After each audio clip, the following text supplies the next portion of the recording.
Now for a little rest after breakfast. This is the life. Wait a sec. Isn't something important supposed to happen today? Oh, today's our big day! We're supposed to leave the Fortress of Mirapede! Come on, we've got to go complete the release procedures now!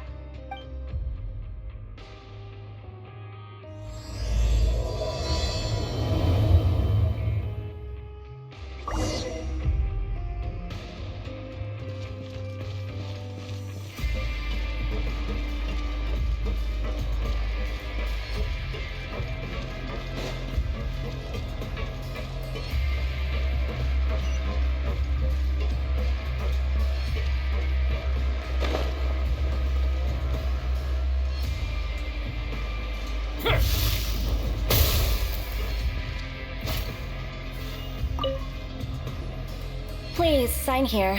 This document will be effective immediately upon signing, and you two may exit the Fortress of Mirapede via the regular channels.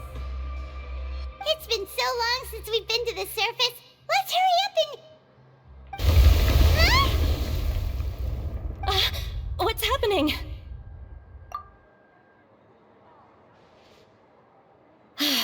I'm fine, thanks. But I wonder what that tremor was just now. Let's go ask the Duke.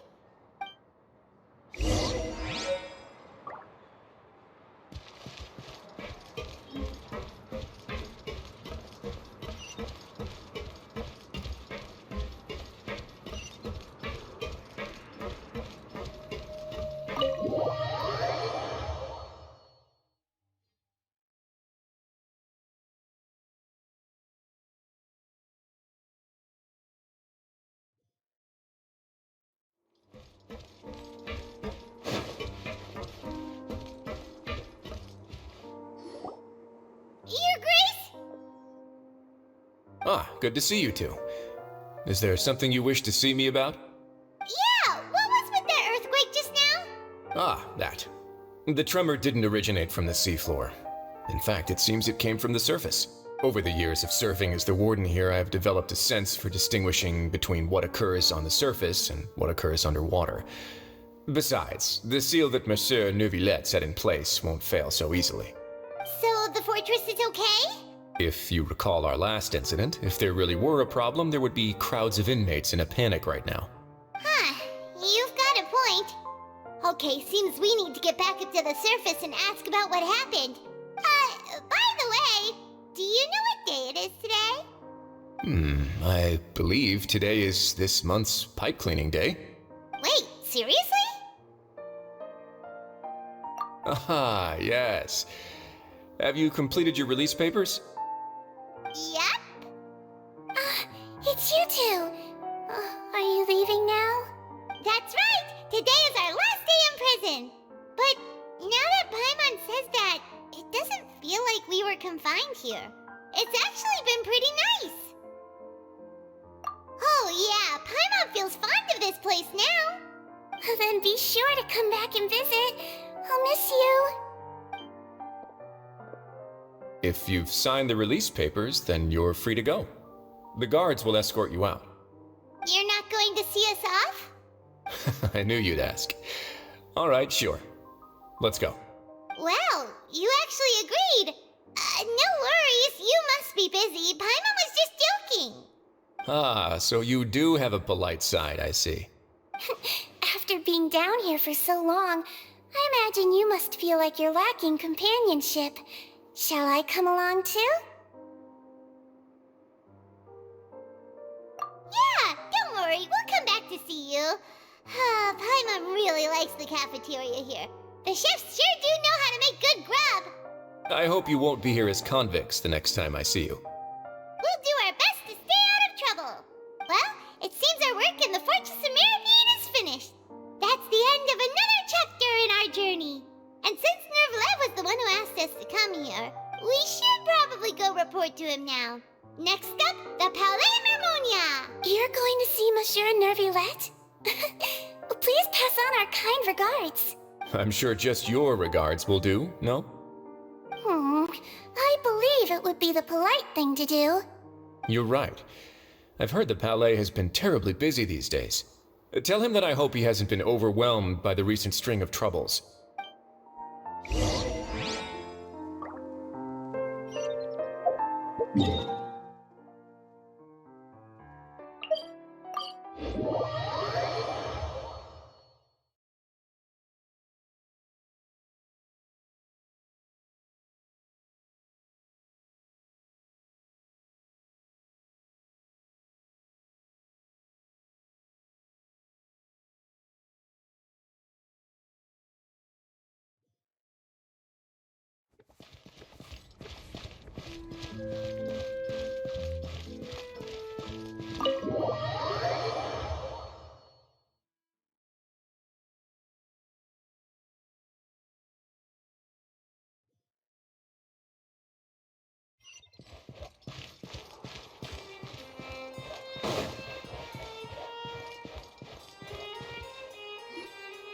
The Palais Mermonia sure is buzzing with activity today.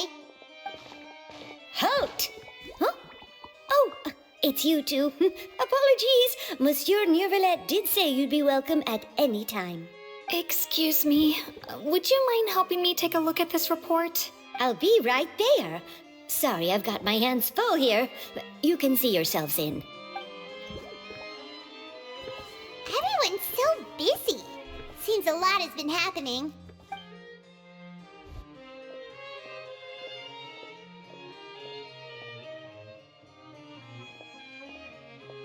Nervulette! Hello. You've come at the right time, but you'll have to wait for just a moment, as there are some urgent matters I must tend to first. In the meantime, please, have a seat. If you'd like to have something to drink, let the Melusine outside know. That's all right. We just ate. Very well, then. Let's take a break over there while we wait for him to finish his work.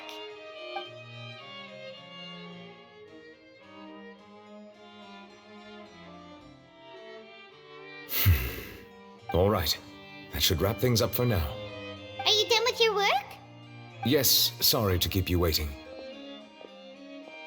Today should be the day you were released from the Fortress of Mirapede, and it appears that you've managed to complete all the release paperwork. That's right, and we came here to see you right away.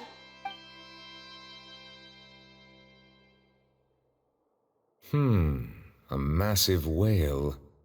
Do you have any idea what that might be? Judging from your description, that cannot have occurred in any ordinary waters, but rather something like the primordial sea. A whale of that size and shape cannot usually be found in the waters of Tevat.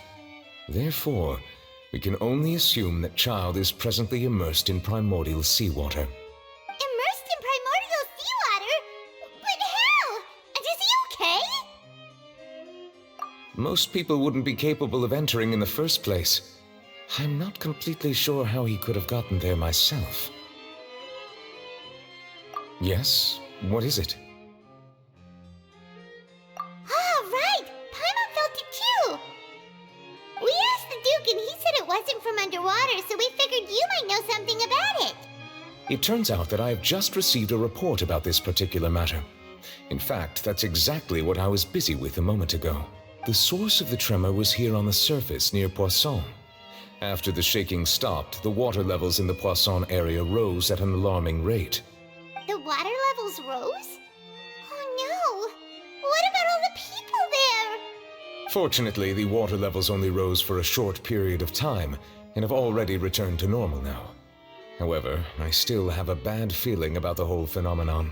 If the change in water levels is connected with the leaking primordial seawater, then the situation in Poisson may be much worse than it appears. Navia should be in Poisson, right? We need to go check on her! I would also like to go there as soon as possible, but I'm afraid I can't leave just yet. We must immediately formulate disaster prevention plans for the surrounding coastal areas to avoid potential catastrophes. I'll have to ask you two to go to Poisson first. I'll meet you there to check on the situation once I finish things here. There's no time to lose! Let's get going! Please be careful.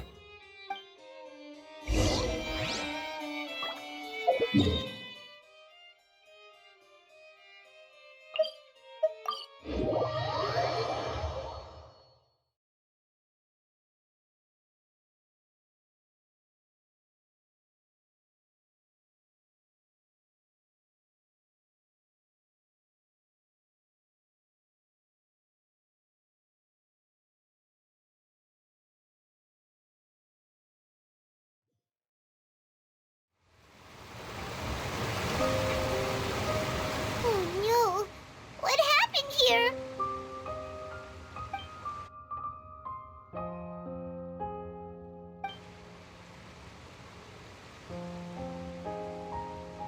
Navia should be around here, right?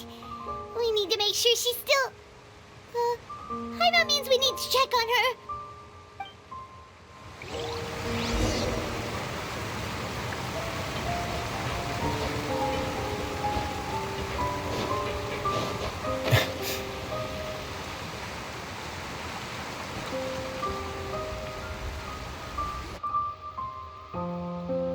We haven't seen a single soul all the way here.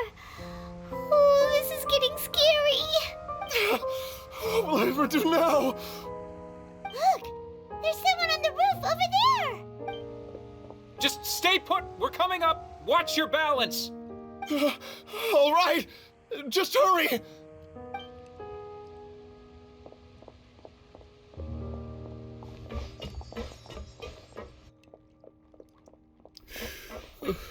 I'm not young anymore. How will I survive on my own? My Desiree!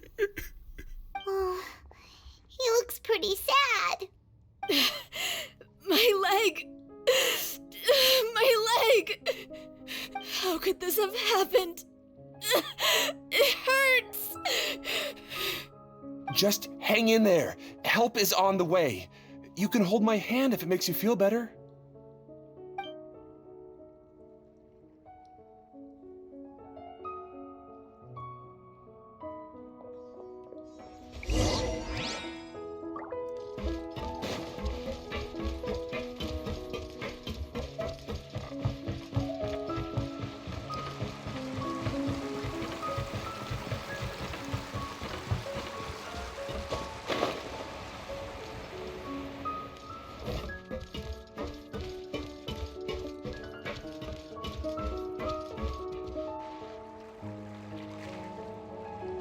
Oh, it's Navia. She's over there. Hey, Navia, are you okay?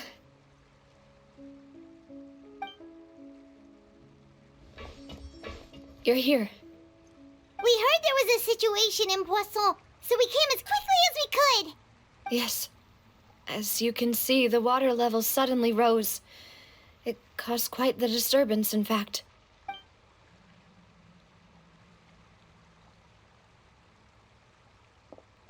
Demoiselle! There was a wounded resident next to a building southeast of here. We've already transported him to safety, but we've run out of medical supplies. He's wounded? How badly? He fell, so it's probably a broken leg. He's pretty shaken up. When the water level rose, he desperately climbed up to the roof. Once the water receded and he saw the ground, he became terrified and eventually... He jumped down then. Find the leader of Squad 1 and tell him to take the wounded resident to see a doctor. He should know where to go. Understood. I'll take over his search and rescue mission in the meantime. All right, you'll be in charge. I'm sorry. Where were we? The situation in Poisson? Ah, right. Allow me to explain. A little earlier, we suddenly heard a loud noise. At first, everyone thought that something might have exploded in the waterways. But before we knew it, water started pouring out from everywhere. The rushing water seemed a little odd, almost like the unique color of primordial seawater. Some people didn't realize the danger and thought it was just ordinary water, leaking from somewhere. Everyone on the street who happened to be close to the water didn't have a chance to escape. As the water levels rose, they suddenly disappeared. They were all dissolved. Those who realized what was happening started to flee in a panic, desperately trying to get to higher ground. Many were injured in the stampede, and some people fell from significant heights. The Spina di Rosula initiated rescue operations as quickly as possible, but there have been a lot of casualties. Fortunately, the water began to recede after some time, and the chaos came to an end. The water that flooded the area contained primordial seawater, so the lower levels of Poisson are still hazardous. To ensure everyone's safety, I've asked the people there to leave as soon as possible. No one knows if this could happen again. All we can do for now is try our best to help evacuate the residents. We still haven't completed the head count, but we'll have some numbers soon. How awful. And all of this just came out of nowhere. It was quite frightening indeed. I only wish that everything that just happened was a bad dream. Is there any way we can help, Navia? Thank you for being so willing to help in a moment of crisis like this. You don't know how much it means to me. I really can't express how grateful I am.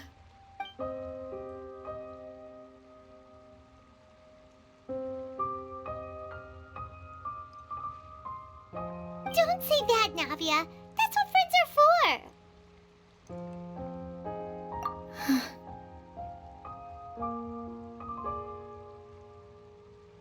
Demoiselle! We've got a situation here!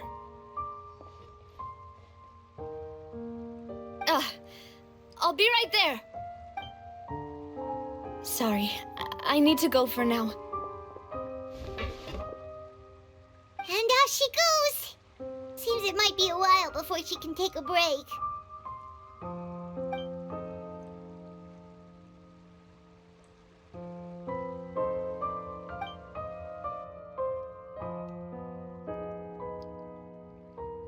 Okay, the wounded are being tended to, and we finished a preliminary head count. More support has just arrived, so I suppose I finally have a moment to focus on my own matters. Of course, we should remain ready for anything, and continue doing our best to rescue others. I'll be sure to have everyone at the Spina di Rosula ready to render assistance. Traveler, Paimon, would you two accompany me to my father's grave for a moment? Huh? Right now? Thank you.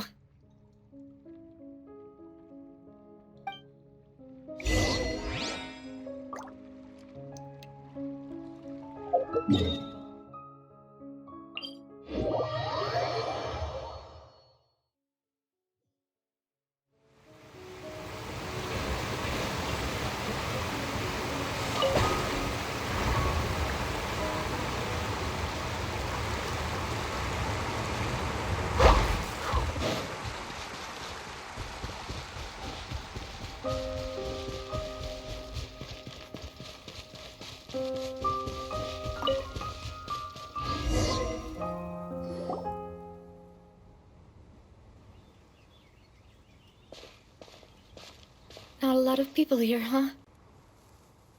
Well, given the time of day and the whole situation in Poisson, Paimon doesn't think there'd be a ton of people here visiting graves. Right. That's how things are now. The living are so exhausted that they've no strength to spare any words for the dead. Navia?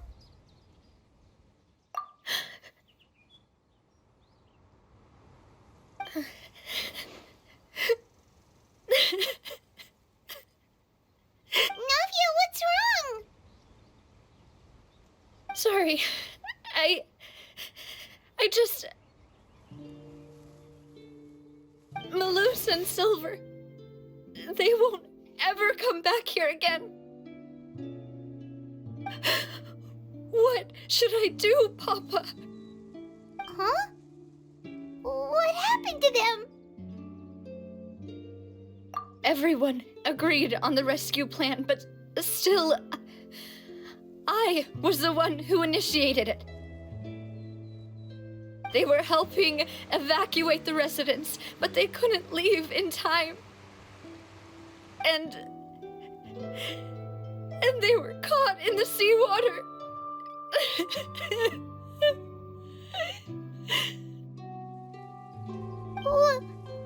What should we do? I've known them for so long. And I know they weren't afraid. But I could at least hold a funeral for my father. And I know where he rests. But as for Malus and Silver, they're just gone. I just can't.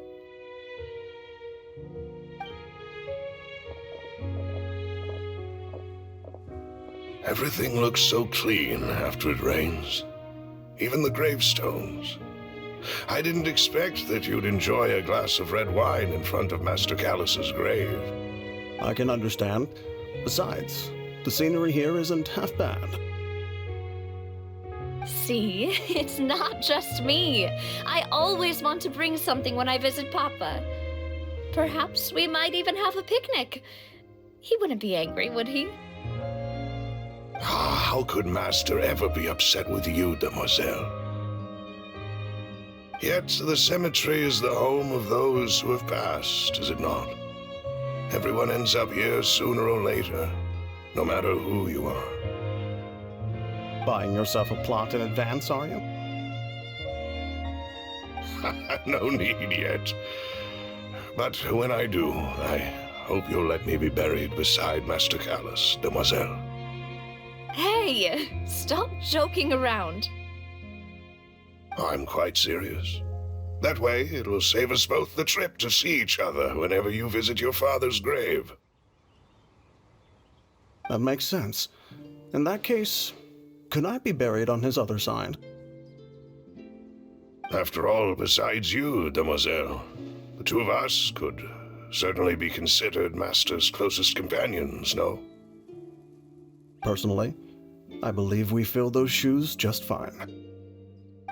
Why are you bringing this up all of a sudden? Seriously. All right. I'll remember your requests. But I'd really prefer not to talk about this stuff. And what do you mean by saving me a trip? I'd make the journey even if I had to visit you two somewhere else. I'd promised to let them rest in peace here. But here I am breaking that promise.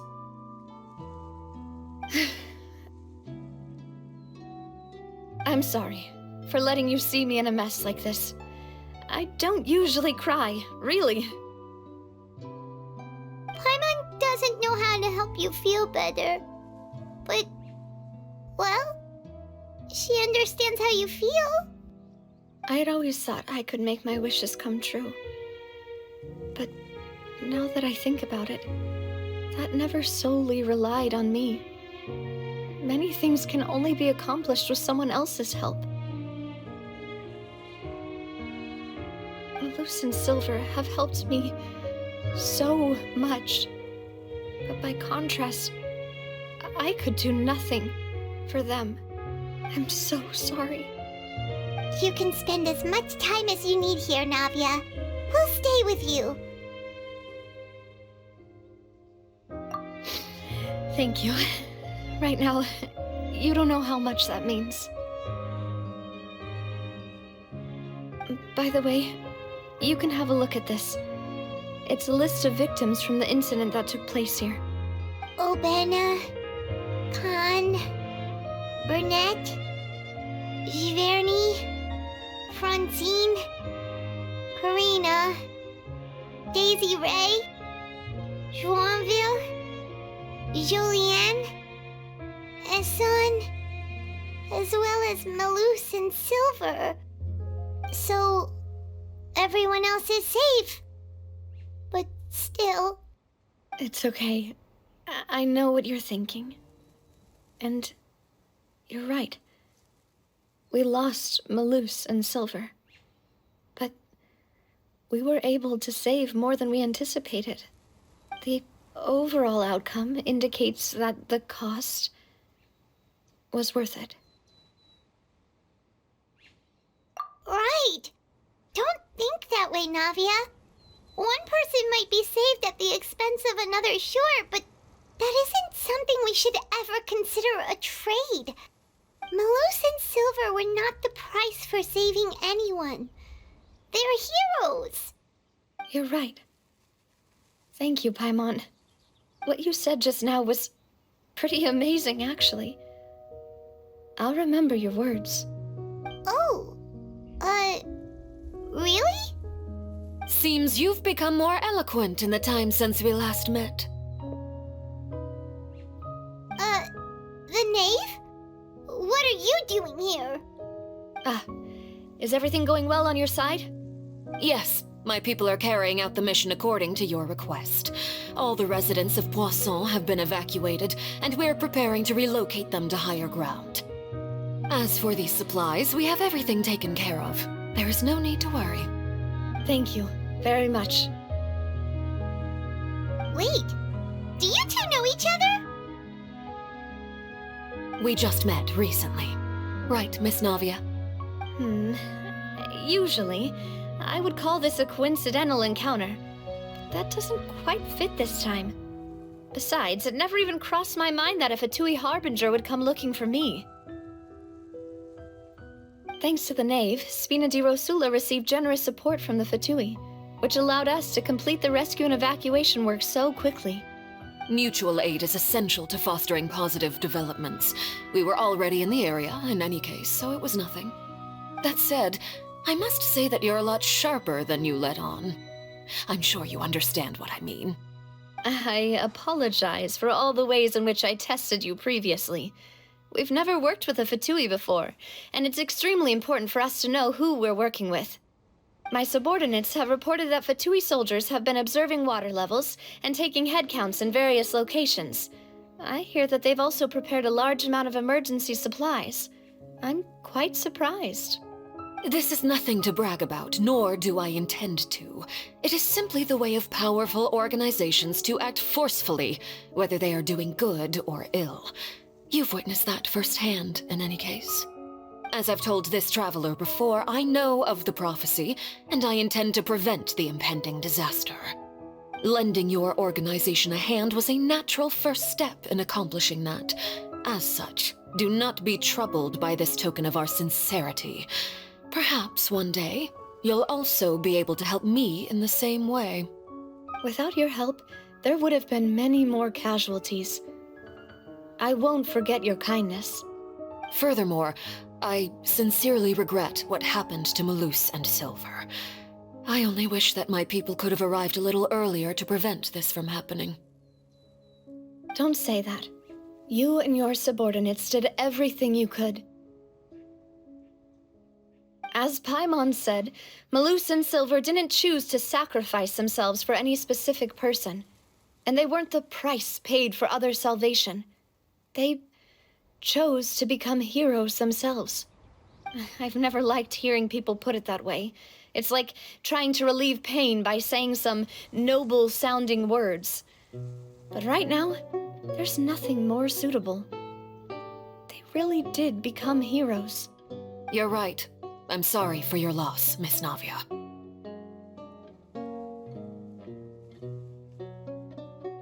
Water is life to Fontaine's people, and it also spells disaster. It's no wonder that people always say that prophecies represent fate. Fortunately, I've never been one for such opinions. So, you're one who will try to change fate, then? Of course. That is why I'm going to Hotel Bouffe de Thé. I still have some things to take care of, and the children need my attention. By the way, traveler, Paimon, one more thing. Alright, then we'll just... Huh? This isn't right. Paimon thought you would ask us to walk with you for a moment so you could tell us something in private. That is a clever and useful conversation technique, which I do like to use when necessary. But there's no need today. It would not hurt to have Miss Navia listening in. Traveler, I'm sure you remember that I said we could work together when we had the chance. You and I both know that there may be issues with the Primordial Sea. Previously, it was the Fortress of Meripede's sluice gate, and this time it was the water levels in Poisson. These are both signals. Indeed. Allow me to share the latest intel I've received from the House of the Hearth's intelligence network with you. During some recent investigations, a child claimed to have discovered some ruins near Poisson. The ruins date back to ancient times, and seem to be worth investigating in many ways. Judging by the dating of the ruins, they may be related to the prophecy and the coming crisis. The situation is becoming more urgent, so any pertinent information will prove extremely precious. My people initially came to prepare for ruin exploration. Unexpectedly, this disaster struck, and at present, we're all busy prioritizing the rescue effort. So that's why the Fatui were already in Poisson. I wanted to take the children along, but unfortunately, Linny, Lynette, and Fremine have all been dispatched to higher ground to assist affected residents. Linny told me that outside of the house, the person they trust most is you, which is why I want to give you this task. The House of the Hearth's members see each other as family, but Linny, Lynette, and Fremine said that they also see you as such, even though you are not from the house. I'm sure you already understand how earnest they consider their friendship with you to be. Oh, that somehow makes Paimon feel kinda happy. The intel I just shared about the ruins could fetch a high price. But since the children consider you family, it's only natural that I freely share it with you. Got it! So all we gotta do is go to some ruins, right? We can handle that. Excuse me, but may I tag along? You wish to join, Miss Navia? But are you sure you're up to exploring some ruins? You need to rest. Well, I'm sad, yes, but I can't just go back and plop myself into a chair by the roadside and do nothing.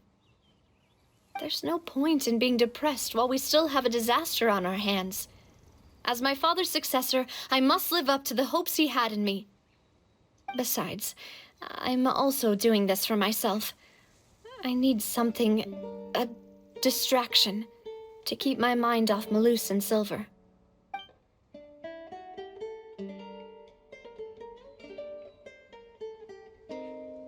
Since you put it that way, I have no objections. What do you say, traveler? All right. The ruins are to the south of Poisson. Here's the map. Okay, the three of us will handle it. Come on, let's pack up and get going.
So, are these the ruins the knave was talking about? Whoa, talk about old. They seem to be pretty ancient, all right. Let's go in and have a look. Just be careful.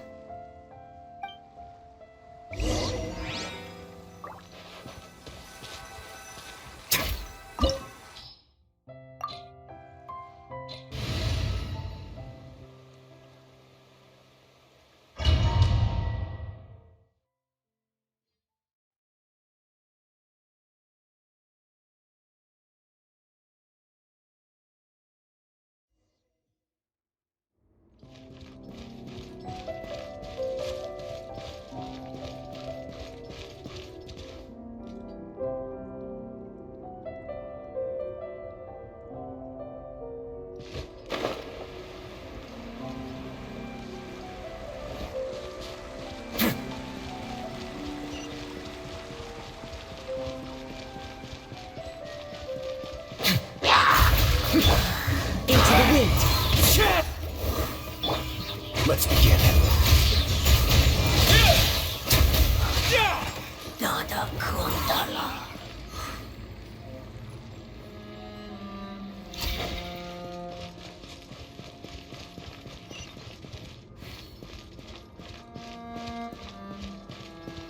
The floor here isn't safe. Wind strike.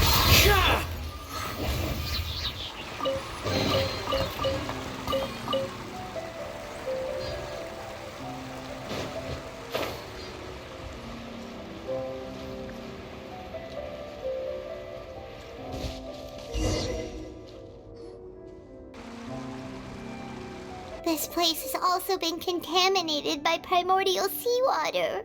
Yeah. And a lot of it, too. A Fontainian would most likely dissolve the moment they fell in. Right! You can't go down if there's primordial seawater.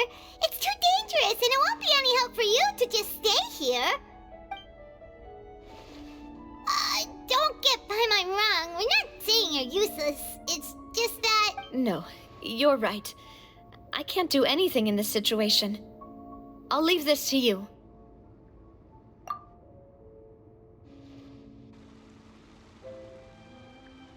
That complicates things. Maybe the only way left is forward. In that case, do you want to wait for us here? The water levels here are unstable, and there's a chance the water will rise. So staying here wouldn't be safe either. I'll go together with you. Perhaps we'll find the exit just up ahead. All right. Come with us for now then, but please be careful.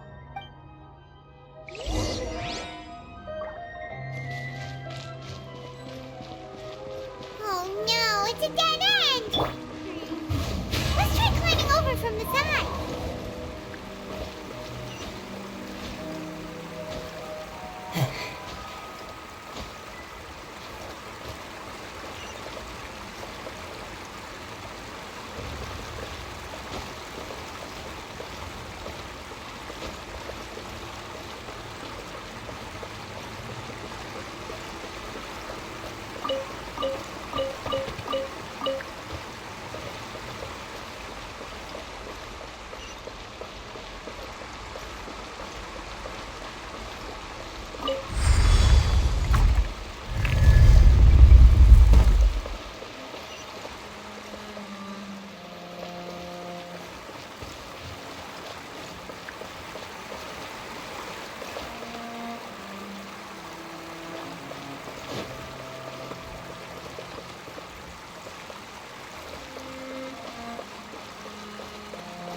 Wait! There's something wrong with this bridge! Run!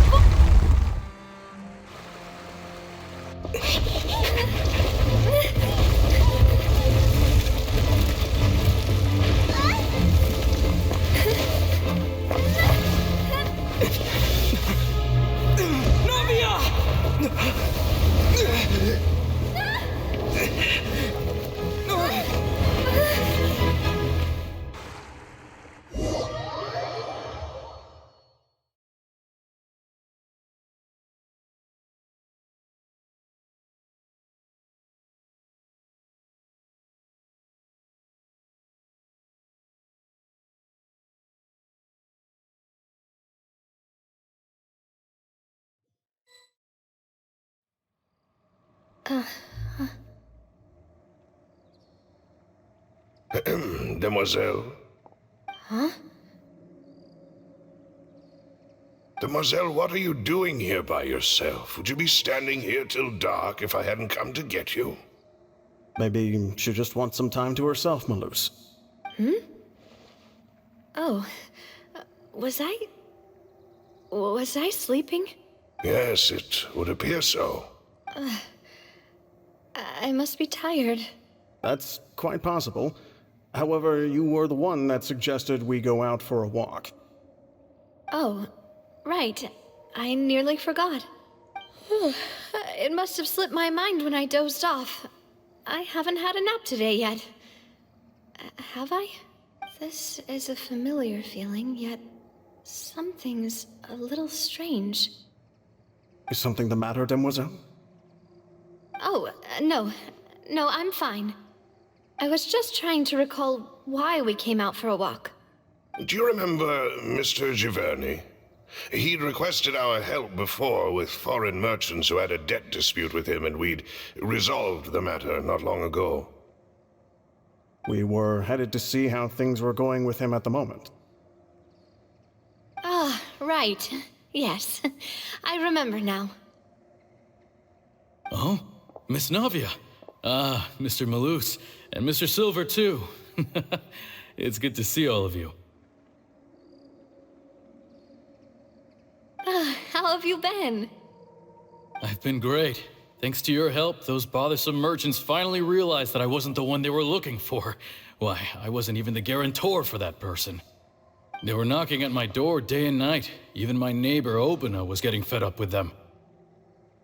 Sometimes force is required to calm someone down and get them to listen to what you have to say. That's right.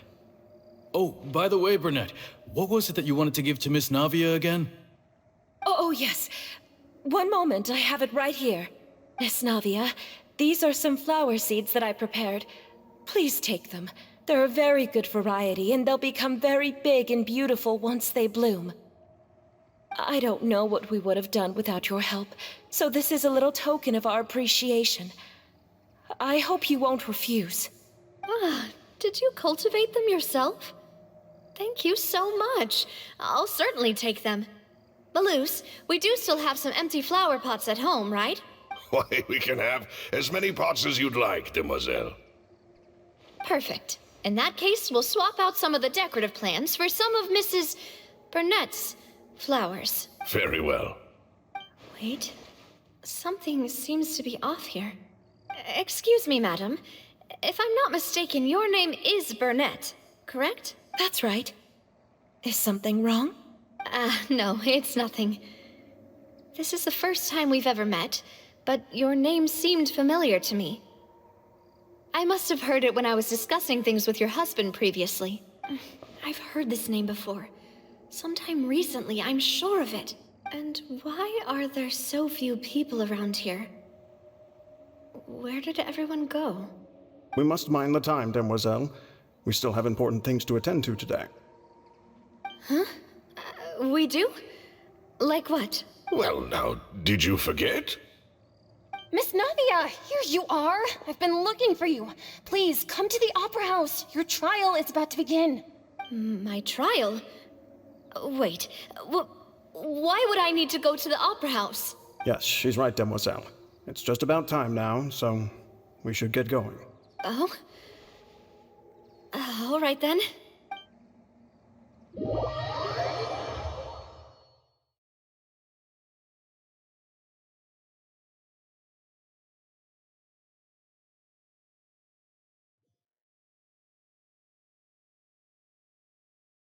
Look, it's Navia!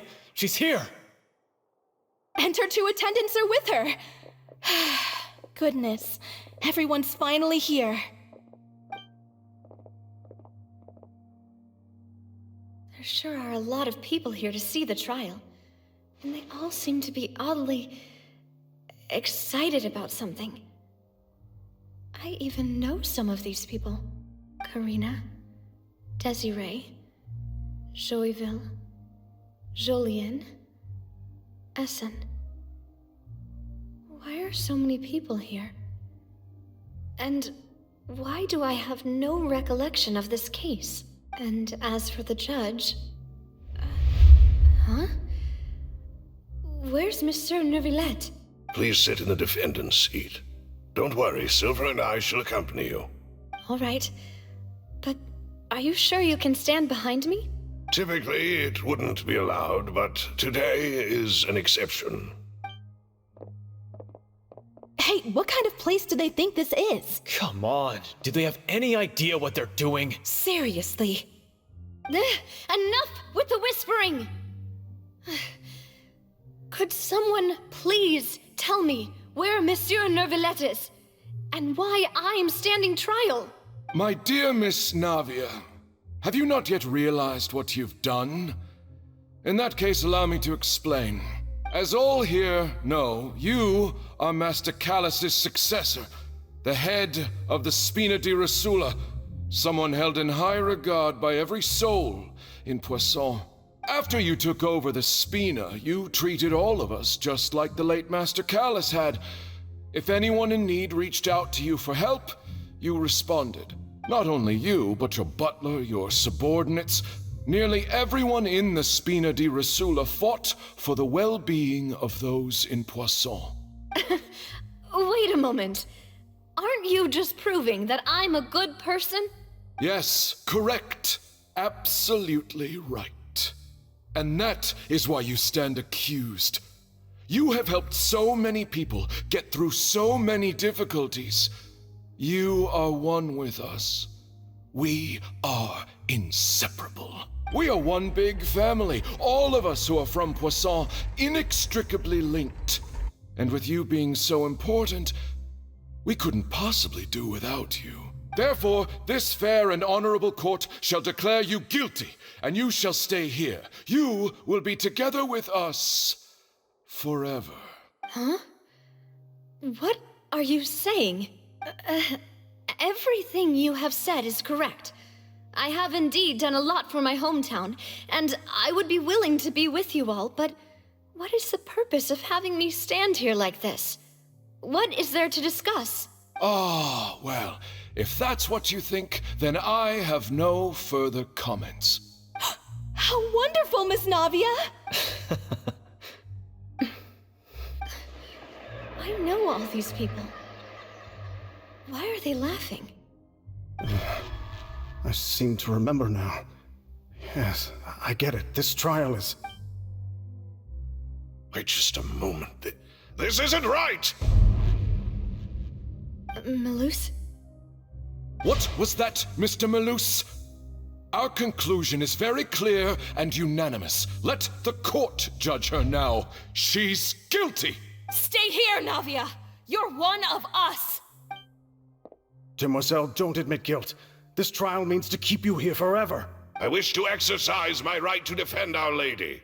Mistress Ronville, you only know of Navia's goodness, but nothing of her utterly independent mind. She was born a free and independent spirit. She has never been tied down by anything. Indeed, even the death of Master Callus couldn't stop her. Her actions cannot serve as proof that she identifies herself as part of any group. She merely acted as an individual, extending her hand to help others. Please do not mistake her actions as being otherwise. Really? As an individual, you say? Don't forget, we are all Fontainians here. This is the nation of justice, the nation of Hydro. Even if Miss Navia only voluntarily rendered her assistance, that doesn't change the fact that her beautiful soul must return to everyone. Water accepts all, blends with all. It will surely accept her kindness. Everything is measured here in the nation of Hydro, and in the end, everyone shall meld together. Thus, when a unanimous opinion emerges, that opinion represents justice. Now I speak for everyone. Our opinion is consistent. Navia should stay. We and Navia are one. And you would call this justice? Preposterous. You are merely jealous that Demoiselle still has a chance to exist as an individual. Have you forgotten how much you all once longed to become individuals, to become independent? Do you mean to defy our justice? If your justice is flawed, then why should we acknowledge it? As you said, we can also have our own justice. Silver and I shall defend Demoiselle. And that is how we will enforce justice. Ugh, my head...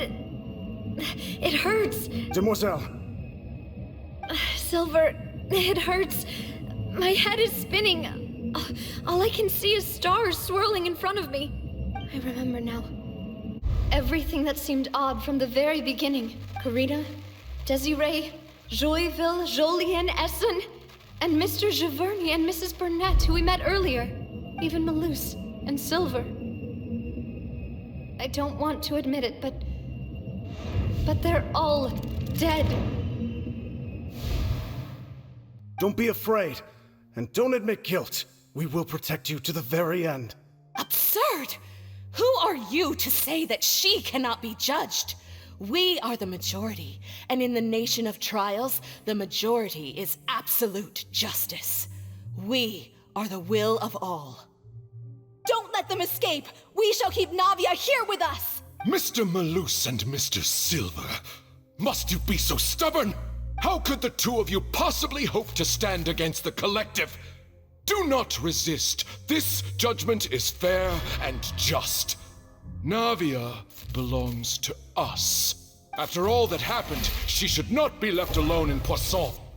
What are you saying? No more excuses! She says we're jealous. Jealous?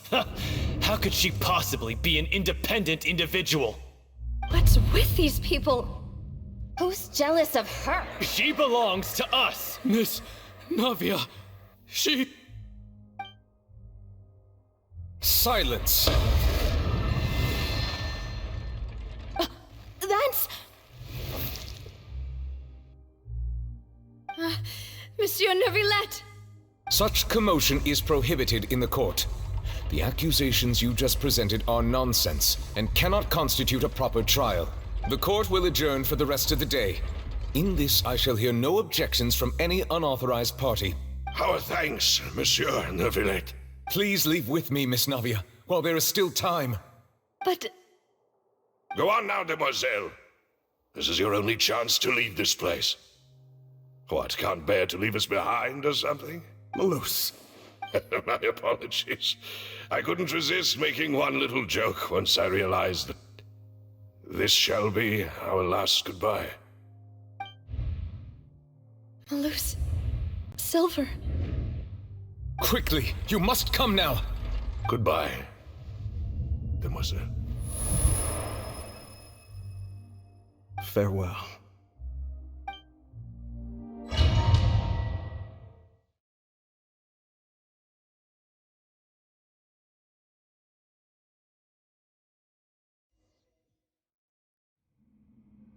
No, wait!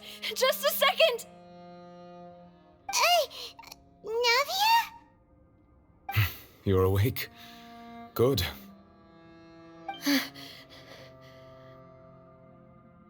I must have been dreaming. Malus and Silver were still alive, and they were defending me at some insane trial. It looks like you're all right. Did all the sad feelings cause you to have a nightmare? Paimon could give you a hug. The ruins you were exploring suffered a cave-in. When I arrived, I found you falling toward the water. You were just about to be dissolved within, but I... What is it? I think I saw 2 Oceanids protecting you. It was only for a moment, perhaps even a fraction of a second, but they gave me the chance to retrieve you. Were it not for their intervention, I would not have been able to rescue you before your consciousness dissipated. Wait, did you say Oceanids? You mean like what happened with Vache? Perhaps those 2 Oceanids were the people you saw in your dream. I always told them that they didn't have to protect me. To think that they'd keep doing so even after death. Please come with me.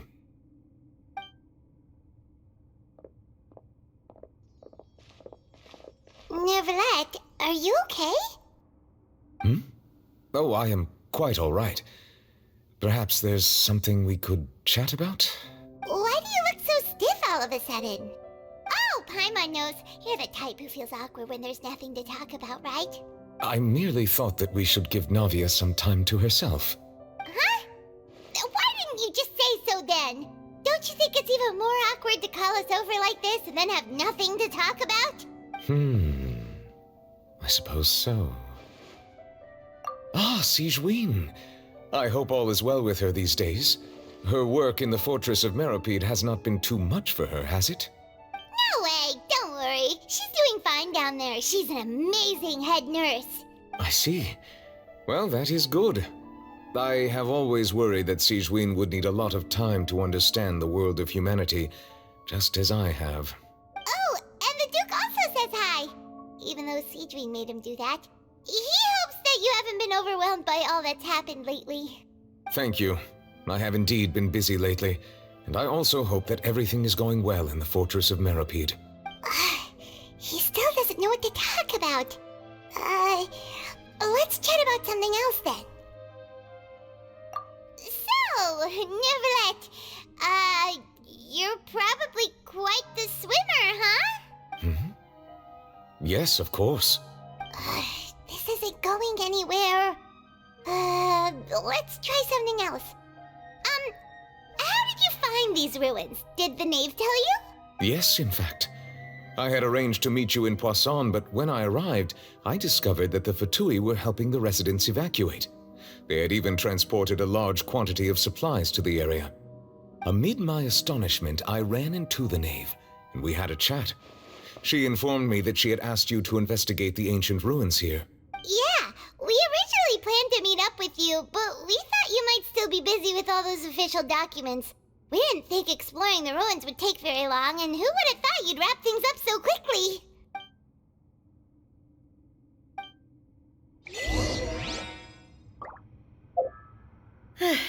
I'm sorry to have kept you all waiting like that. I'm feeling much better now. I guess we should get going again. Will you come with us, Monsieur Neuvillette?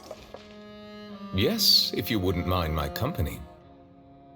All right! Another one joins the party! Let's get going then!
nature. Seems we're almost at the top. Keep it up!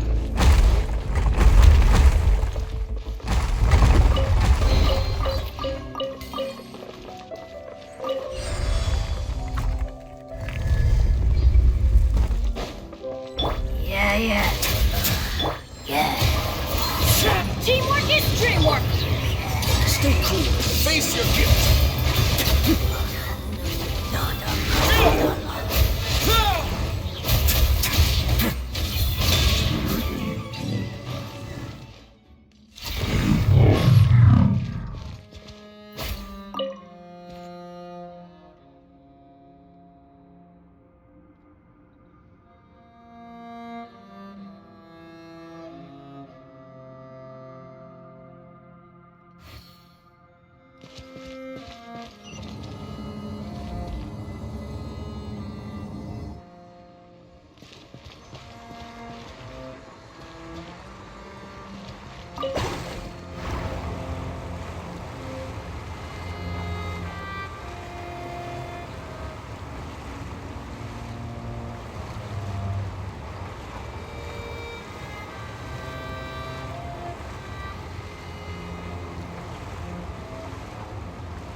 Looks like we've reached the end.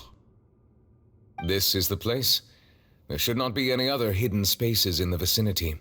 The path sure had some twists and turns, but it turns out that this place isn't actually that big.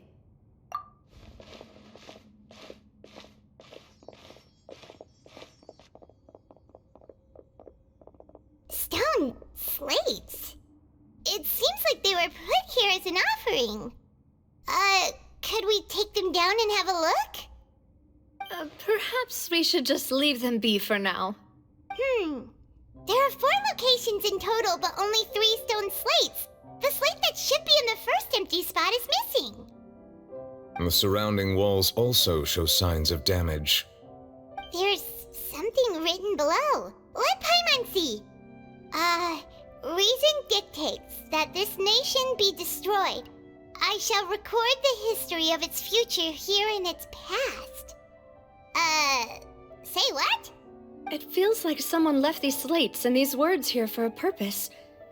But does he mean that Fontaine should be destroyed? That would fit the circumstances dictated by the prophecy, yes. Indeed, the slate's contents correspond to it. Take the second slate, for example.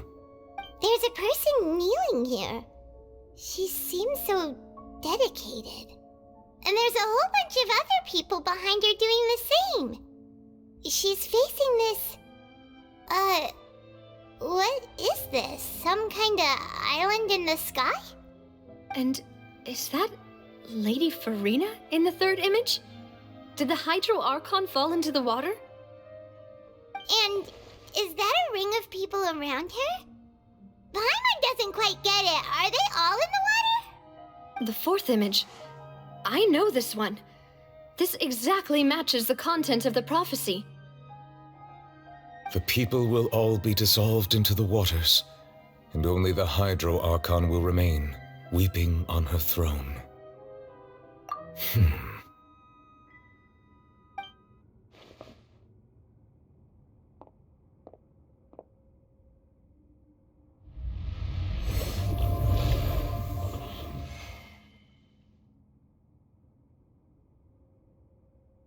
More information should be hidden in these slates, but I fear I cannot easily uncover it, most likely due to us missing the first slate. I am very sorry. Don't blame yourself, Monsieur Neuvillette. Deciphering ancient stone slates isn't one of your duties. Ooh, Paimon's getting the chills just looking at these slates. This says that it's the history of the future, right? That means the prophecy's sure to come true. I really hope it doesn't mean that. Still, Paimon feels like these images are kind of weird when you look at them together.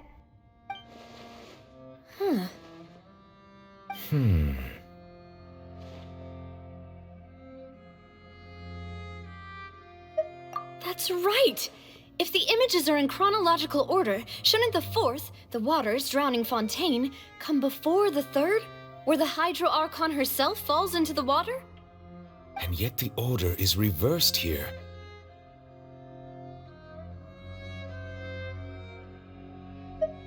If we go by timing, Lady Farina only emerges in the third image. That means that the person in the second image might be the previous Hydro Archon. Egeria, then. I had never met her, but her appearance here does match the records. The previous Archon kneeling before the floating island in the skies, as if confessing a sin. Did she herself commit that sin? And if not, why would she be in such a posture? Also, I'm still wondering why these ancient stone slates are here at all.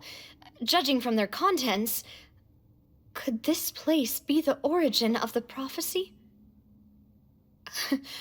Does that mean that someone, or some people, once saw these slates? But who would have created these slates and left these words here? It seems that any further clues will have to come from Farina. In that case, there's no time to lose. There's nothing else to be gained here, so let's head back first. Yeah, we better get somewhere safe for now.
Let's split up here.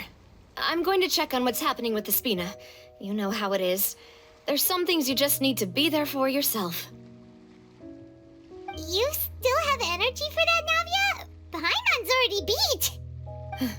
Just head back to the Fleuve Cendre and have a rest then. Thanks for keeping me company all this time. I'll depart as well. Thanks for your hard work today. Rest well, everyone. Traveler, I will go talk to Farina tomorrow morning to ask about the stone slates. I'm sure that you're concerned about this matter as well. If you have time, drop by my office. I will share the results of our discussion with you. Are you really gonna talk to her about this directly? Will that be a problem? Paimon's getting a little scared now that it's come to this. She has long been harboring secrets and will not give them up easily, which makes it all the more my duty to ensure that she understands the present situation. Alright, we'll leave it in your hands then. You're probably the best person to talk to her anyway. I will be carefully considering my words tonight. Traveler, Paimon, our safe house at the Fleuve Cendre is always open to you as ever, so please don't think you're an imposition. Alright, I'll be on my way then.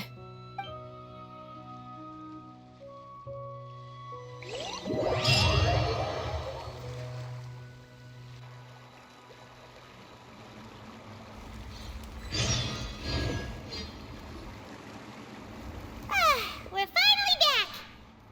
Welcome back. We've got a special menu prepared for you two tonight. Yay! And there's good food too! Navi, no, the boss is the best. Ooh, desserts! Nice, these are all Paimon's! Paimon's already starting to forget what happened today. Oh, that voice. Is that who I think it is? Huh? It's you two. What are you doing in Fontaine?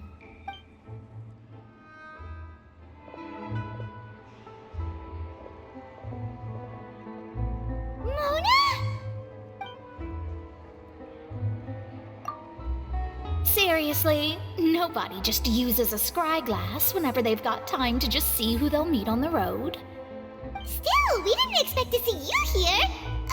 Wait, you're not a Fontainian, are you, Mona? Well, I have some business to attend to here, so I booked a hotel in the city. I was just out for a stroll when I bumped into you. Quite unexpectedly, if I might add. Why did you think I was from Fontaine, though? Is that because Magistus doesn't sound much like a Mondstadt surname? Yeah, let's go with that.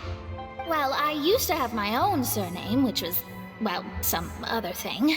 Either way, the old hag told me when she took me as her disciple that the first step to being a great astrologist's pupil was to change that name. There was nothing for it, really. She really is amazing at astrology, so I changed my name to what it is now according to her wishes. To my surprise, however, Magistus is not the name of some ancient house or clan. It isn't? Nope. Although it is used by us in place of surnames, it generally just means great. Wow! Imagine including a boast in your name. Wait, are you gonna have to put that into your genealogy as well? I reckon so. In any case, I'd give my disciple a name like this as well, if I were to take one. Astromancer Barbeloth Trismegistus. Whoa, that's a long one. Does it also mean great or something? My name means Mona the Great Astrologist. As for the old hag, hers is, in plain speech, the thrice as great Scholar of the Stars. Just take it as a title specific to astrologists. Thrice as great? That's so petty. I know, right? That's just how she is. She used to call herself Magistus, actually, but when she took me in, she changed her name to Trismegistus. Talk about excessive. Magistus is thus the calling card of our school, so to speak, which makes it about the same as a surname. It's all right if you don't get it. You can look into it further should you need to study astrology more deeply. That sounds terrible!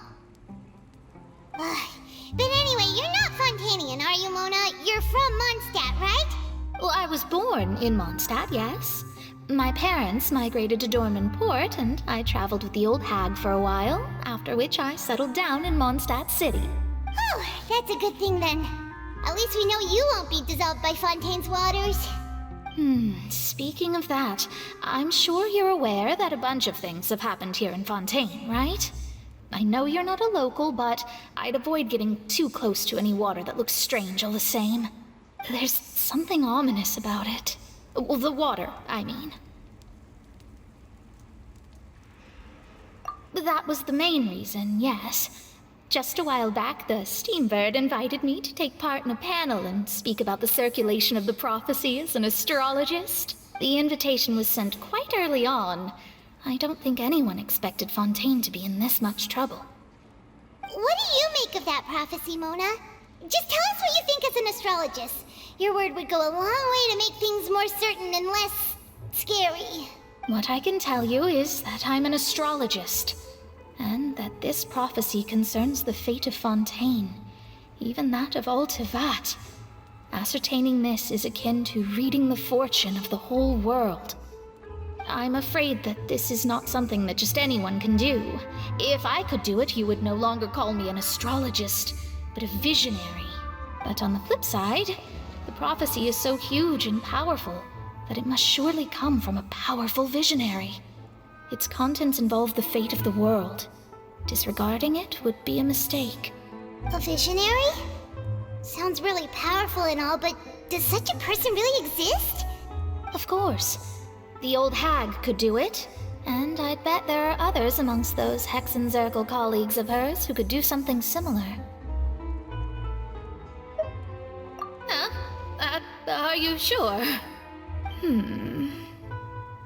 All right, I'll help you. It isn't often that I see you with such a serious look on your face. I'll tell you once I hear back from her. Thanks, Mona! You're amazing as always! Oh, well, this is something only I can do after all. So yes, your praises are quite welcome. That's the greatest of astrologists for you! Of all the people we know, you know the star's the best! Indeed, indeed. That's the spirit. Oh, sorry. I came to see what all the commotion was about. If there's anything you need, do not hesitate to inform the Spina di Rosula. Oh, whoops. Guess we were getting a little too carried away there. Well, I'll go tend to my own business now. If I receive any news, I'll be sure to come find you two again. And there she goes, quick as rushing water. And here we are with the Spina guy giving us suspicious looks. If Paimon hadn't spoken for you, it'd be you getting all the weird looks. The things Paimon does for you. That's more like it.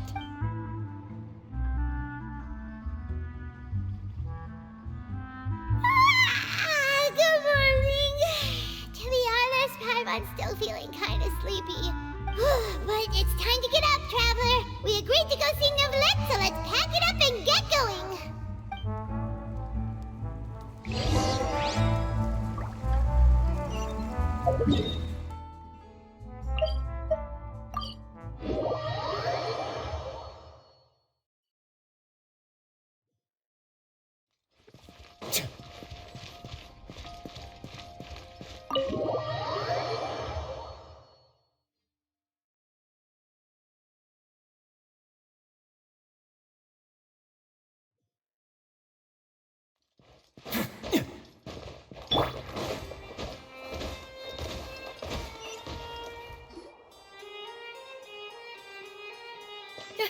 You're here!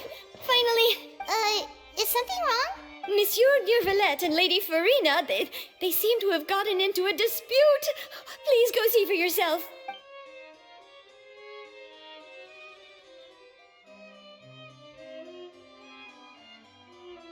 Like I said, I've already explained everything! And yet the problem has not been properly solved. There is little space for excuses between us. It is not my intention to offend you, but please, tell me where you stand. You are the Hydro Archon Focalor, are you not? Look at this. This is a list of the victims from the recent Poisson incident.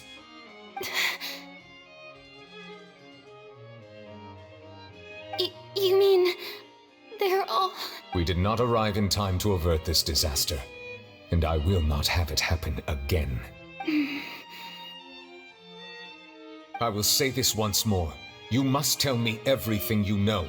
Yesterday, I found 3 stone slates in some ancient ruins near Poisson. Do you know anything about those? Seriously? You're questioning me like this is a court case now. I don't know anything about that. But you found them in some ancient ruins, you say? That's correct, which is why I came to ask you some questions. There should have been 4 slates, but one of them was missing. The other 3 feature different images that seem to correlate to the prophecy. The prophecy? The second of these slates depicts the previous Hydro Archon Egeria kneeling before a floating island in the sky, as if confessing something. Do you know nothing of this either? I don't. I've never seen such slates. I'll ask you again. Do you really have no information regarding the previous Archon? My deciphering of the slates indicates that the Hydro Archon Egeria once had to confess to, or apologize for, a certain sin. If anyone would know about it, it should be you. All gods don't have the same secrets, you know. She was herself and I'm me. Is it really so strange that I know nothing? I understand your concerns, but I'm sorry. I just don't have anything to tell you. Forgive me for saying this now, Lady Farina, but I have long known of your various secret investigations into certain matters. There are several indications that you have been investigating the prophecy on the sly. This is not strange in itself, considering that you are the Hydro Archon. But it is strange that you should also claim to not know any of Egeria's secrets, as well as do nothing following your inquiries. You have never been as superficial as you have presented yourself to be, nor are you a fool. And yet, your behavior is very inconsistent.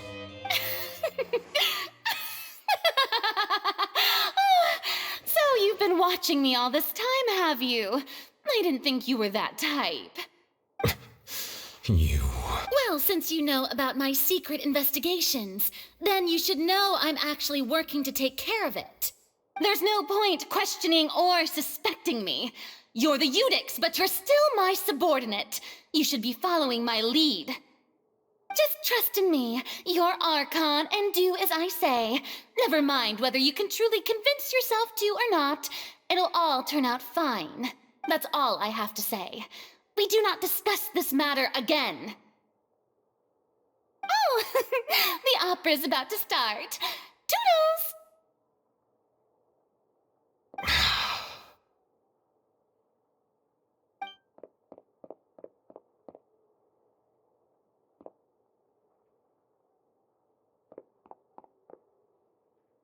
Did Farina not notice us standing by the door? Wonder what's up with her. She was smiling. Huh. She didn't seem in the mood to care if we were listening in or not. I assume you've been outside for a while now? Oh, you noticed. Seems Farina didn't even realize we were here. She was in a great panic, though I cannot discern the reason. Our discussion reached impasses time and again, a state of affairs that we cannot allow to continue. Still, I do not understand. Dialogue is the basis for understanding, so why did she keep refusing to engage?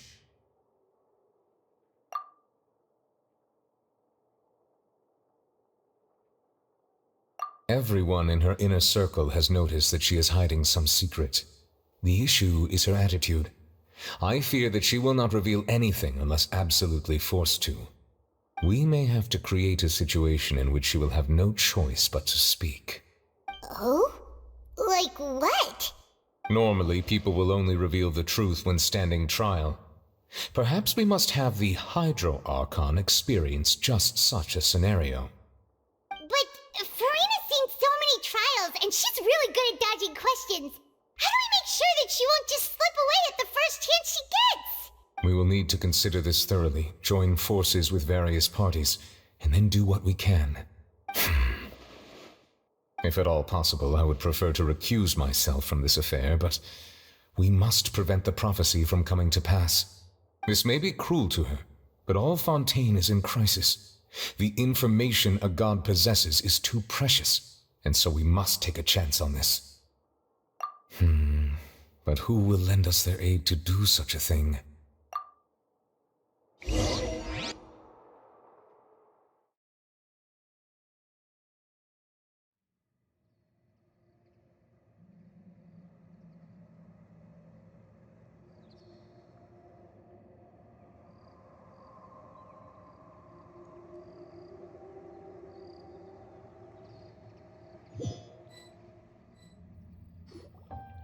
Well, that's everyone, huh? Speaking of which, it was pretty smart of you to think of hiding here. Poisson was just involved in a disaster, so it's presently devoid of people. That naturally makes it the best choice. And here you are drinking tea like it's the most natural thing in the world, huh? That's what families should do. Sit and enjoy a leisurely time together. It's nice to enjoy tea here, you know. Care for a cup? Lend me your ears, everyone. Or perhaps one of you might like to start us off. How about you, friend? Me? No, I don't think I can. Then, how about you, good sir?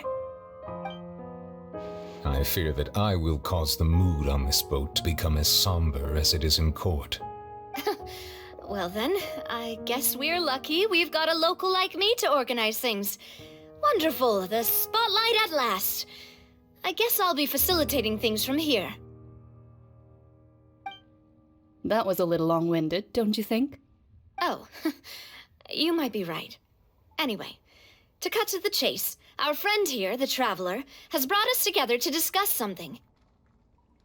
As for what that is, well, let's start by saying that we'll be pooling our efforts together to create a series of traps. Oh, how intriguing. Well, it's just an expression, really. One that I just learned from Chlorand, and used on the spot. So, let's invite her to explain in detail. A round of applause, please. Huh? Didn't you say that you would be facilitating this? Oh, come now. Your work doesn't involve much public speaking, right? This is a good chance to practice. You might even pick up some fancy oratory tricks to impress your boss with in the future. I see. And what does my boss say? He is glad that you consider him your boss. Do go on.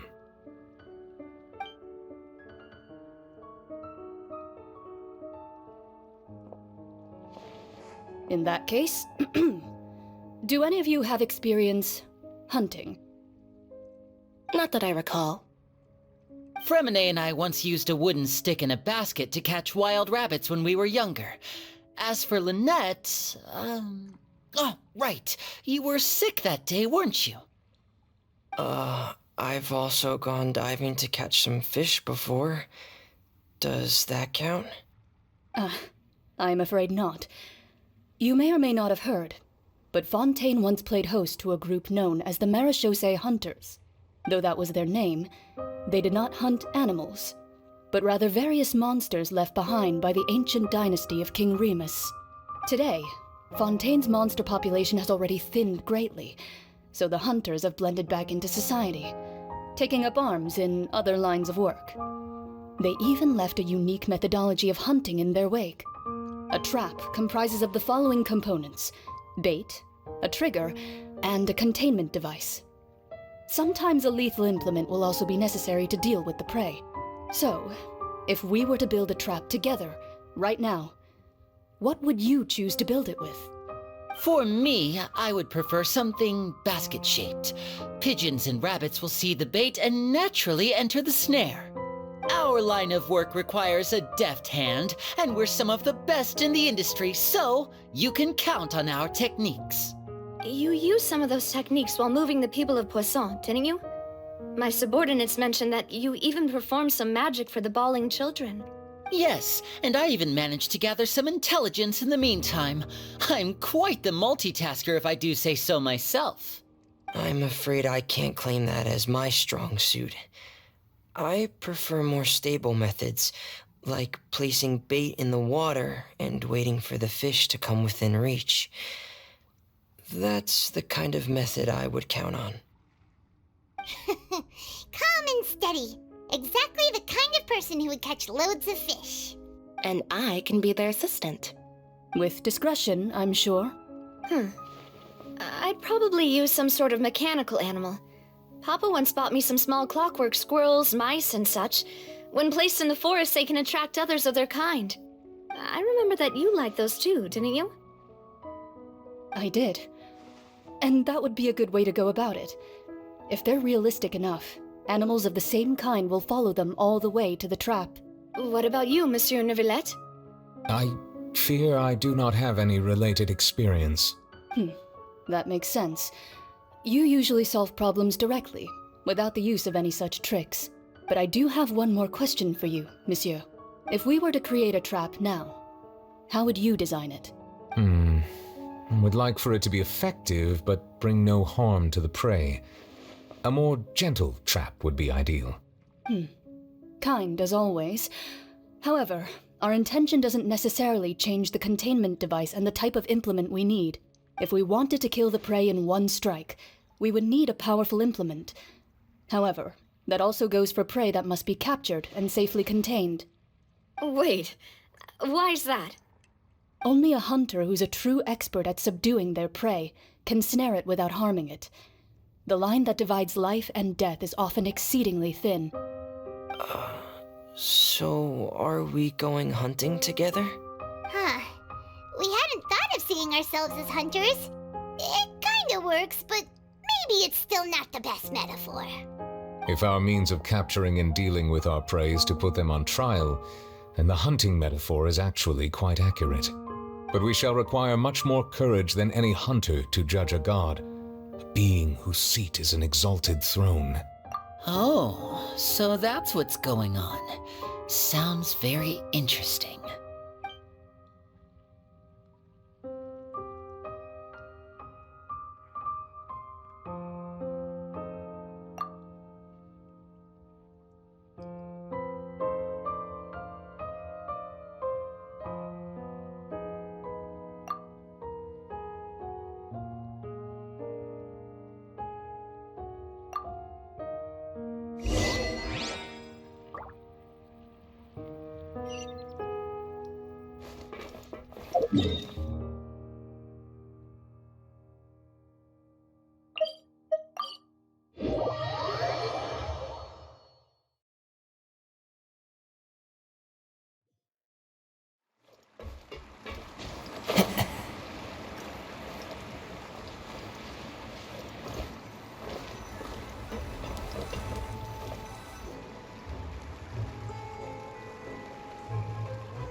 It's been a tough few days, hasn't it? So much has been happening. Paimon didn't think the meetings would go on for so long, but everyone seemed pretty fired up, huh? Paimon thought they'd be at least a little frightened. Well, Fremine was, now that Paimon thinks about it, but everyone else just looked a little surprised. Well... It's hard to say. Paimon doesn't have any experience with this sort of thing. But with you around, Paimon sure will do great. After all, you're the most reliable person in the world, aren't you? Huh? Did you just pour some tea? Paimon didn't notice you doing that at all. Then what's that? Paimon's never seen that cup before. Don't be frightened. I'm just joining you two for tea. I merely refrained from saying anything till now. Who's that voice? But there's no one here. Aw, have you forgotten me already? Wait, you are familiar. You're the voice we heard from the sky in Sumeru. The voice from the sky, I fear that description is wrong. Though, not completely wrong. You're feeling lost now, just as you were feeling previously. I sensed that confusion and thus came to you. Guiding people is an irresistible hobby of mine, after all. Consider me a passerby, just accepting a commission from my friend's disciple on a whim.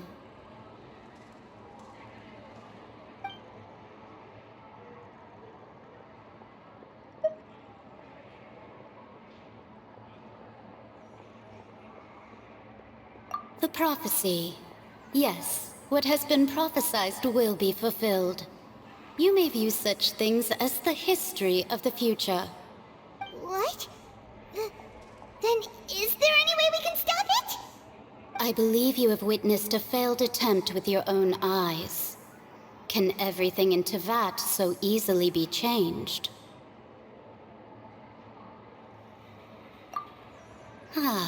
So you've caught on. Just as prophecies are usually only the future as seen from the perspectives of the gods, could things be happening in hidden corners where the gods' gaze does not fall? Are the things that you shall see different from the fate that the gods perceive? What is she talking about? It all sounds really impressive and important and stuff, but it also sounds kinda scary. I believe that you understand, right? Some things are insignificant, but others you must reach out to change. Ultimately, fate shall serve as your only guide, no matter what will happen in Teyvat's future. All you need to do is to play your part. This was good tea, by the way. Thank you for your hospitality. Well, that'll be all for today. The voice. It's gone.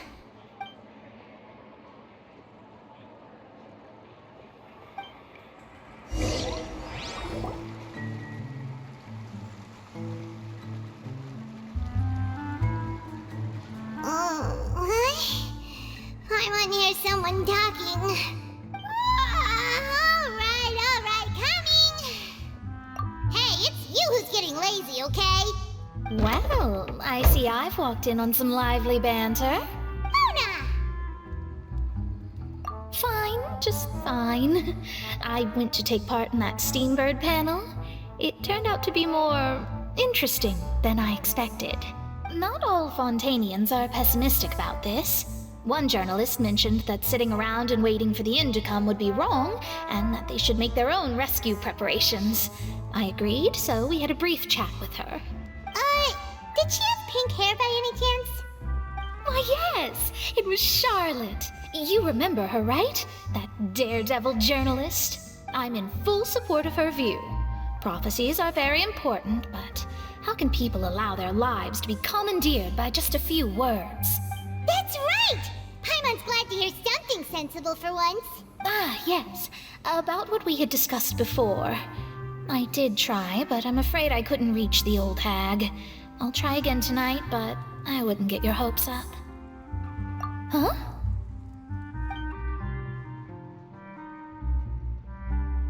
Goodness gracious.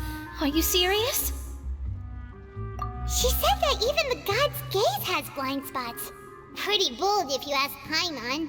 Most people would believe the gods to be all-knowing, right? The Hexen Circle members are certainly anything but ordinary. As for the mage named N, the old hag has mentioned her a few times. She said that N's sense of direction is incredible, and that she loves guiding those who are lost. But I've never met her, and if she were still alive, she'd be... Well, suffice it to say that the hag's at least a few hundred now, and N's been around for longer than that. Whoa. The Hexen Circle sounds like a scary group. But they must really stay in shape to live so long. Their abilities alone are pretty terrifying. If she came to see you personally, then the problem you're facing must truly be of great importance. Well, it's not like Paimon could understand anything she said.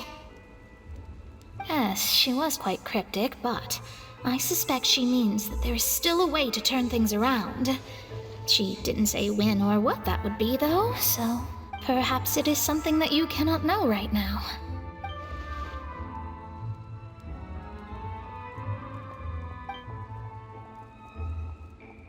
Traveler, Paimon, are you two all right? Oh, we're fine. We're just a little down right now. It kind of feels like the end is coming, you know? I see. I feel that same sense of desperation, too. I guess you could consider me someone who has often witnessed fate. So far as I have seen, it cannot be swayed. But even so, I still hope for, and believe in, miracles. Astrology is eternal and rational, but fate may not be. It is cruel, but it can also be beautiful. Perhaps that's what N was trying to tell you. Not to lose heart, and to believe that what you are seeing playing out before you is not yet set in stone. I did originally think of steering clear of all this, but I couldn't. Even if this is all futile, I still wish to help everyone. If we don't struggle to the last, then how can we face the end when it comes? Huh. You do have a point.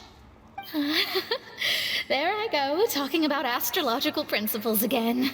Sorry about that. The moment I start talking about work-related stuff... I need to get going. It was worth trying to comfort you, even if only a little. I believe that you'll help those who are struggling in the same way I did.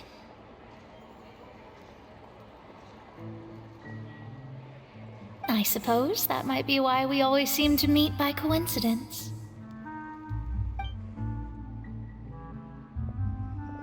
Paimon feels kinda moved by what Mona said. But also kinda sad, too. Hey, Traveler. Paimon suddenly feels like going outside for a walk. Let's go.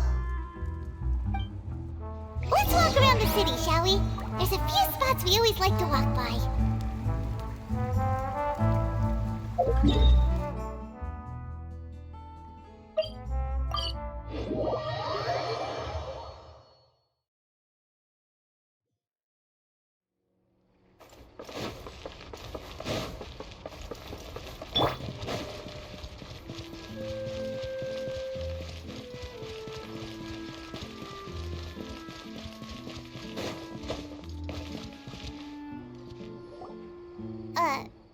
Huh? Our names are written in this newspaper. What's going on? Let Paimon see! stronghold, the Fortress of Meripede has continued in its noble autonomy, but that does not mean that others cannot interact with it. My recent attempts to enter the fortress bore little fruit. Huh. Guess Charlotte still hasn't given up on that. Thus, did an Outlander friend become the focus of this report, a blind adventurer with their white fairy legends trailing in their wake. It is said that this mysterious traveler once visited the underwater fortress. So while the fortress's interior remains a mystery behind closed doors, do not fear, for the tales of the traveler contain surprises in spades. Journalist Charlotte's biggest scoop yet, the Traveler's Trail, World Walker. Huh. Charlotte took so many awesome photos of us and we never even noticed her. She hasn't been able to get a hold of anything at the fortress, so since we're easier to find, she's using us as the subject matter instead?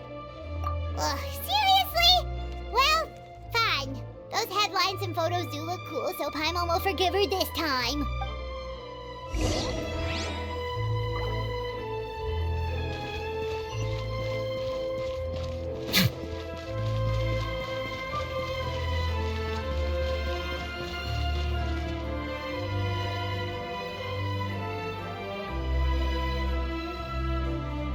We're here!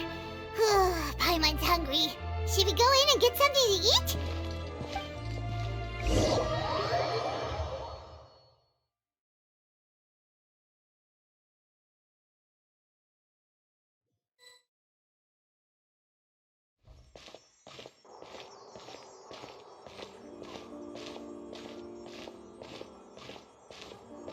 Hey, quick! Look! That's the limited edition, only 16 slices a day cake! It was so delicious the last time we tried it, despite the tense situation we were in. Let's give it another go. I'm sure it'll be great. One slice of cake, please. Someone showed up after all. Oh, wait, you're the one from the Palais Mermonia.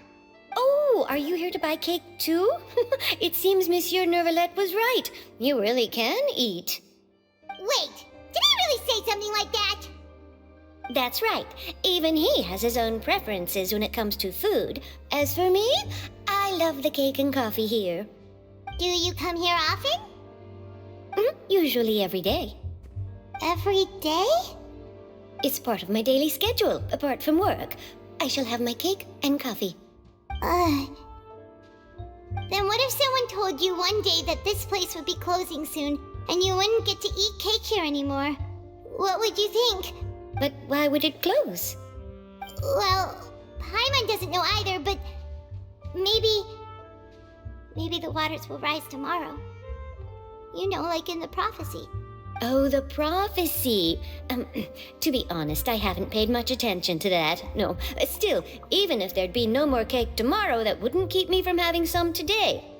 No, it's the same for eating in general. You might not be able to eat tomorrow, but if you can do so today, then you should carry on. That's what people call living, you know. Huh. Don't be sad. Excuse me, could I have 2 more slices of cake to go? These 2 slices are for you. Sijuin said that this kind of expression you're making is what humans call being sad. Oh, you know Sijuin? I sure do. She was born before me, and she sometimes comes to the surface to teach us things about humans. She said that humans are creatures that are saddened easily, yes, and you can only lift their spirits by feeding them delicious food. So please try the cakes here. I've got something else to do, so I'll be going now. You two try to stay in a good mood after eating, all right? Bye.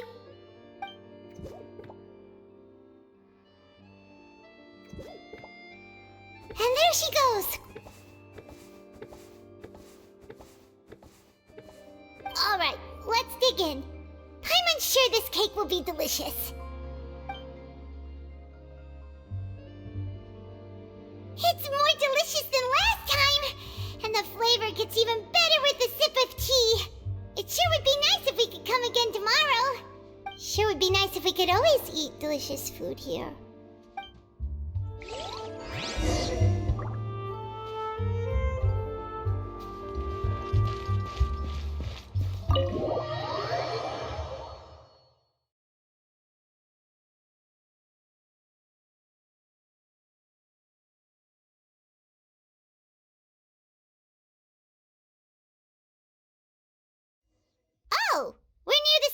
office.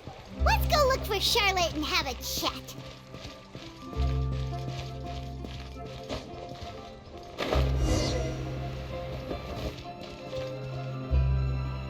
Wow! If it isn't the Traveler and Paimon! Oh, have you seen the article I wrote about you? Ha! You've got some nerve! You just used us to make some quick mora! Oh, you needn't worry about that. I heard that you were in Poisson some time back, so I sent you a letter to discuss just that. It appears you didn't receive it, though. It's all right, though. I've set aside the amount intended for you. I've even set the table with some food. Really? Oh, you're the best! You're almost a little too easy to win over, Paimon. If I were a journalist with ulterior motives, you'd be in trouble now, you know. Oh, Paimon knows you're not like that. Still, what brings you here all of a sudden? Were you looking for me? When Mona mentioned you, we thought of coming to see you at work. I see. It seems you've already bumped into Mona here in Fontaine. So she mentioned me? What did she say? She said that you're a real daredevil of a journalist. Nice. In which case, can this daredevil journalist dare to request an exclusive interview with the legendary Traveler and Paimon? Huh? So your article in the paper today doesn't count? Oh, of course it doesn't. That was more like live photography. What I'd like to do is dive deeper and ask you to talk about the things you've seen and experienced. Yeah, are we even qualified enough? Why not? If I say you're worth an interview, then you're worth it. Oh, in that case, we'll just chat when you have the time then? Oh, so that's a yes? Ooh, splendid! I'll tell the editor-in-chief immediately. I'll have to apply for lighting, a venue, some props, and... Whew, so much to get done now. Talk to you later. Wait, Charlotte, Paimon's still got a question for you.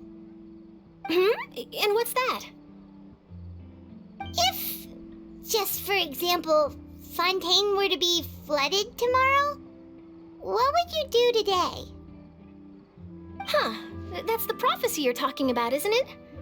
I mean, I do hear about it often, but I've never once thought that the day could be tomorrow. If you're seriously asking, then I might try and think of a way to leave Fontaine. Oh, but I'm still a journalist first and foremost. That means I have a duty to be reporting from the scene. And secondly, I wouldn't forsake my homeland that easily. From what I've seen, most people don't know what they'd do should the worst come to pass. In truth, it might be better just to behave like normal rather than worry over such an end. So in all likelihood, I'd probably still be prepping at the office for that interview of ours. I know what you're thinking. That sounds a bit sad, but I've always believed that it's best to do what you enjoy. Just think about it. If this nation really were to be suddenly destroyed tomorrow, but I still successfully finish an exclusive interview with a truly unique person, then the story I would wind up writing would truly be timeless. And then do you know what I'd do? Well, I'd write that story, send it for printing, and use messenger pigeons to get copies out to the various nations as soon as possible. I'm not a dreamer, nor am I a workaholic, but I do love my job, and I'd be proud of leaving such an article behind. I guess you could say that I was born to be a journalist. But anyway, that's my answer. And on that note, I'll get back to my preparations. That's so nice. All of a sudden, Paimon actually kinda envies her. Anyway, let's go and take a look at the sea, shall we?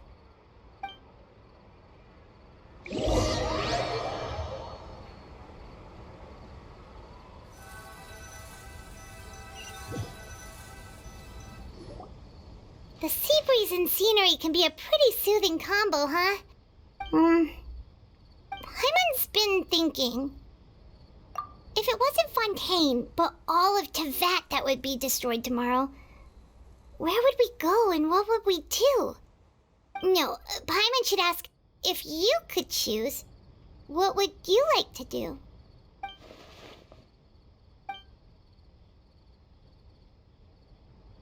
We've always been moving to the next destination, so we haven't spent much time thinking about these kinds of things. We didn't have to either, with us always being on the road and whatnot. You mean, still traveling? Huh. Wait, isn't that what we've always been doing?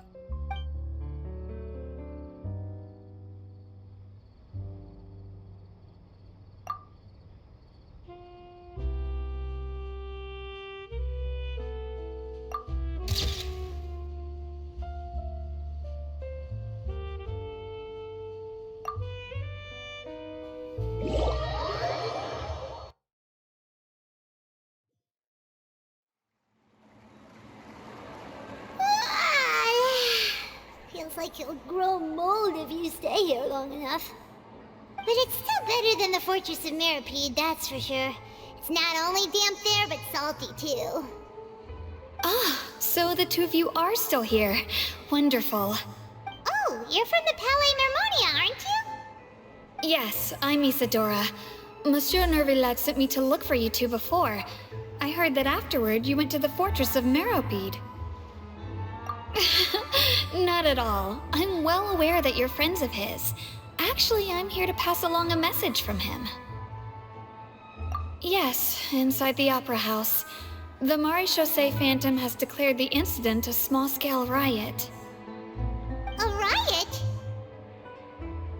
Well, that said, I don't personally think it was that serious.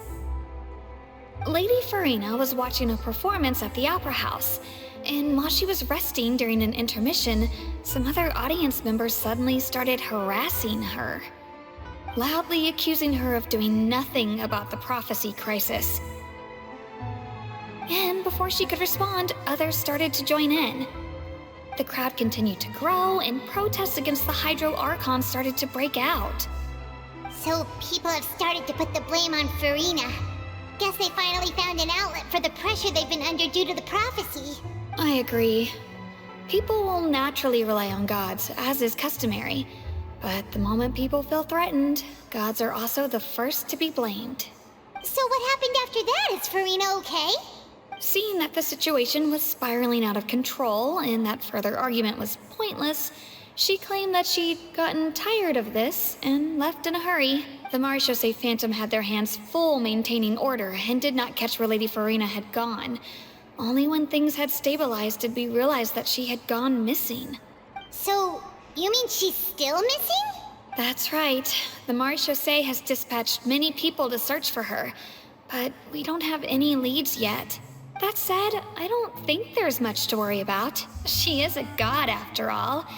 Even if she were to fall into the hands of rioters, what could ordinary people do to her? Good. Monsieur Nervillet sent me to tell you about the situation, but he didn't say anything else. Don't worry, this is more than enough to go on. Thanks for keeping us informed. Ah, is that so? Well, all right then. In that case, you two take care. I'll be heading back to the Palais now.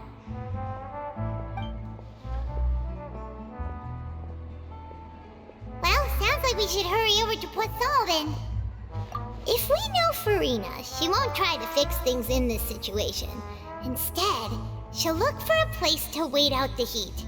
And as we also know, she may be loud and dramatic, but she doesn't have a heart of stone. When Nervillet was talking to her in the Palais Mermonia, and she heard about Poisson, she couldn't hide her sadness and remorse. It would be hard for her to ignore being accused by the public today. Paimon thinks Farina's probably taken the opportunity to slip away to Poisson and try to relieve the sense of guilt that she's feeling. Huh. Well, what do you think? Paimon knows the answer, of course, but Paimon can do the analysis to back it up, too. Cool, huh? In that case, there's not a moment to lose. Poisson, here we come!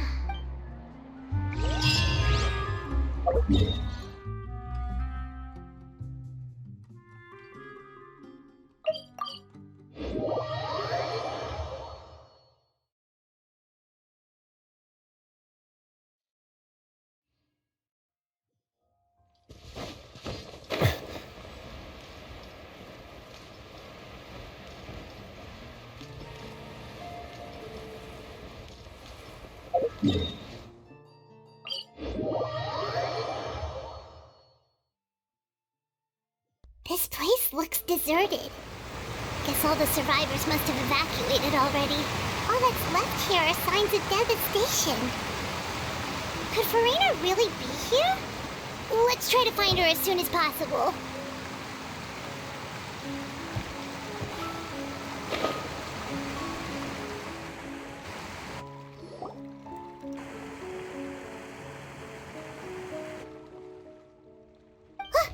That's Farina, right over there! She really is here all on her own.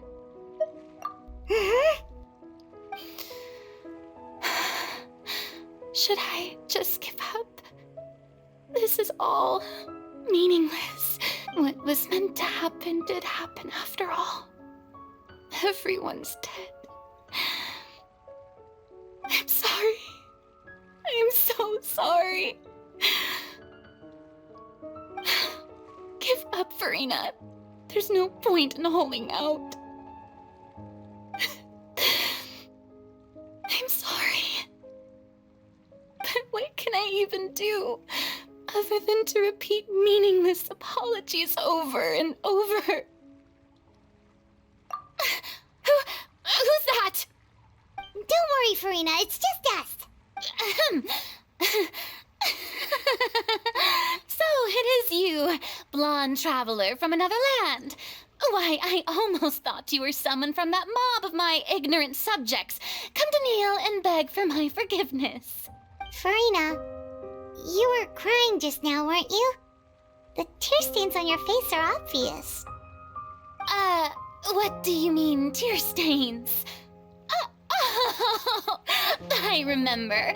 The show at the Opera House earlier this morning was so moving. I'm still trying to process it. Who did that uncivilized rabble think they were, disturbing my enjoyment of the arts? They even dare to tout their Archon. I must teach them a lesson. I can just imagine their twisted and frustrated faces once they realize that I'm nowhere to be found. Oh, and I'm sure Nouvellette and those people from the Marche Chaussee Phantom are freaking out right next to them, too.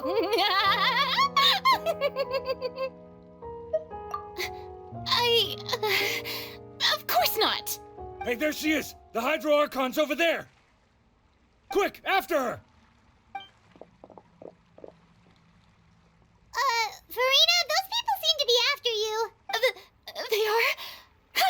They're just some rabid fans who want to cut the line because they haven't been able to meet me in person, aren't they? That's against the rules. I can't let them get their way. Farina just ran off! Quick, we have to catch up with her!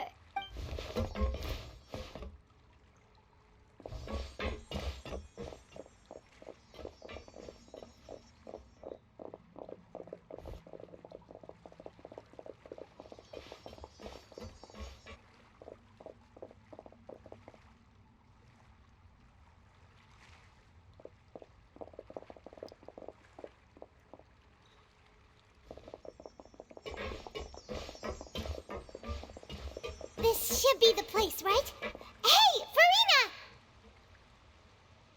There's a good hiding spot over here. Quick, come to Paimon before the rest of them catch up to you. What is this place? Hurry, they're almost here! Fine. I suppose haste is warranted. Lead the way.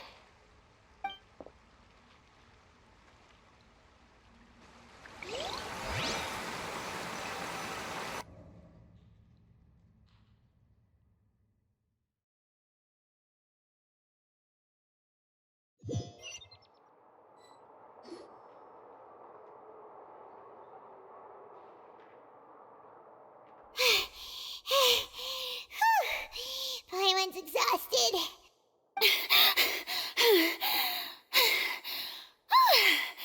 I'm so tired.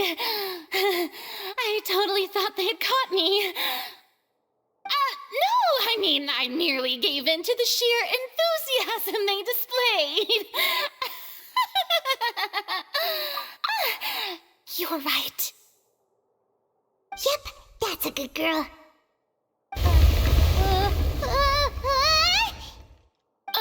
What's happening? The ground's shaking. Is it an earthquake? Yeah, a quake of this kind preceded the flooding in Poisson, didn't it? It can't be. It's happening again. Well, there's no need to worry too much about that. Nouvellette's made some emergency plans, so the evacuation should go a lot smoother this time. Yeah, I hope you're right. But the people of Poisson, they've already...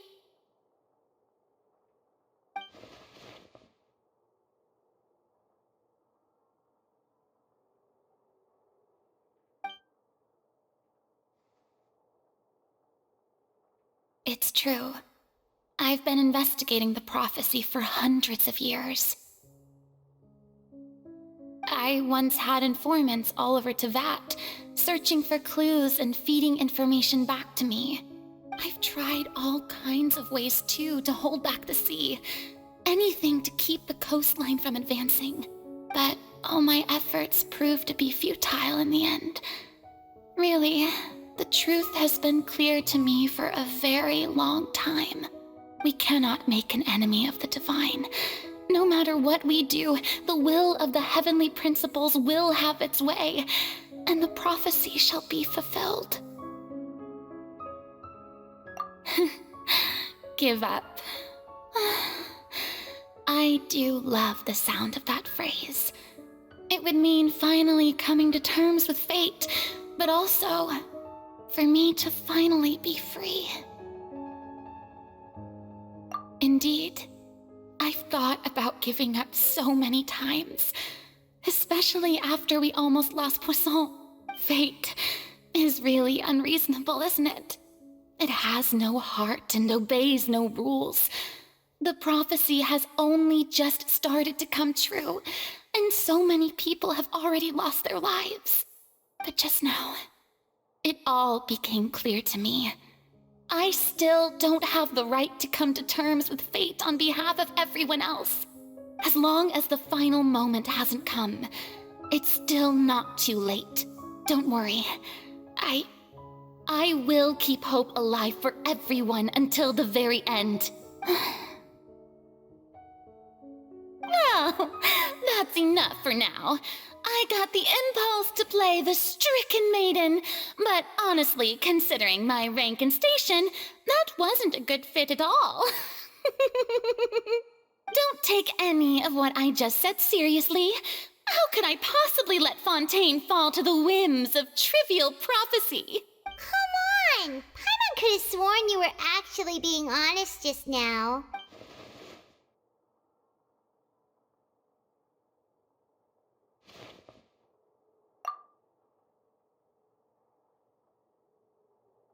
Share my burden. That's impossible.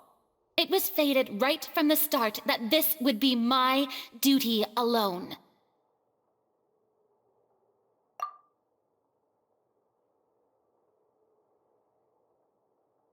A witness. Yes, I've heard that you came to Tevat from beyond the stars, yes. In other words, you never belonged here. And if Tevat is, in its entirety, a show on a stage, then you're just a spectator, aren't you? If that's the case...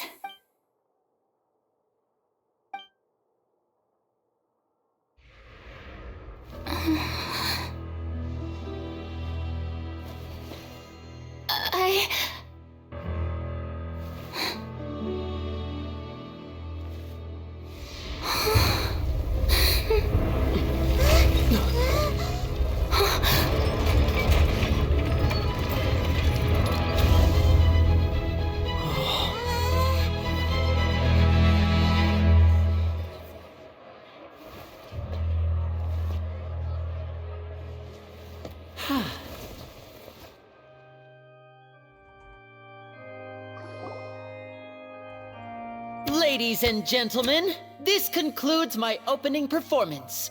Now, without further ado, we may proceed to the trial of our god. So this is what it is. Yes, you deserve praise for the effort you took to raise the dramatic stakes. Do not forget, however, that I am Focalor, the god of justice, the embodiment of justice itself. Does it not strike you as even the least bit absurd to bring the very concept of justice to trial? May I interpret these words as your refusal to stand trial? In that case, you will have the opportunity to defend your honor through a duel. You would draw your blade against a god? I see. It seems like you have made up your mind.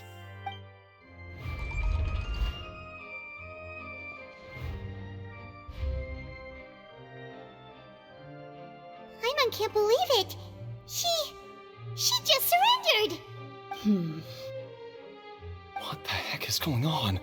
Did I just see an Archon surrender to a human?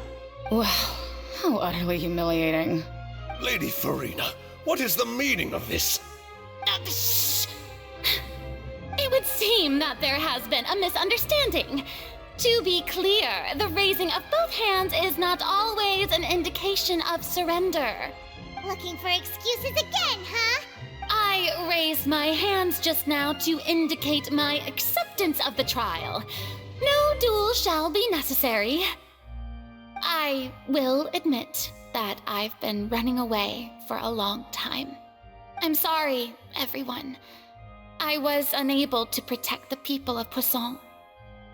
It is my duty to stand trial for my crimes. You are not the only ones to be disappointed in me. I, too, am exceedingly disappointed in myself. But now, it is time for the Hydro Archon to show you her courage and resolve. I, Farina, will use this trial to show the world the true meaning of justice! This time, I will protect you. Applaud and rejoice! One of the most outrageous and fantastical arcs known to the opera epiclese is now unfolding before your eyes. Mark my words, this shall be one of the most exhilarating and brilliant shows ever to grace the stage of Fontaine! The trial of the Hydro Archon, Focalor, will now begin! Woohoo!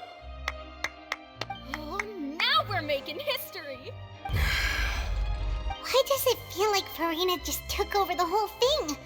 Like, come on! Didn't she just get forced to stand trial for her crimes? Also, even though she's still acting super dramatic, she is taking this seriously this time, right? All right, then. Who will be my opponent in this trial? The court asks the prosecutor to please take the stand. Is that so? Very well. Then please speak, witness of Tivat, my accuser and fated opponent.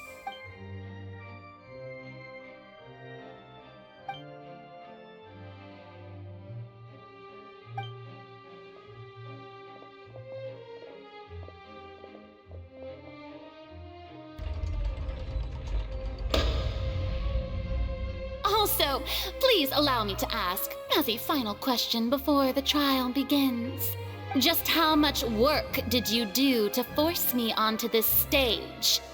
Well, we did do a lot of prep after the meeting that day. I can go over the tasks assigned to the Spina di Rosula, since they were rather straightforward and easy. Navia, the president of the Spina di Rosula. Most of the people who participated in the disturbance this morning were my subordinates. They changed into plain clothes and came to the Opera House as regular audience members, waiting for the perfect opportunity to incite insurrection against you. The people's resentment against their Archon has been building as more and more of the prophecy is fulfilled. A spark was all we needed to turn smoldering anger into a flame. Moreover, according to our understanding and analysis of you, when something like that occurred, you would likely flee the scene and head to Poisson by yourself. So, we arranged for a second group to lie in wait there. So, you mean, the ones who scoured the settlement for me were also from the Spina? And their goal was to force you to step into the giant magic box so you may personally participate in the greatest magic performance in all of Fontainian history. That's right. That house was a magic box, rather than someone's residence. As the super ultimate version of the setup that I used when I first performed at the Opera Epiclese, the volume of the box was increased by a whole order of magnitude, and the distance it traversed was the entire gap between Poisson and Araneas. Its cargo, of course, was an Archon instead of a human. My thanks, Farina. Without your help, we could never have pulled off such an extraordinary performance. You're welcome? Of course, this performance was only made possible with Father's support. The House of the Hearth spent a massive amount of labor in Mora to pull this off. We had to select a location, construct the giant magic box, dig a tunnel, and open up a path through the water.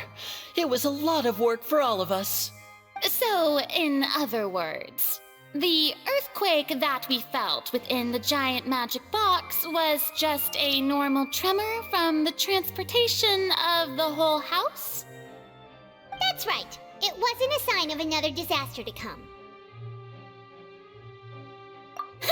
Then, I can guess Nervilette and Cloran's parts.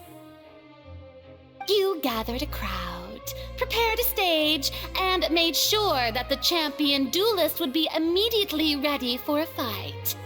Also that as soon as I appeared on the stage, the trial may commence without a hitch. Am I right? Yes, that is correct.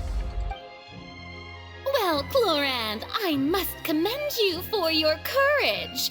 Only the most outstanding champion duelist in all of Fontaine would accept a duel with an Archon without flinching. Thank you. As for you, Traveler, I suppose your role was to keep me distracted with conversation once you found me in Poisson. You'd make sure that I didn't notice anything amiss before revealing yourself as my prosecutor once we'd arrived onto the stage. Oh?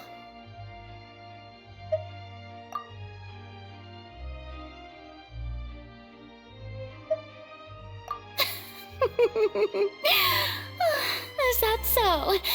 Then I suppose I must have missed my final chance. It's fine. It matters not. What's done is done.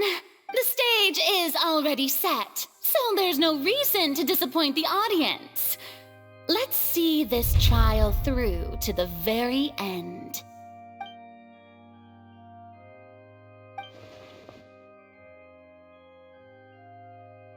Sir Prosecutor, please allow me to pass this along. This is a document that Miss Charlotte applied for and received permission to share with you during the trial. According to her, it should speed up the proceedings. Huh?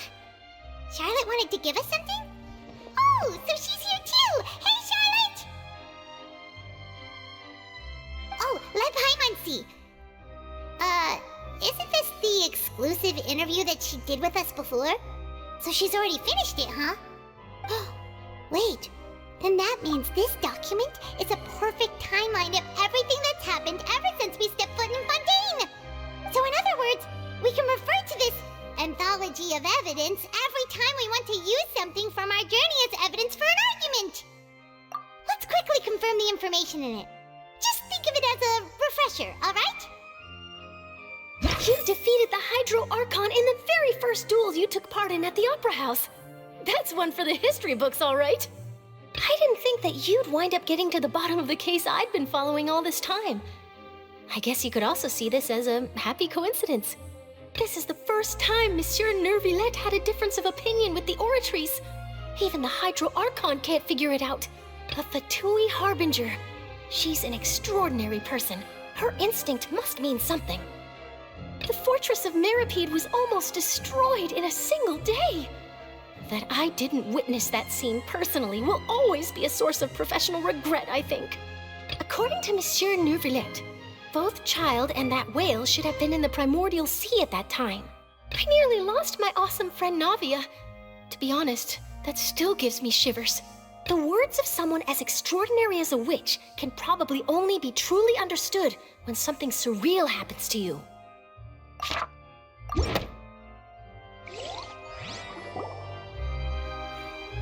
The prosecution and the defense are both in position. The trial shall now begin. Oh, come on, Nervilette. There's no need to repeat all the unimportant legalese. Just fast forward to the part where the prosecution lays out my offenses.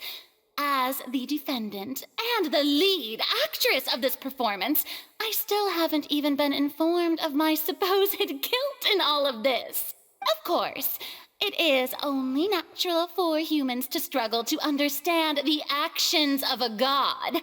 However, you will need more than that to convict me of a crime.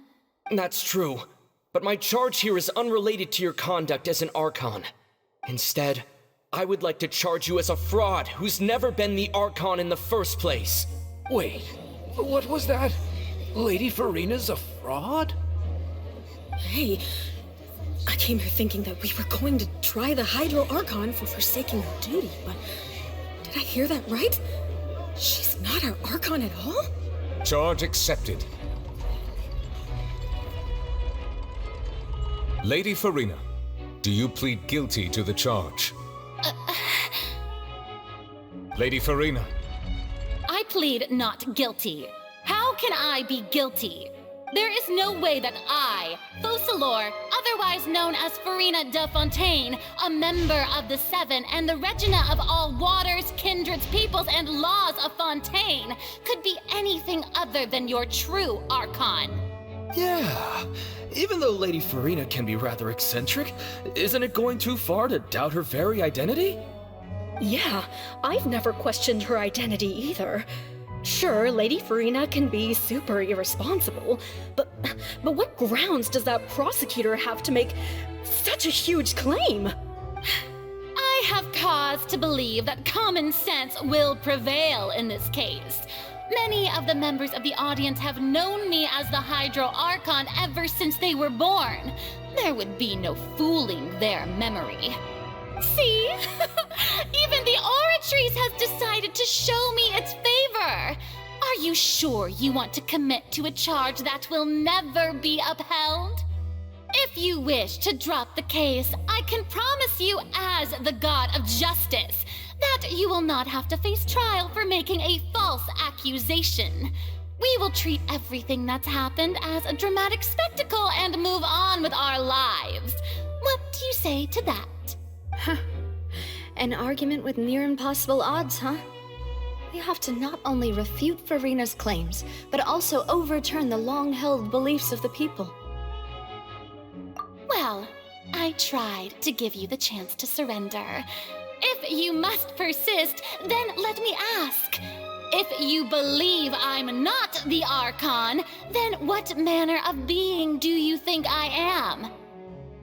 And if I was not the Archon, then how did I manage to live for over 500 years?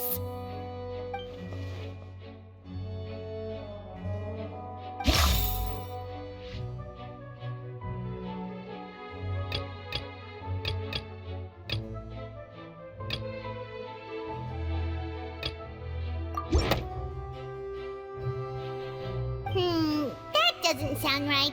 Paimon doesn't think this clue can be used as compelling evidence to build our case.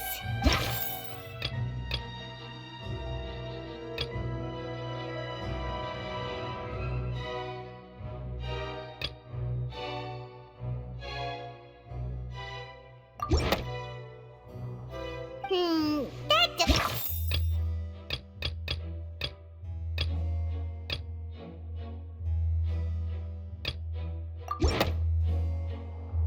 First of all, you may be a member of another long-lived race, which would allow you to naturally possess an extended lifespan. And second of all, even if that wasn't the case, there could be other ways to extend your life. Who gave you that idea? Was it the knave? You'd sink so low as to use a harbinger's words against me. A curse? I once thought it possible that the aura of an Archon might naturally resemble a type of curse. But in light of this claim, perhaps what I sensed was not your divinity, but a curse after all. You sensed it too, huh, Nervalet? Lady Farina is actually a human? Well, it is true that it's extremely difficult to tell humans and gods apart just by looking at them. It's not impossible.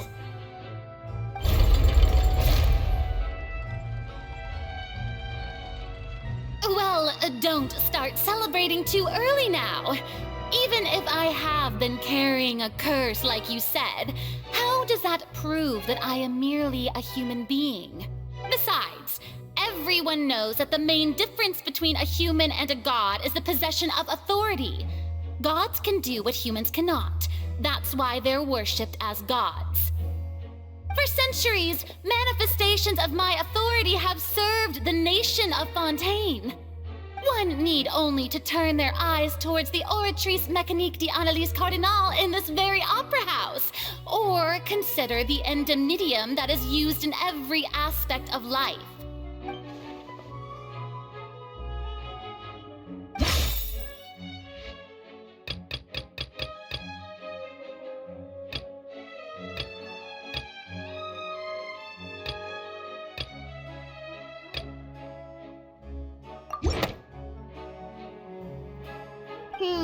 That doesn't...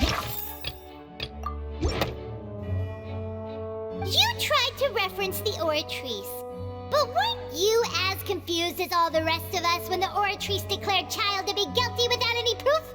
Otherwise, you should have come up with a good explanation for that by now. Didn't I make myself clear at the time? The decisions of the gods are naturally difficult for humans to comprehend. There is no need to provide an explanation.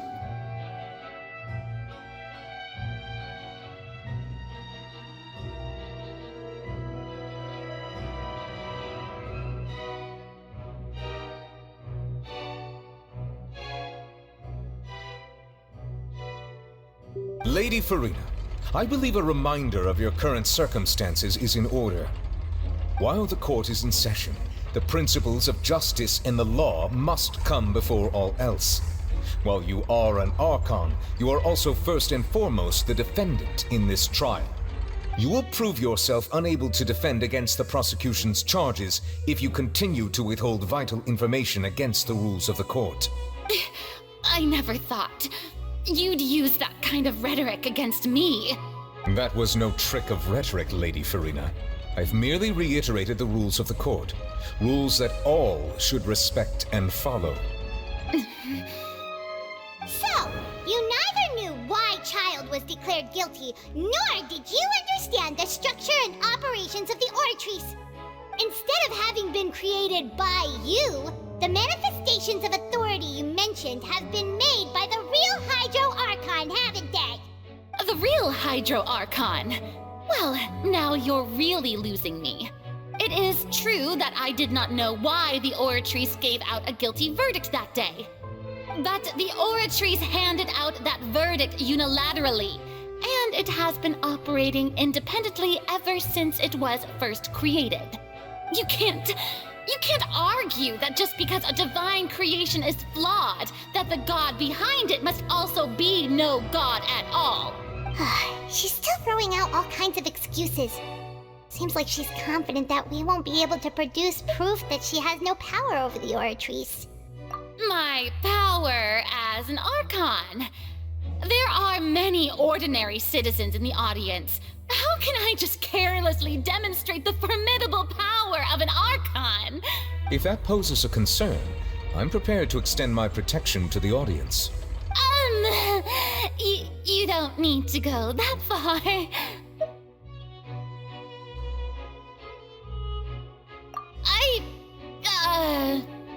Aren't you the Hydro Archon?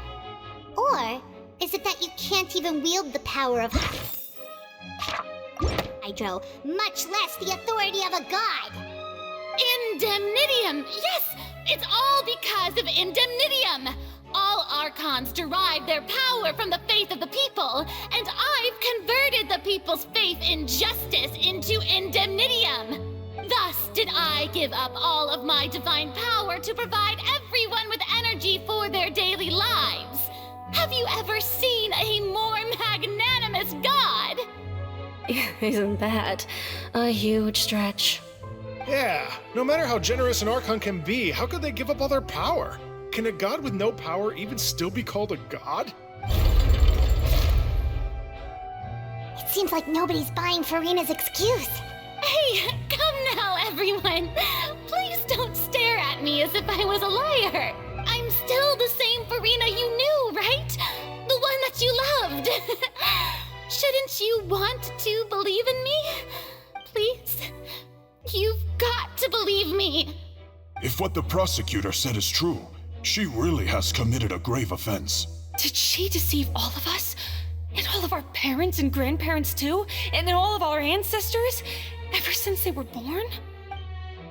Enough! That's enough. Tell me then, if I'm not the real Hydro Archon, then who is? If you have no evidence of another Hydro Archon's existence, nor can you find anyone who can back up their claim to be such, then what grounds have you to say that I'm not actually the real deal? Wow, she came up with yet another argument. How can we refute her now? Seems like she really doesn't want to give up.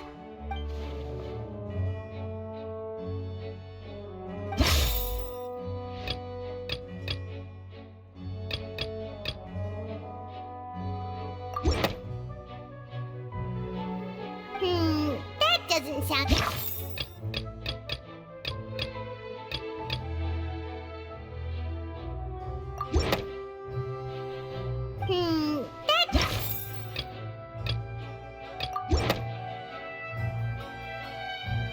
It has been established that all Fontainians can dissolve in water from the primordial sea. And that means... Since you insist on claiming to be a god and not a human, then there's a method that you can use right here and now to eliminate all suspicions of you being the latter. Miss Navia, please apply to serve as a temporary attorney for the prosecution before addressing the court. Though you act in partnership with the prosecutor, you must still adhere to proper procedure. Super sorry, Monsieur Chief Justice. I swear this really will be the last time that I'll speak out of turn. Now, I've brought some seawater from Poisson. As everyone knows, a massive flood struck the area not long ago, taking many lives, including those of some of my closest friends. So, Miss Farina, would you dare to touch some of this seawater? If we are to believe that you are indeed the real Hydro Archon, touching this seawater would have no effect on you. All it should do is strengthen your case. But if you don't dare to touch it, then we would have basically proved the reverse.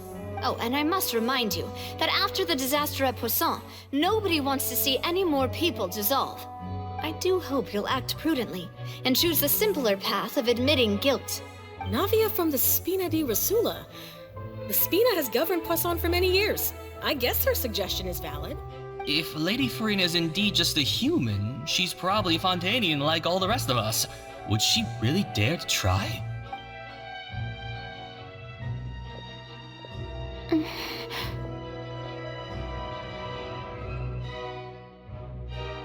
Lady Farina, this test has been unilaterally proposed by the prosecution. As it falls outside the realm of standard court proceedings, you possess the right to decline participation. Well, of course he had to tell her that. But refusing to participate is basically the same as a confession of guilt. She's just staring at the water without saying a single word. It really does seem like she's quite terrified of it. That could only mean... What's going on? Is she really planning to... That's not what we thought she would...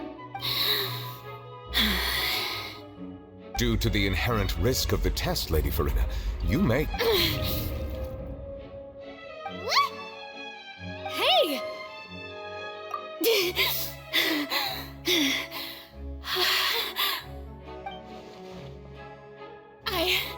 I'm fine! Look at me, everyone! My hand is still here! I haven't been dissolved! Will you believe me now? I really am your Archon! I'm nothing like a normal human who would fall apart as soon as they touch this water! Really? Was this not the most obvious thing in the world? Miss Seedwing? If you are present, Miss Seedwing, please come forward and attend to the defendant. Seedwing?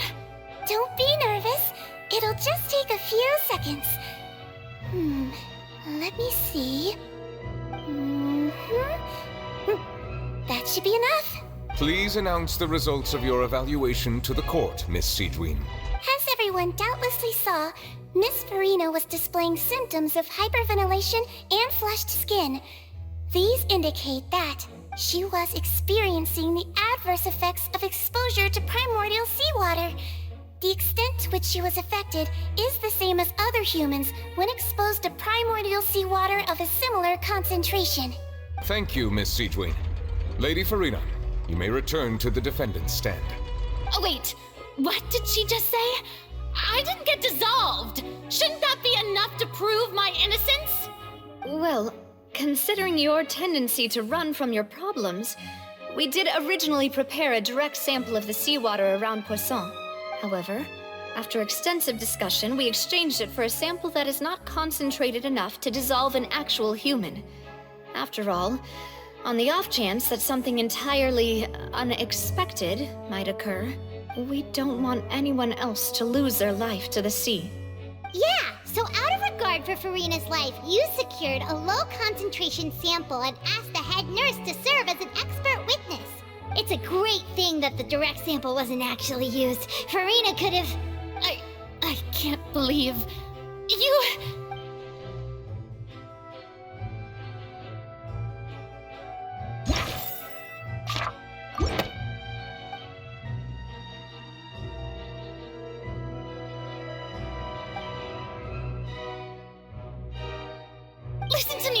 Listen to me, everyone. Please don't give me such cold and disdainful looks.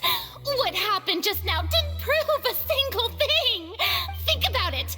How can you conclusively prove that an Archon can't also be affected by the primordial seawater?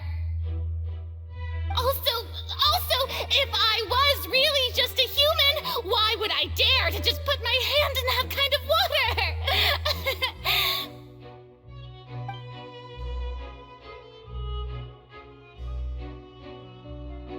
Please, everyone, anyone, just listen to me. I swear, I really am your Archon.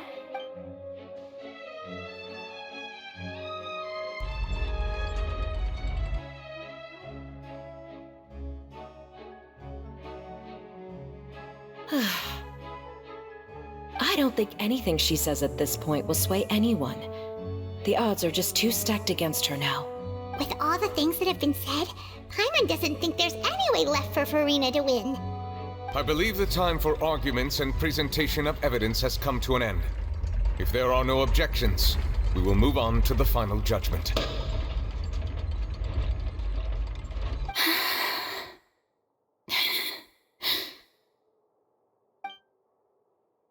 I don't think anything she says at this point will sway anyone. She's too stacked against her now.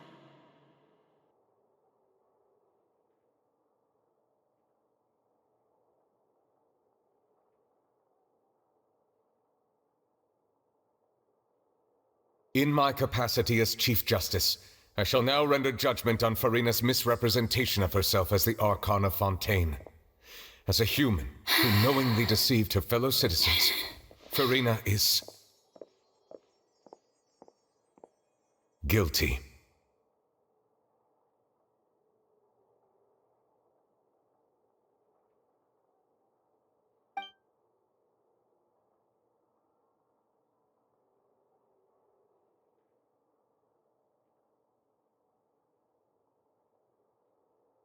We shall now turn to the Oratrice Mécanique d'Analyse Cardinale to render the final verdict on the charges.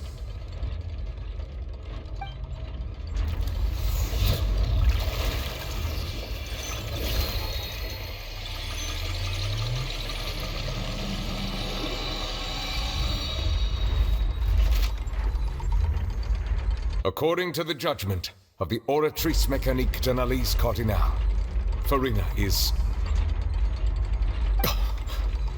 Well, what's wrong? What's the Oratrice's verdict? No, the Oratrice also displays a guilty verdict. Isn't that correct then? However, the exact wording of the verdict is thus: the Hydro Archon, guilty, to be punished via the death sentence. The death sentence? That's actually one of the available sentences? I've always thought that it was just a myth. The one and only time the death sentence has been handed out at the court, and it's been given to the very person we've worshipped as the god of justice? What an unexpected twist. Furina's been sentenced to death by the Oratrice? We just wanted to use the trial to show her the seriousness of things so she'd tell us the truth. How did things escalate this quickly? This outcome is indeed quite strange. According to Fontaine's current definitions of justice, as well as its recommendations for criminal sentences, is this sentence really appropriate for the crimes that have been committed? Yeah! Even Fauché wasn't sentenced to death by the Oratrice. You know, the real evil mastermind behind the serial disappearances case.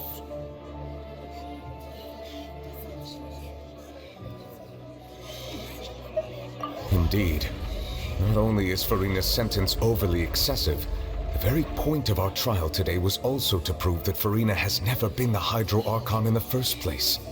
But now, the Oratrice seems to have deliberately invoked the title of the Hydro Archon. What does this mean?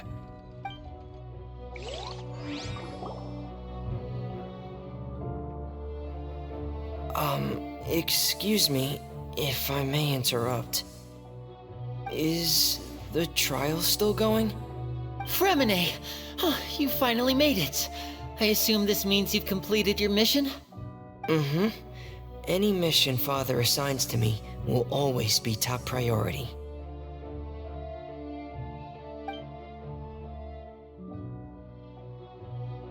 Is that the first prophecy slate? Huh. So the knave privately arranged for Fremine to try and find the missing slate. I looked everywhere and finally found it at the bottom of the sea. It took me a long time to get around some dangerous stretches of water. But has the trial already concluded?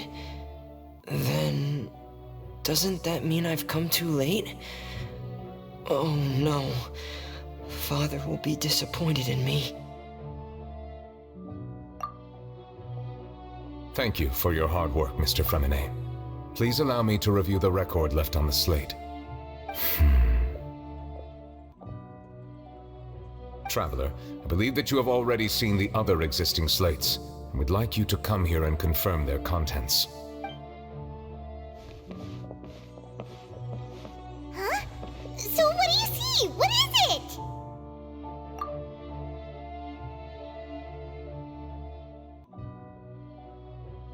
I believe I have now made sense of the Hydro Archon's crime. It has to do with Fontaine's lost history. Huh? Isn't the Hydro Archon just guilty of deceiving her people? Oh, wait, no, that's Furina, and we've already proven that she's not the Hydro Archon. So when you say Hydro Archon, do you mean the real Hydro Archon we've been kinda talking about? In truth, everything that you've encountered in Fontaine up until this point can be traced back to the contents of these stone slates. However, I'm uncertain as to how much sense they currently make to you. Okay, let's try to recall the contents of the other 3 stone slates. Paimon will do her best to help you remember.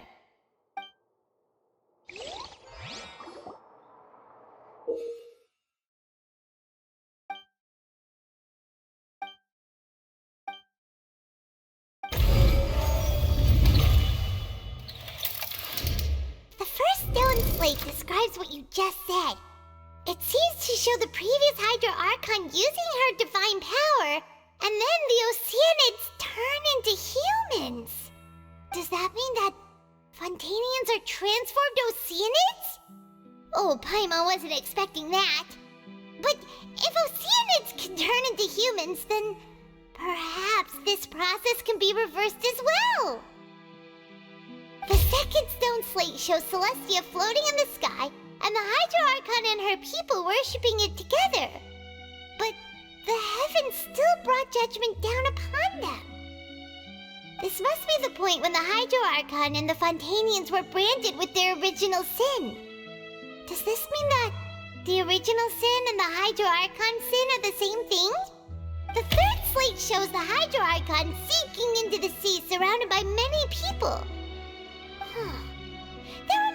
Paimon, didn't we also watch that happen to someone else? Well, the first slate is the prophecy the Fontanians have been talking about.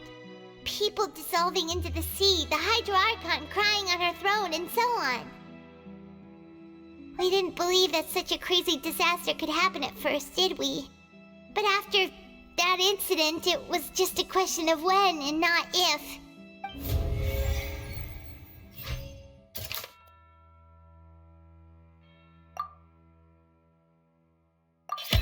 We know from the case of the serial disappearances of young women that Fontanians can be dissolved in primordial seawater, and the first stone slate tells us that long ago, the Hydro Archon used her power to turn Oceanids into humans. This might be the reason that Fontanians can dissolve.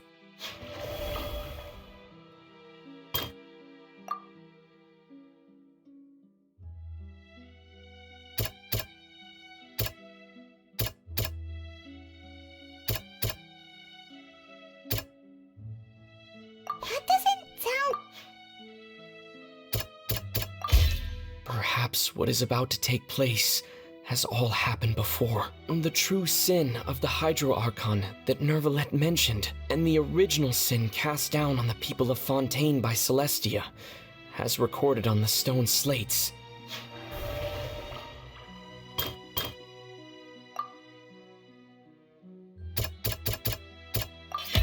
It's not as simple as falling into the sea. When Navia fell into the sea, her consciousness was subjected to judgment. The stone slates show the people gathered around the Hydro Archon in the sea.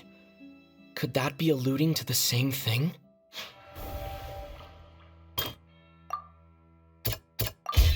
The prophecy from the stone slates found its way into society, but not many people believed it at first. The fortress of Meropide was nearly flooded with primordial seawater, which we know can cause Fontanians to dissolve. It seems increasingly likely that the prophecy may come true. If we hadn't dealt with it in time, things could have gone very badly. They'll dissolve into the primordial sea but won't cease to exist. Their essence will flow in the seawater, converge, and take the form of an Oceanid. The Hydro Archon was sentenced to death in court, shocking everyone present. Perhaps this means that her sin was actually Fontaine's original sin. Navia fell into the water inside those ruins, and she nearly dissolved. She was surrounded by the people of Poisson in a court within her consciousness, and was forced to take part in a trial meant to make her stay. The eruption of the primordial sea at the fortress of Meropide was the surest sign that the prophecy was about to come to pass no matter what. The prophecy's contents can all be verified by recent events. If we combine what we know together, loads of truth should come to light.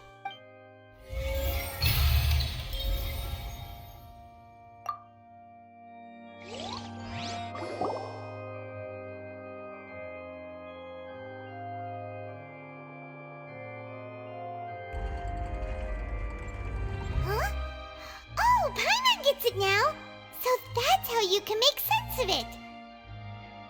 But then it feels like we're going to have to share some truly shocking revelations. Let's hear them. Incredible. Linny, did you hear that? We're not real humans. All Fontanians were originally created by the late previous Hydro Archon, with Oceanids as their basis. The evidence for that can be found in how only Fontanians could dissolve in primordial seawater, and how all the girls Vacher dissolved were also turned into Oceanids. Oh, and according to Navia, when she was about to get dissolved, she also saw everyone gathered around for a trial, all of them in the shape of Oceanids. Indeed. Yeah, and it follows from the content of the first slate that she probably angered Celestia by creating humans without prior permission. That could also explain why the Oratrice judged the Hydro Archon to be guilty. It's to account for that ancient sin. The Hydro Archon's true sin was creating us? And yet, after many hundreds of years, the Hydro Archon's creations have turned around to try to judge the Archon within the Opera Epiclese. The twists of history are often the most unexpected of all. Yeah, isn't the image here just like when Navia fell into the sea? So wouldn't it be trying to show the image of the Hydro Archon also falling into the sea once the prophecy has been fulfilled in the fourth slate? In the end, the people will all be dissolved into the waters, and only the Hydro Archon will remain weeping on her throne. Only then will the sins of the people of Fontaine be washed away. Did Paimon get all that right? You've made some keen deductions.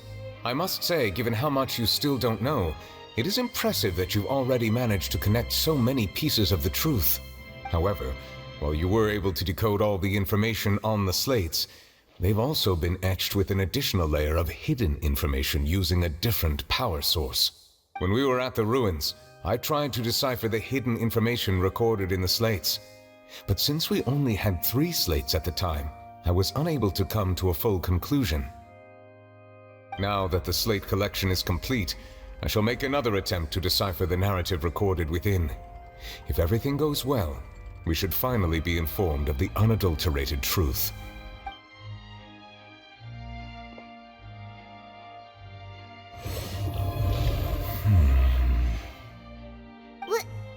Well? Did you get it? I believe I should share this truth not only with you, but with all the people of Fontaine as well. I will try to briefly summarize it for you. Your hypotheses regarding the origin of Fontainians and the sin of the Hydro Archon were both correct. In the Fontaine of old, the previous Hydro Archon sensed the yearning of her Oceanid familiars for life on land.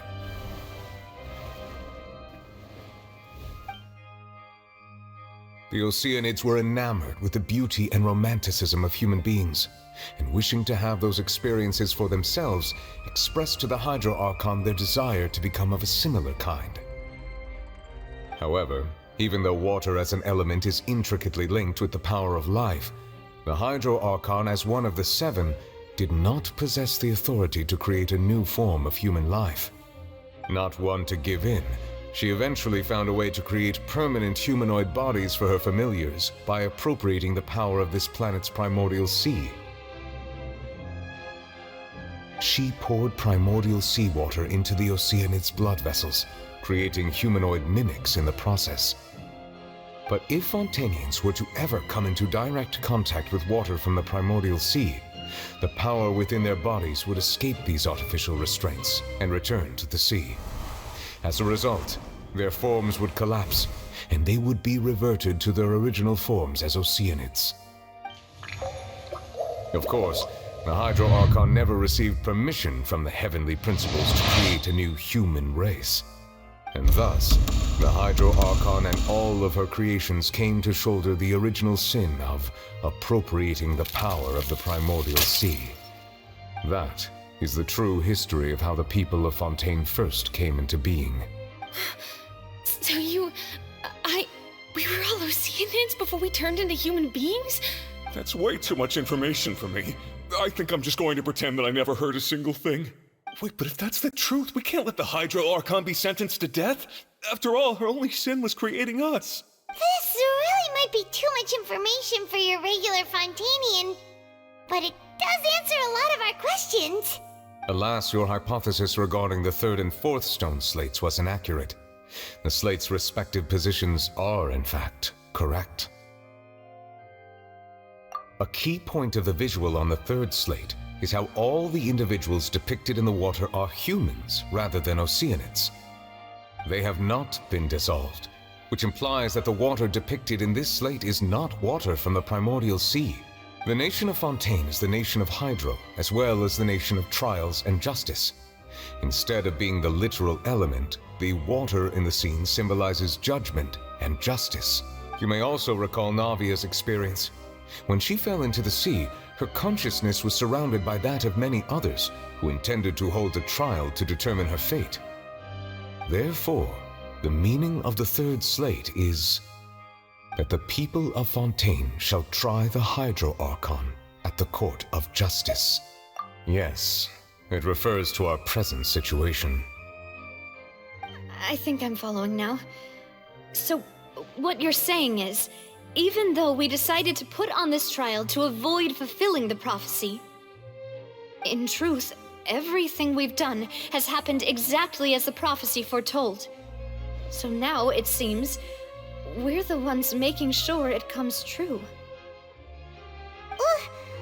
What should we do? Huh. No matter what, the prophecy will be fulfilled. If that's the case, does that mean the scene in the fourth slate will also be fulfilled soon? Traveler, I would like to point out another small fallacy in your deductions. About the fourth slate, you probably thought that the eruption of primordial seawater beneath the fortress of Meropide served as the surest sign that the prophecy was about to come to pass, yes?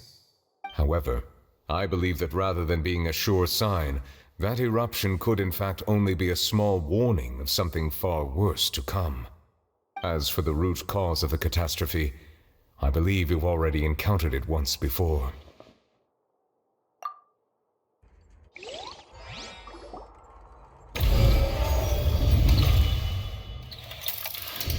This eruption was just a small warning of the things to come. We must find the root cause of the disaster.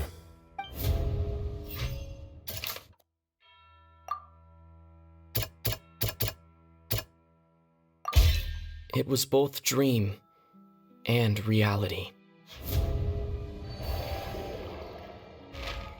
If we're talking about a true culprit, that could only be that thing inside the primordial sea, right? The truth, the original sin, the trial, and the root cause of the disaster.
That was way too close!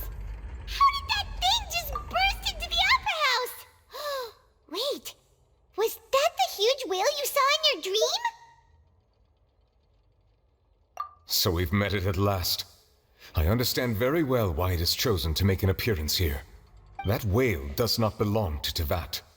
It is a monster that has traversed the stars, weeping all the while. It has been greedily consuming the energy from the planet's primordial sea, using it to grow. That is the main cause for the rising sea levels. And once it has finished consuming all of the energy contained within the sea, its next step will be... You said that when the Hydro Archon first created Fontainians out of Oceanids, she filled their blood vessels with primordial seawater. Precisely. That whale finds the blood of Fontainians nigh impossible to resist. Therefore, when it left the primordial sea, it decided to make its next stop a packed opera house full of food. Food in the form of Fontainians. We just barely managed to push it back, right? In that case, won't it come back to target the people again once it's managed to recover its strength? That is correct. Indeed, it is more accurate to say that we should thank that Harbinger for buying us some time. Without him, the whale would have likely come onto land far sooner. From the way he looked, he must have been fighting the creature for quite a long time. That battle maniac. We've always known that he had a special connection with that whale, but we definitely didn't expect it to help us out like this. Anyway, now that we know that this whale is the actual cause of the disaster recorded in the prophecy, all we need to do to stop the prophecy would be to find a way to beat it up, right? It is too late. It had already absorbed too much of the primordial sea's energy before we could notice it. At this point, it has become practically integrated with the sea itself. Even if the entirety of Tevat were to be destroyed, it could still survive and swim off towards some other world. That's not something I will accept. We've already done everything we can, and we even found the true culprit. We've come so far. You can't just tell me that the last hurdle is some impossible foe. That's just not fair. Indeed, that's not how a grand performance should end. I'll fight it to the end, no matter what. So the prophecy will be fulfilled no matter what, huh?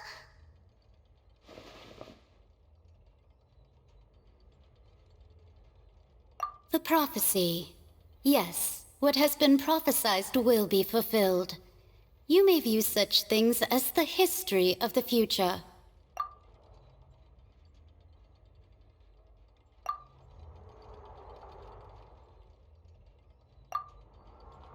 Just as prophecies are usually only the future as seen from the perspectives of the gods, could things be happening in hidden corners where the gods' gaze does not fall?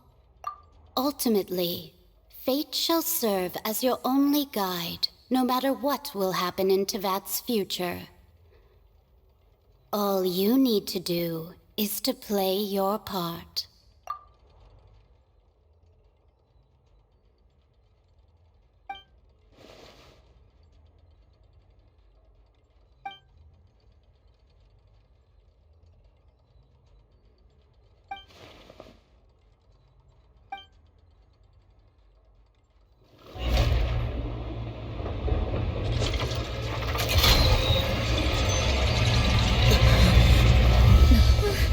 What's happening with the aura trees? I believe it is preparing to carry out the death sentence.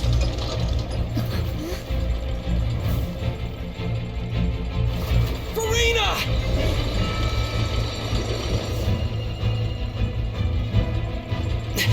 No, I still need answers.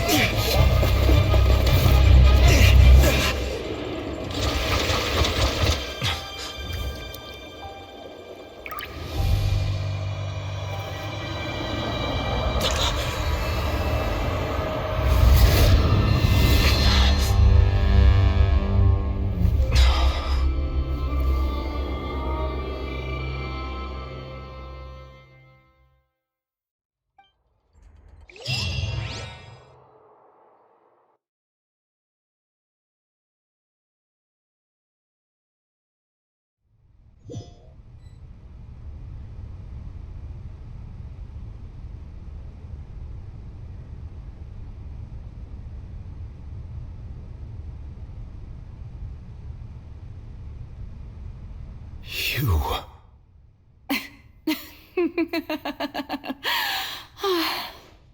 Sorry. That shocked expression on your face is just too amusing. I couldn't help myself. You are not Farina. Who are you? The sweet sound of bewilderment. Marvelous. A sure sign that my attempt to deceive everyone was a resounding success. But to answer your question, I am Focalor. You know, the god. Focalor? Why did you deceive us? Oh, that wasn't my goal, of course. Goodness, no. But I had to fool everyone else too, if I was to stand any chance of deceiving the heavenly principles. Deceiving the heavenly principles. It's all because of that pernicious prophecy. Dreadful, wasn't it? Everyone doomed to dissolve. Fontaine condemned to be flooded. One was not amused. In fact, one was positively bemused when that problem was thrust upon me by my dearest predecessor. That's the former Hydro Archon Egeria, for the uninitiated.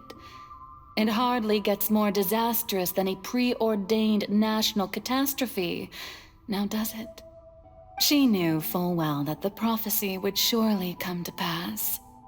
And as one of the seven, she also knew full well that one defies the heavenly principles at one's peril. So yes, as you have no doubt surmised, it was a rather impossible situation that I found myself in. I spent a terribly long time mulling it over, alone on the ocean floor. And I was almost growing barnacles by the time I finally realized there was only one possible solution to this confounding conundrum. I had to outwit the heavenly principles, allow the prophecy to be fulfilled, ostensibly at least, while saving everyone at the same time. I'm a genius, I know. I can only assume that's why Egeria chose me as her successor. Although, looking back now, it was hardly the inheritance one dreams of. Between the task of saving the nation, the quotidian duties of the Hydro Archon, and not to mention the original sin of creating a new race of humans, I dare say she left me quite a colossal mess to clean up. But one can only play the hand one is dealt. I did not choose this, any more than I chose to be one of her Oceanid familiars. So you were also once one of the Oceanids, transformed into a human by Egeria's hand. Yes, I was. I always dreamed of becoming human. And I still do, even now. In my eyes, to be human is to be part of the greatest opera ever known. After becoming a god, I separated my divinity from my body and spirit, leaving behind only a self that was as naive and bewildered as my past self on her first day as a human being.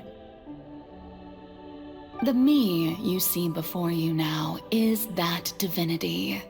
And the human counterpart I left behind, I named Farina. She could feel joy, sorrow, and everything in between. She could be as vain and conceited, or as meek and vulnerable as she wished. Her strengths were of a kind only a human could possess, as were her shortcomings.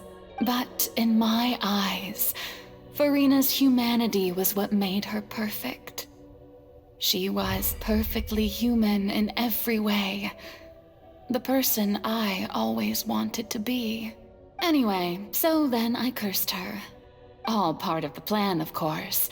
The plan to deceive the heavenly principles. Do you still remember the final scene of the prophecy? The Hydra Archon alone, weeping on her throne. In order that the prophecy might appear fulfilled, I invited Farina to be an actress, to play the part of the Hydro Archon in the prophecy. Under the curse I placed on her, so long as I, Focalor's divinity, continued to exist, she could not die.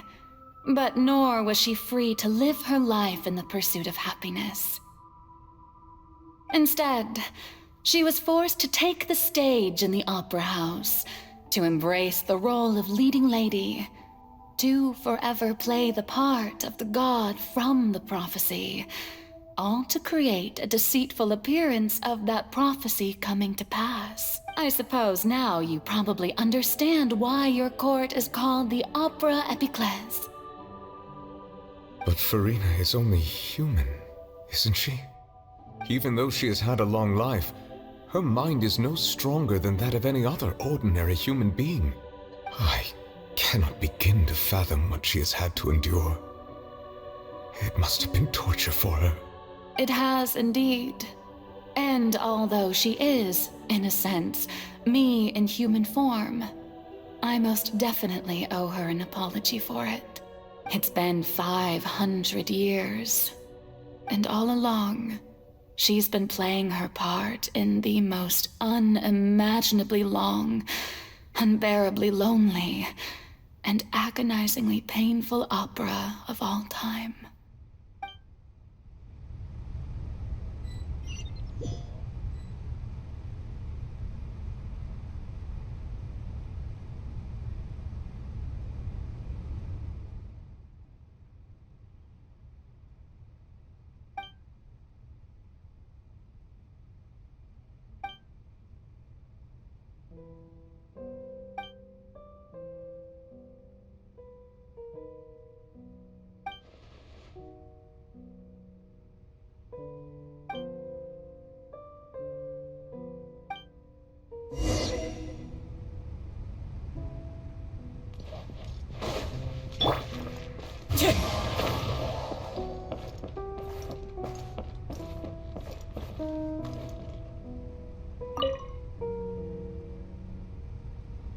Oh, who permitted you to come onto the stage?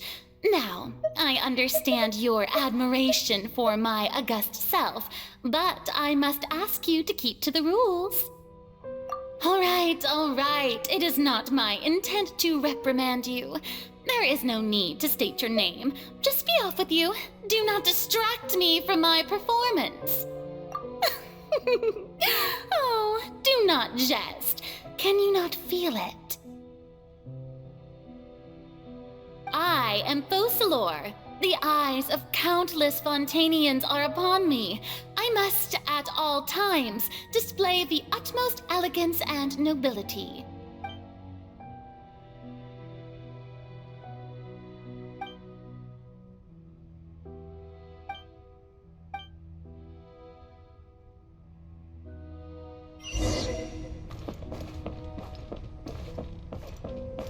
Dear audience, the performance is experiencing a technical difficulty, but worry not.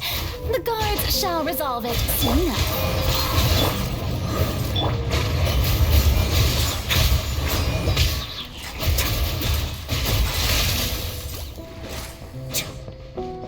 Hey, what gives?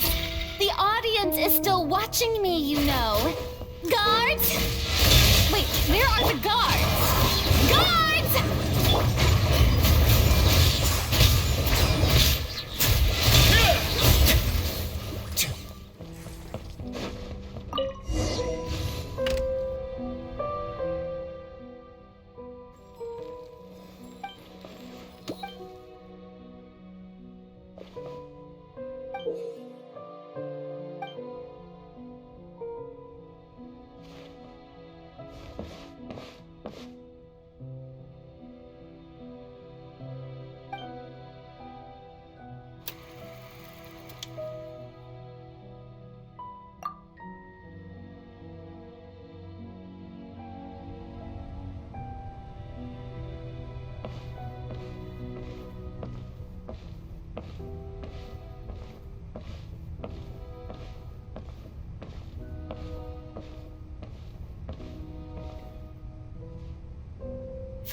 Farina.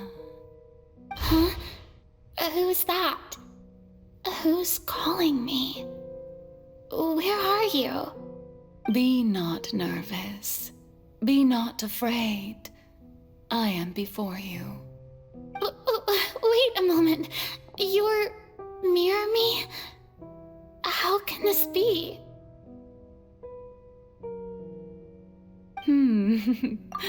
Mirror you, huh? You know what? That's not bad. Let's go with that. Mirror me? What do you wish to say? The prophecy. Have you heard of it?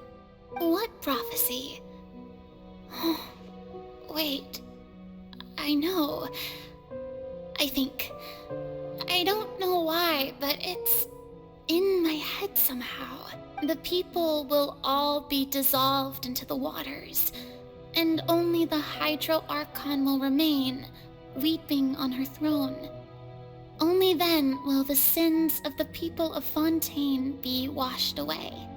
Oh, very good. You know it well. What's going on? I can't seem to remember anything clearly. The only thing I know for sure is this prophecy. Will it really come to pass? Yes, it will. And that is why I've come to you. Disaster will come to Fontaine sooner or later. Things will develop just as the prophecy declared. There is no escaping it. But doesn't that mean everyone will die? I'm a Fontainian just like them. Will I dissolve too? Oh, don't worry.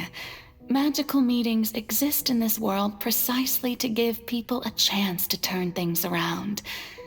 It is the reason why you met me today. I will tell you how to save everyone, but you may have to suffer somewhat. Oh, so there's still hope after all. Goodness, you frightened me. You spoke so much and with so much certainty. As for the suffering, well, I will admit that the first thing that came to mind was, why do I have to be the one to suffer? But if the prophecy will come true, I'll also die anyway, right? So if I've already met you as my magical meeting in this world, if there were scales, with all the people of Fontaine on one side and my pain on the other, is it not obvious where the scales should tilt? You truly are the perfect human. My ideal. I suppose this would also be the justice that belongs to you. Huh? Don't worry, it's nothing. Listen well. Fontaine has just lost its Hydro Archon. I need you to play a role. That of the new Archon. Play as a god? That's right. You must begin a never-ending masquerade. You must never let anyone suspect your identity. If you can keep it up, then I shall have my way of defying this prophecy. But should your identity be revealed, then all hope will be lost. But how will I do this? A human assuming the role of a god without being exposed. Don't worry. What you must do is not to turn yourself into a real god. You simply need to play the role of a god as humans imagine them to be. Being a human yourself, I'm sure you already know what such an entity would be like. Remember, your true challenge will not be pursuing divinity, but contending against humanity. I'm still not sure I understand, but I'll try. I'll try to do this. So, how long am I going to have to play this role? To accomplish this mission, you will have to stay on the stage for many, many years. You will endure and not grow old until your task ends. But I promise you, all will eventually end in a magnificent and dramatic trial, and everyone will be saved. A trial, huh? How exciting. I'll be looking forward to it.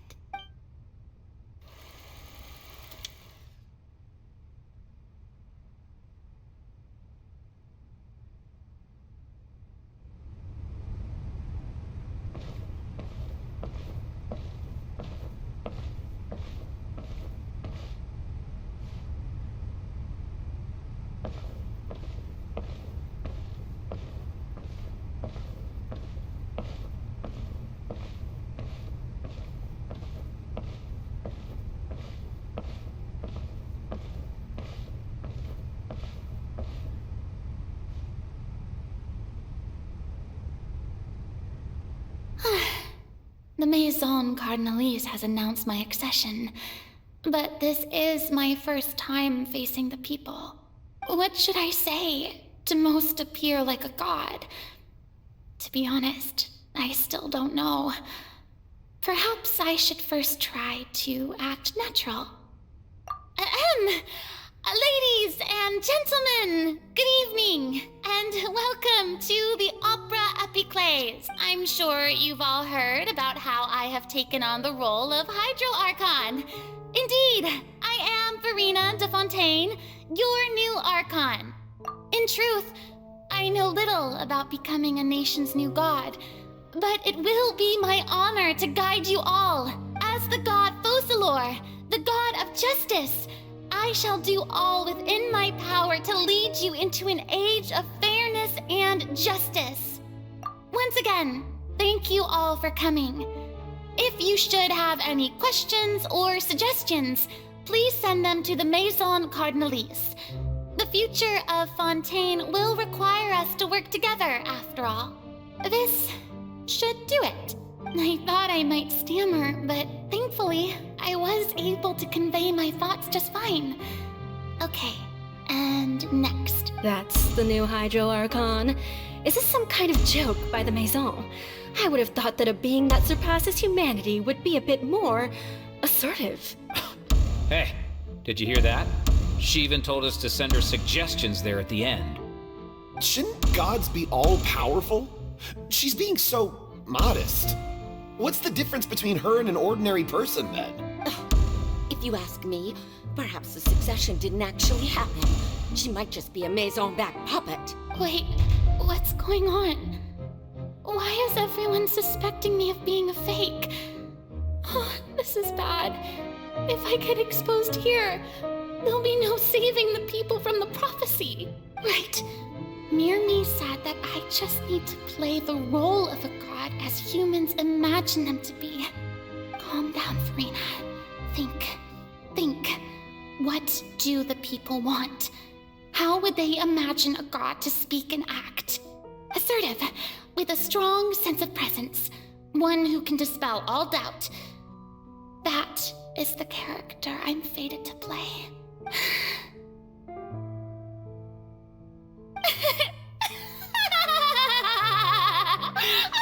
Oh, very good, my people.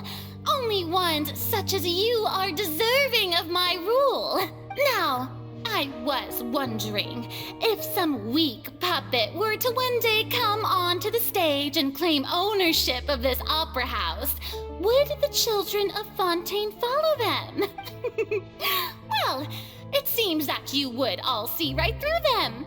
Having passed my test, you are qualified to witness wondrous trials alongside my august self, here in this opera house. You may consider my previous act a door gift of sorts. I thought it was a debut that suited the atmosphere. Now then, let us be reintroduced. Ah, so that was just a performance. How could I have forgotten that we were inside an opera house? Personality? It's quite shocking, to be honest, but I suppose it's a better look than before. Such a fascinating and bold deity. How wonderful! Our future may yet be bright after all. It seems I've turned them around. Best follow this flow and restart my accession speech. My dear people, whether you acknowledge me or not, whether you trust me or nay, I say to you, keep faith in your ardor for justice. We have heard it said that this nation's sins can no longer be washed away. Well, I say that justice is most fragrant when it blooms amid sin. The scales of justice should not weigh heavy in the hands of its God. On one side, it must carry fairness and justice. And on the other, praise and applause. May law be the prayer on our lips. May judgment be our worship. Let us light the fires and drink to the future of Fontaine. There is no trouble in this world that justice cannot solve. All that is is needed is for you, my people, to believe in it, heart and soul. So long as I, the Archon Focalor, stand within the Opera Epiclese, so long as I stand before the Oratrice, I shall even judge the gods of this world!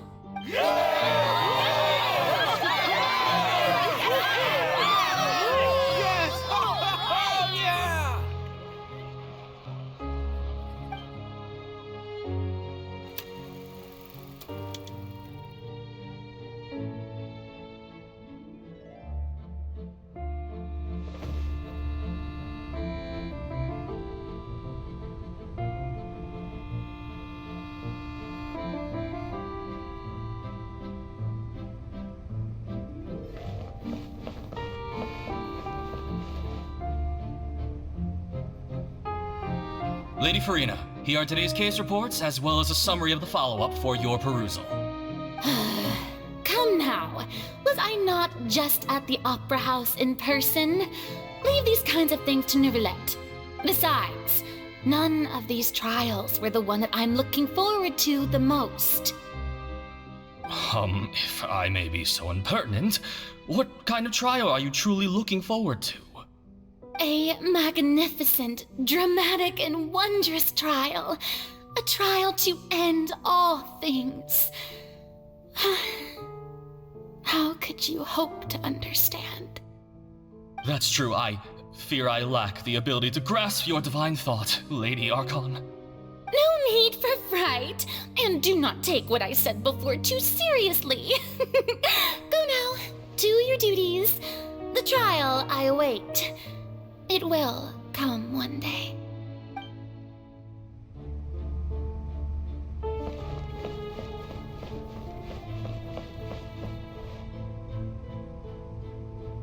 Lady Farina, I don't know what to say. Thank you for agreeing to see me. No need to thank me. Or rather, thank your own sense of perseverance instead. Long have you stood in line to meet me, have you not? Oh, I'm afraid that's just an inevitable consequence of my divine charm. All right, Deoteria, is it? How is your son's illness? You remembered me, and you knew of my family, too. He is doing much better now. In fact, he is far more of an ardent believer than I. He was the one who forced me to seek an audience with you, and to bring your words back to him. Oh, good. Very good. If this should happen again in the future, please do not hesitate to come and tell me. Going down to citizens' homes every so often, while not usual practice, should serve as a fine change of pace. Oh, you're such a gentle and wise god. Thank you once again, on behalf of my son.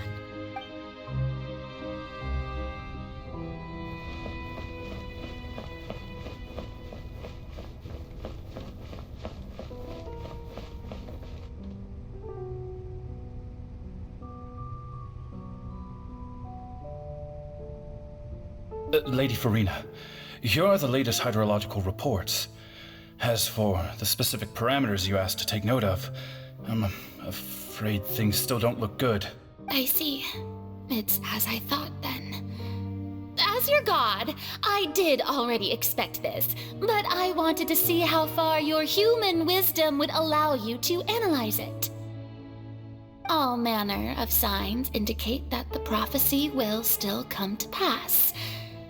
Forget it. That's not something you need to worry about right now.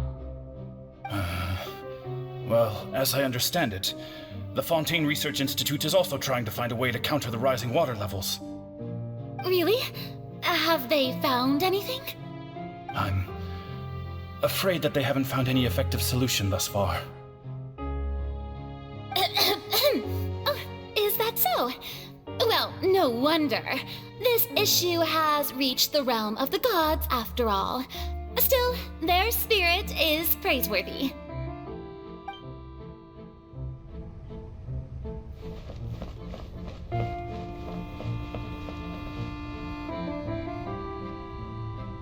The day is finally over. I haven't haven't had a moment to breathe this whole time. But it's good to see that everything's getting on track. There are no longer any voices of suspicion. Maybe this is fine. I just need to keep going, and everyone will be saved. Alright, Farina, don't think too hard about this. You need rest. Tomorrow's a new day.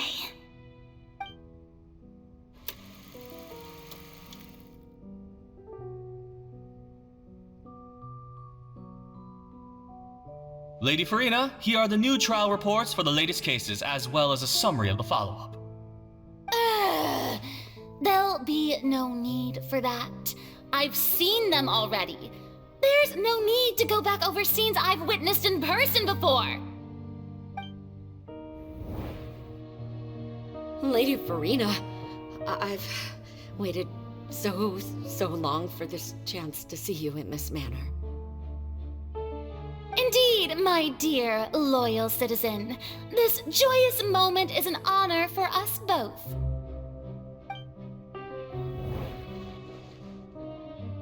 Lady Farina, we're detecting significant hydrological anomalies near Poisson. Understood. Keep monitoring. Keep me informed should anything come up at the Institute.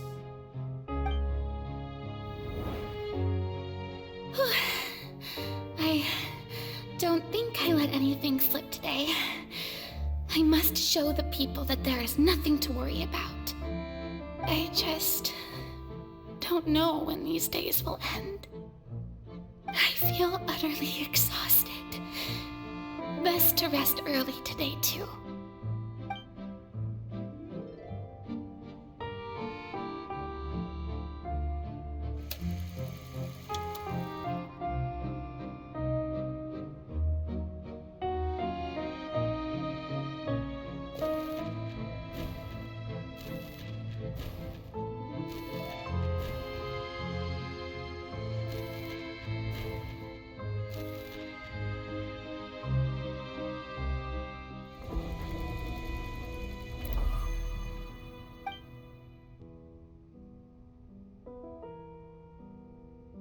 Lady Farina, it's like a dream being able to speak with you up close like this. I've heard that the first member of our family who was honored to receive an audience with you was Madame Dioteria, almost 20 generations ago. And what a fine family yours is indeed. It brings me great joy to meet such a faithful believer, a descendant of a line most ardent. Surely you exaggerate, Lady Farina. My lady? What is it, good citizen? Are you crying?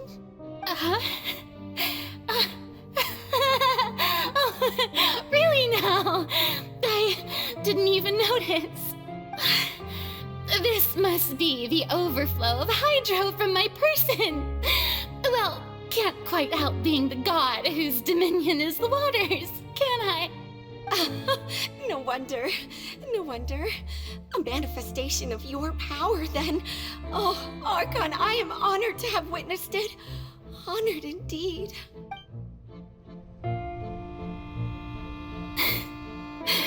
So interminable. So lonely. Just how much longer? Hundreds of years must have passed by now. Perhaps the show must go on for hundreds more. I never imagined that it would hurt so much. Have I reached my limit? No. Perhaps I reached it long ago. Today I didn't even notice my own tears. I want to tell someone, anyone, about this. But would that not destroy all I've done so far? I I've conducted so many investigations across the centuries, but there's not even a sliver of hope that we might break the prophecy. All I can do is keep heart. I must maintain this act. It is the only way to save Fontaine. Please, mirror me. You have to succeed.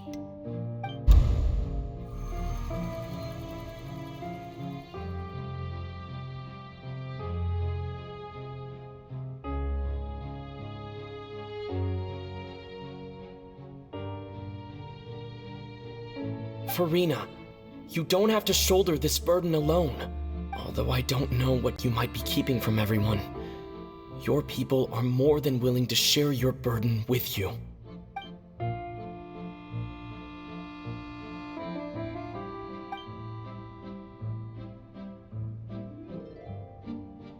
Share my burden. That's impossible. It was fated right from the start that this would be my duty alone.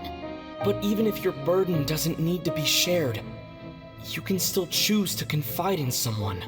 Just share it with me. I'm what you'd call a witness. A witness? Yes, I've heard that you came to Tevat from beyond the stars, yes. In other words, you never belonged here. And if Tevat is, in its entirety, a show on a stage, then you're just a spectator, aren't you? If that's the case... He's right. I could confide in him, couldn't I? But if things don't play out as expected, the people of Fontaine will be the ones to pay the price. No, Farina. You shouldn't be selfish. But what if it's really all right? Farina, you've worked so hard for so long. Surely it would be okay to put yourself first for once. Just this once. Is it such an outrageous thing to do anyway? To find someone in whom you can confide your frustrations and sorrows? Surely it could not hurt. If you let this opportunity slip through your fingers, it might never come by again. Think about it long and hard.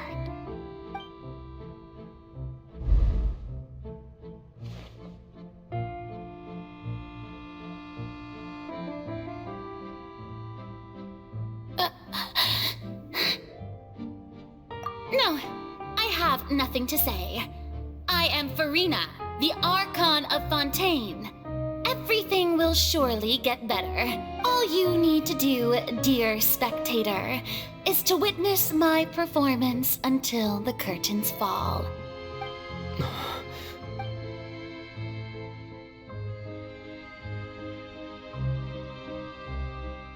Fine.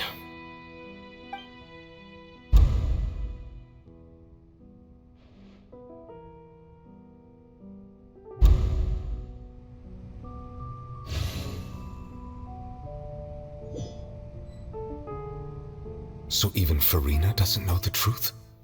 You've never once let her in on the full plan?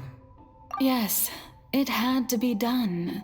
To deceive the heavenly principles, you must first deceive yourself. She did very well. If she had let her resolve falter even once in these 5 centuries, Fontaine would have been doomed to the most tragic fate. It seems that trusting humanity was the right decision after all. I believe that I understand how your deception works, but that is only half the truth, is it not?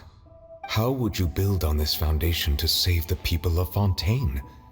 That is the most important thing. Ah, good. Of course, the Iudex of Fontaine has pinpointed the crux of the issue. I'm sure you've long sensed that the Oratrice is no simple machine, yes? I've always suspected that it had its own consciousness. And Lenny did mention that he heard a human voice within the core chamber. It now seems that that person was you, hidden within the machine all along. Am I right? And then I became one with the Oratories, taking Fontaine's gnosis with me. Yes, it would seem so, wouldn't it? Alas, your understanding of this device still lacks sufficient depth. In truth, it is no enactor of justice. It is, in fact, a device created to kill the god of justice. I beg your pardon? Oh, you have it. And to be more precise, not only will the Oratories take down the god of justice, it will also take down the divine throne upon which she has been placed.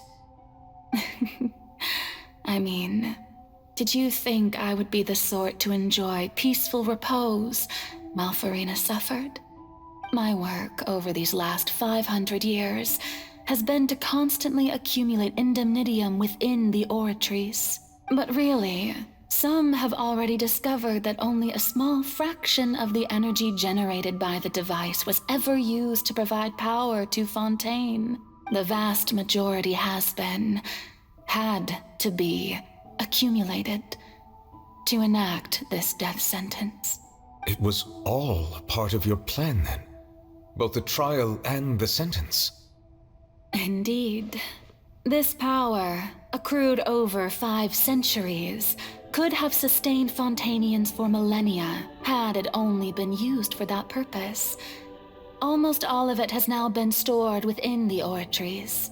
But only power of this magnitude could hope to destroy the Hydro Archon's divine throne, shaking the rules established by Celestia and breaking through the institution that is the Seven. So the Oratrice's call for death was for neither Farina nor Focalor, but for the Hydro Archon. The destruction of that divine throne. If I do not misunderstand your intent, you must be... returning what's rightfully yours to you, of course. In other words, this was all done to return the authority of the Hydro Archon to the Hydro Dragon of this planet. But...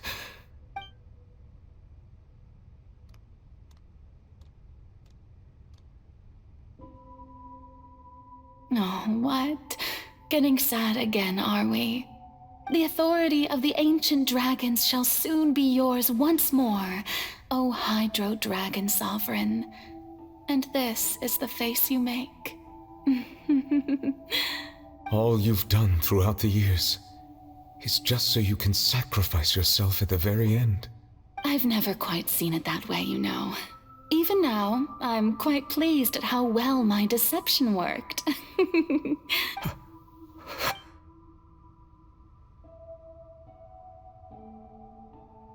Hydro Dragon, don't cry. I must say, had it been within my rights, I would have loved to judge the heavenly principles themselves. Were they not guilty of essentially the same crime? Egeria stole the power of the primordial sea, and the heavenly principles stole the power you ancient dragons possessed. I, for my part, am the god of justice. And is it not just that your original powers should be returned to you? Speaking of justice, I have always believed that justice lies in the process of pursuing human existence itself. So, if the theft of the primordial sea's might was Fontaine's original sin, then, leaving matters of procedural right and wrong aside, the descent of the Fontainians as humans and their right to exist in this world would be Fontaine's original justice. In other words, existence was Egeria's justice, and to me, justice is the continuation of that existence, defying the prophecy and ensuring that Fontaine's people shall live on. That should be the justice enthroned over all others. At this point, we, whether it be myself or all other Fontainians, have shouldered the burden of this sin for far too long. Iudex Neuvillette, the highest judge in our land, when you regain your full power as an elemental sovereign, what verdict shall you pass upon us? So when I was invited to the court of Fontaine to serve as Iudex, I see now that that was your idea too. At last, I now understand the true purpose behind this position. In the beginning, I was uninterested in human existence. But these 5 centuries of living alongside them have gradually brought about mutual understanding between us. And I have even attempted to feel as they feel. You are a devious one, Focalors. Things being as they are, surely you know that I could never declare them to be guilty.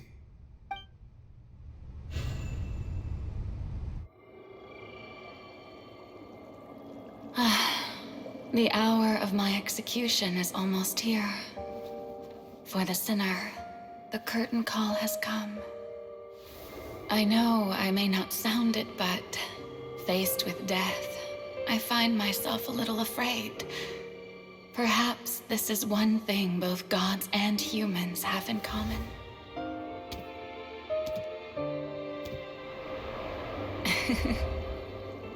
Farewell, Neuvillette. I hope you've enjoyed the part you played these 500 years.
Iudex Neuvillette, hereby declare,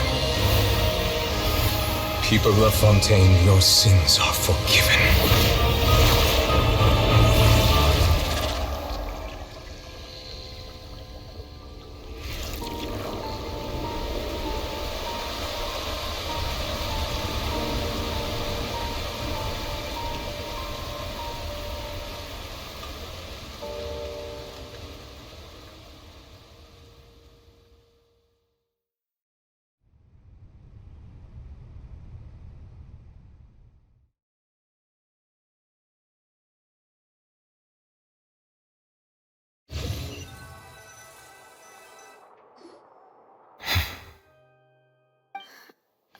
What just happened? Has the death sentence been carried out? Was that bright light some sort of misdirection? I have a feeling that something huge just happened. But since we're all still alive and haven't been dissolved, I assume whatever happened was good for us. It's time to end this. We must mete out punishment to that beast. Didn't you say just a moment ago that it can't be defeated? I have gained the strength sufficient to deal with it. Through certain means, I now have the ability to separate the power of the primordial sea from that creature. We should seize the opportunity to pursue our quarry. Traveler, now that the oratories can no longer function, I require an executor to help me mete out justice. The root of the calamities befalling Fontaine, the beast that enacts the prophecy. Its name is the all-devouring narwhal. Come with me, traveler. The hour of execution has come.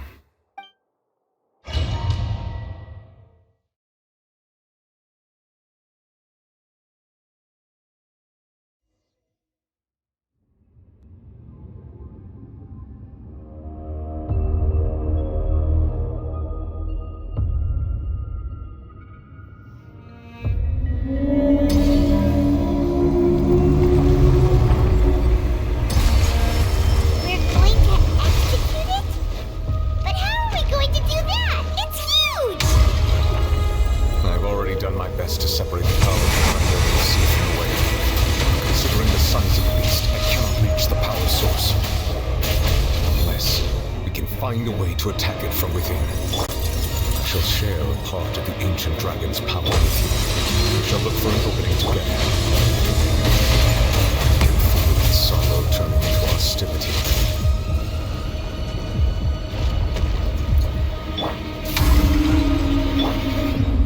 Time to go. Wind strike.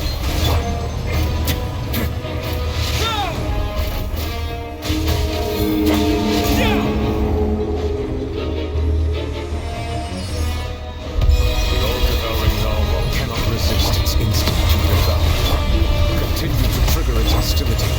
The chance will present itself.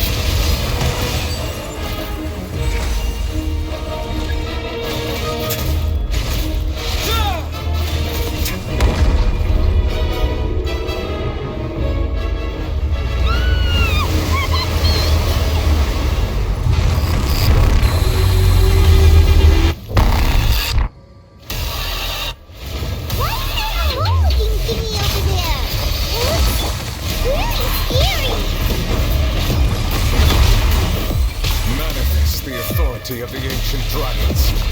Witness the might of the primordial sea.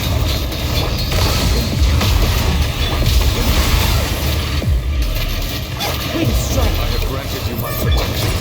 Do not fear. Seize the moment and use my power to suppress its roots.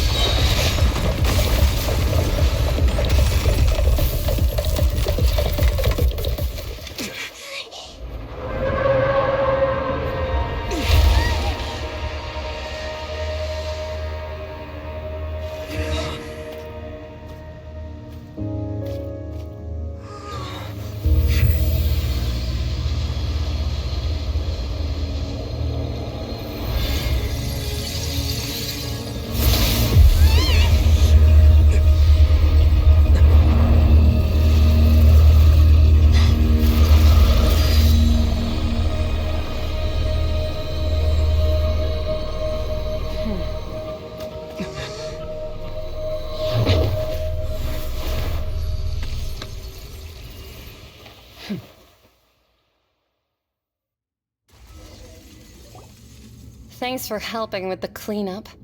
It should have been my job, but... oh well. It was just supposed to be a short private training session for me. I didn't think that my disciple and my master's pet would start brawling in the meantime.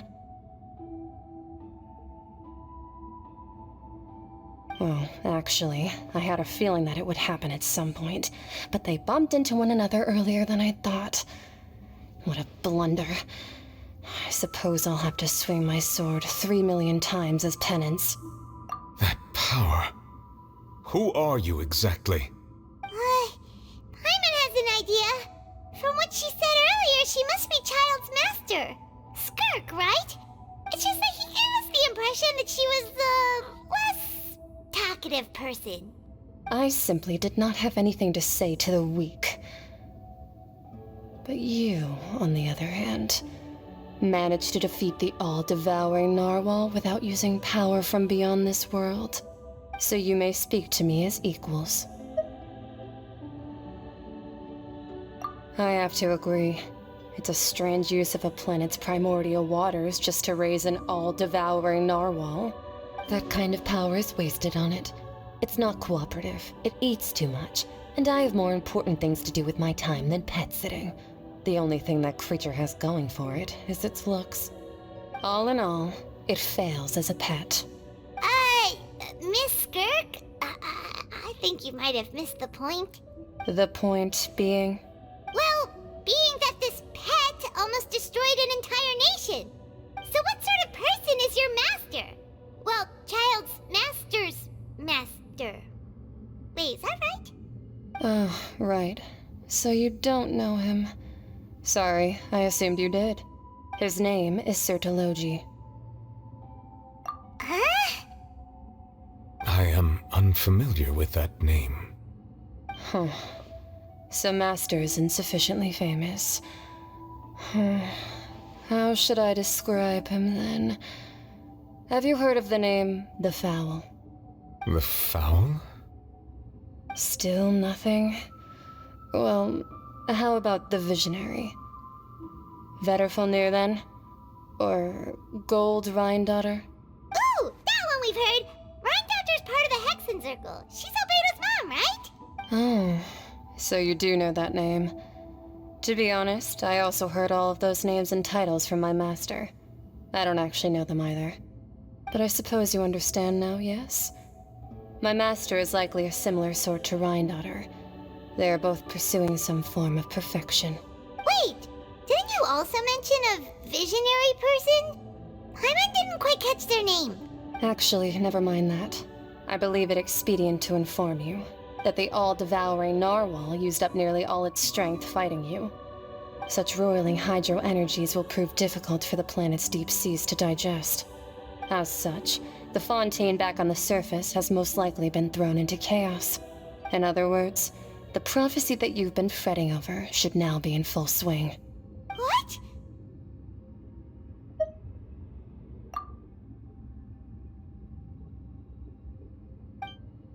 Not to worry. Focalor has already managed to deceive the heavenly principles. In the end, the people will all be dissolved into the waters, and only Farina will remain, weeping on her throne.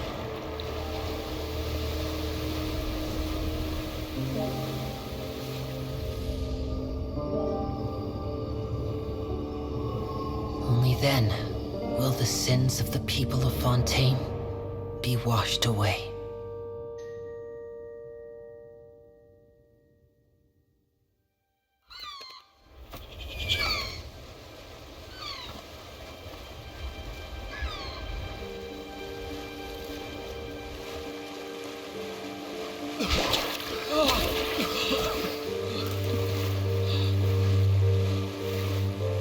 Hey! Help! Over here!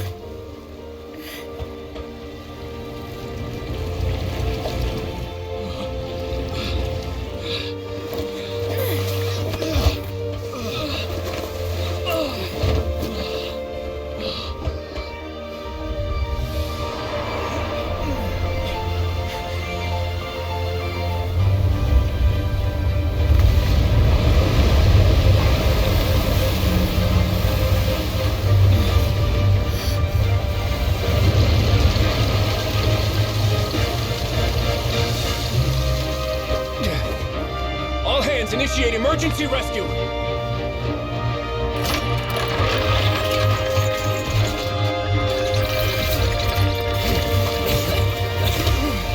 Hurry!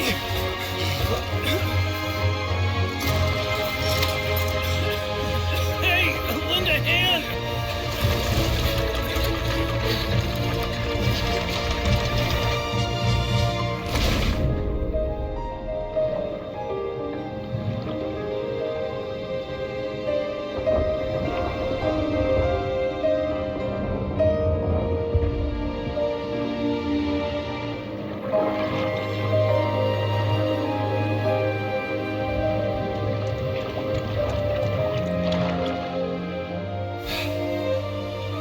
Look!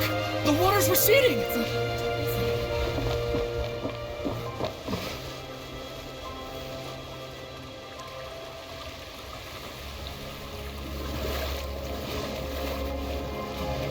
It's a miracle! Waters receding. We didn't dissolve. The prophecy was wrong. The prophecy was wrong!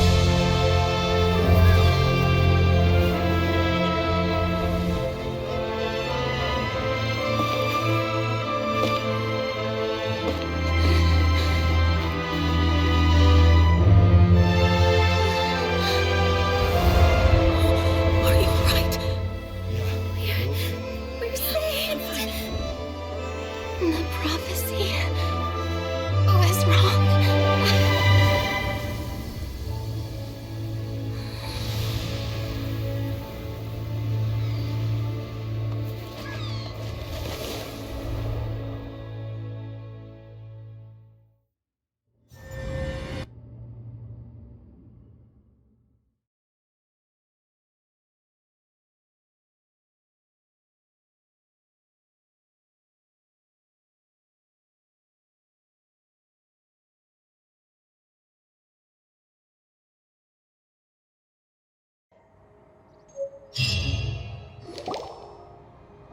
The soil renewed. The Spina di Rosula talks post-disaster rebuilding. I recently visited Poisson to meet with Miss Navia, spokesperson of the Spina di Rosula, and we spoke about Poisson's present and future. Old soil can still give birth to new bloom, Miss Navia stated. Hope is like seeing a small cookie when you're starving late at night. You just need a little of it. Skyship Winglet, boon or bane of the Fontaine Research Institute. The various disputes that have arisen on account of Mr. Edwin have suddenly become a shield over the Institute, with Jurier turning out to be a once overlooked hidden gem. People always call the first researcher mad, but few know what to call the second. And should that latter person achieve a miracle, they would find it all the harder to find a word with which to classify him and his team. Wow! Paimon barely recognizes the people in the reports. Are those really Jurier and Navia? They sound like real big shots. What do you think? Pretty enthralling, huh? The Steambird's idea was pretty simple. With the disaster just having passed, we would print a free edition packed to the margins with good news to calm people down. The value for these big scoops lies in their inevitable follow-ups. We'll publish further reports and go into the stories behind those people. Edwin's assistant, Jurier, created a true flying ship, while Navia is leading people in the reconstruction of their home. I'm sure that these stories could draw even your well-traveled eye. Paimon's curious too! Wait a minute. Didn't we watch everything happen from start to finish? What's there to be curious about? And that's exactly why I'd like you to come conduct interviews with me. You're the best incubators of news, if you haven't noticed. And also, with you around, I'm sure I'll get to see that Duke. Are you sure? Hasn't he turned you down several times already? Oh, this time will be different. Come on, let's head to Poisson first, and then make a trip to the fortress. There are some things you'll only know when you get there.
Navia! Oh, it's you. What brings you all here? Hey, we're just having a look around. I'm here to update myself on how things are going here. Oh, the Fatui are here too. Let me introduce you. This is Mr. Garunt Snezhevich. He represented the Knave in sending us a large amount of supplies, and is helping with our work. Our residents are hard at work as well. Thanks to everyone, work is progressing nicely. We've lost a lot of people, but we're moving forward. That will have to be enough. Hello, Miss Charlotte. I'm a big fan of yours.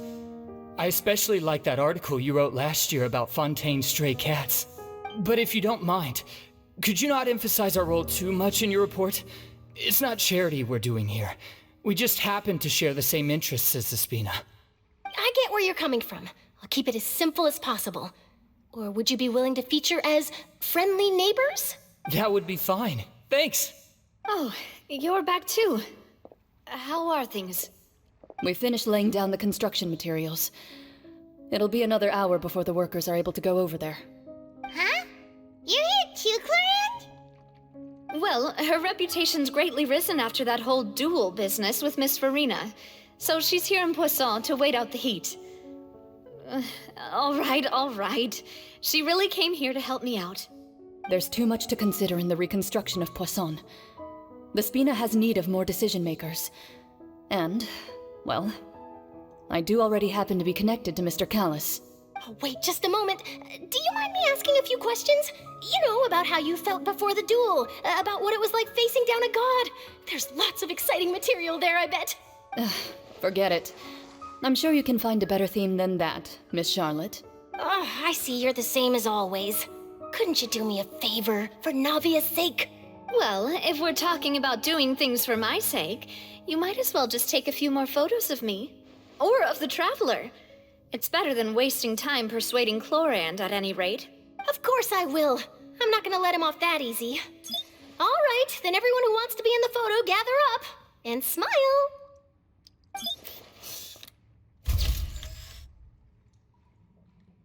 How did it go? Was it a good shot? Did Paimon look cute in it? Not bad. Your addition really helped the composition of the picture. All right, hang on a moment. Let me snap a few more shots. All right, that should do it. I'll be back here later anyway, so let's call it a day. You're very quick. Speed is of the essence when it comes to the news, and freshness is the key. Also, not to brag, but I'm pretty good at building connections. Who knows? I might eventually get that interview with you after all, Miss Clorinde. Wow, you really do have that never say die spirit. I'm impressed. I'll hazard a guess that this is how you got that interview at the Fortress of Maripede. Whoa, you're well informed. Let me make a guess too. I asked Sijuin, who told Monsieur Nervillet, and he told you, right? That's a very complete information chain. In truth, all Monsieur Nervillet asked me was, when did the fortress become so friendly towards the media? I told him that it was best not to speak too soon.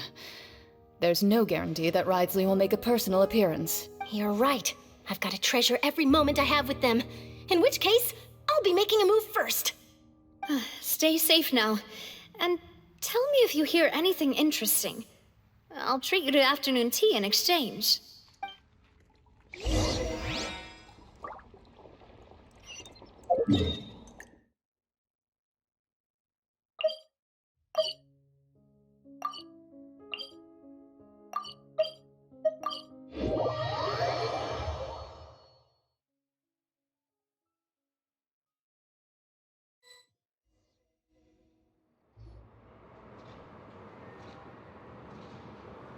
Wow, guess we're here again, huh? There's a real nostalgic feeling to this place. Looks like you've been missing us.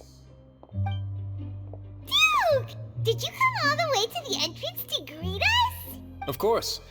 I'm here to welcome you and our dear Miss Charlotte, whom our good head nurse recommended to me. It's an honor to finally meet the much-rumored Duke. Thank you for consenting to my visit to the fortress, sir. No need to thank me. But that said, I shouldn't be the focus of your interview. I trust you recall our agreement? Of course, of course. All right then, this way.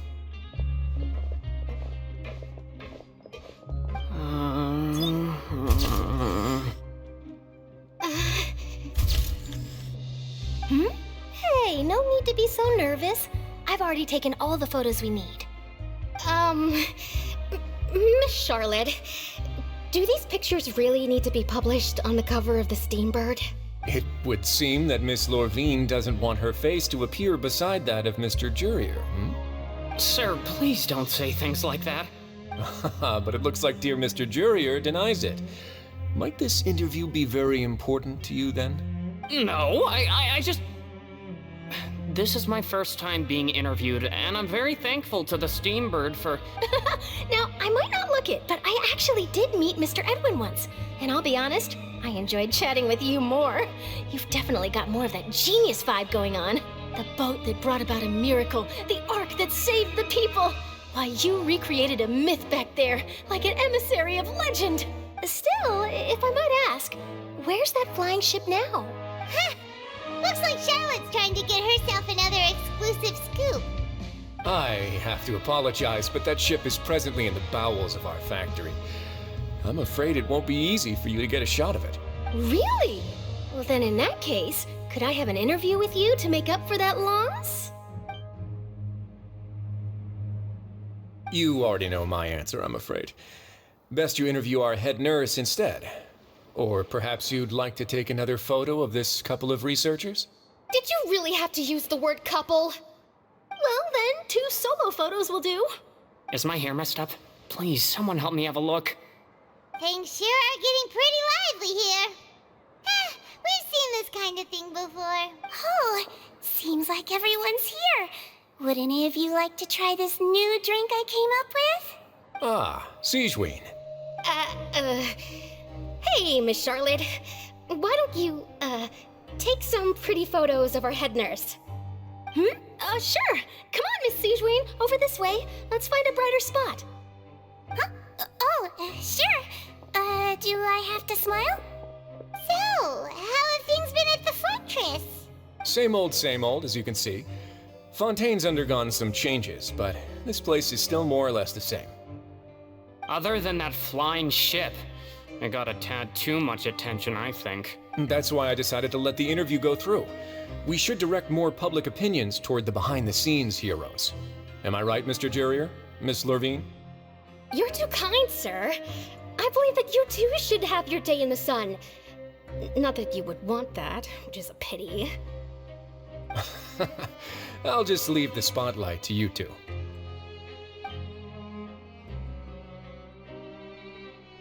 I see. Lots of things happened that day, huh?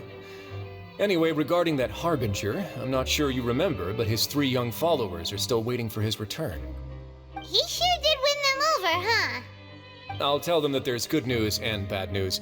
The good being that their boss seems fine, and the bad being that they must face extended sentences for abetting his escape.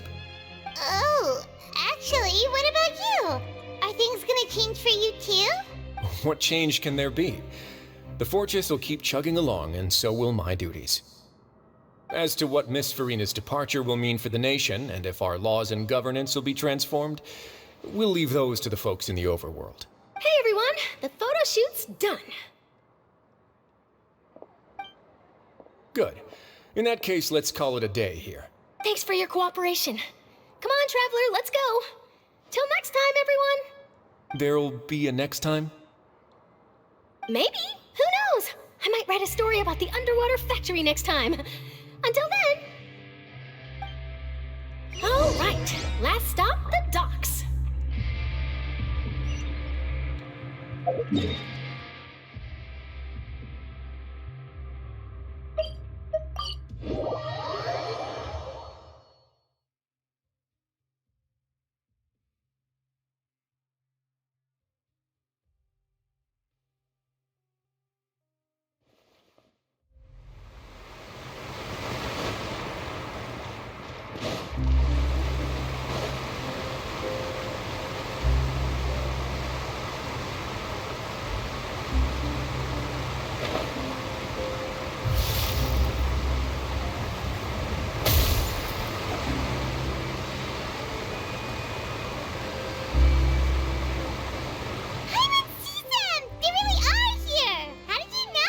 Navia mentioned that she stayed in touch with Linny and the others after working together. Apparently, they've been at the docks distributing these strange pockets the whole time since. Traveler, Paimon. Ah, and Miss Charlotte, too. Would you like a magic pocket? What sort of gadget is it? It's a wondrous bag that can be used to carry many things. The water level has returned to normal, but if you see any of your things floating around, you can use this to carry them. Or you could trick a friend into doing it for you. Trick a friend? I wonder which of my friends would fall for that. You could just make a friend like Fremine here. Isn't that right, Fremine? Is this what you meant by, I'll help you make some more friends? To be honest, that sounds pretty sweet. Could I have your contact, please? Sure. Please, write down my address. You sure are working hard to help Fremine socialize. He was the one who proposed doing this. He even wants to assist in our magic shows. Yes, I was planning to first introduce Pear as an assistant, and later Fremine himself. In the future, I think we can leave underwater escape magic to him too. That said, would anyone want to see a diver escape underwater? Oh, it'll work out.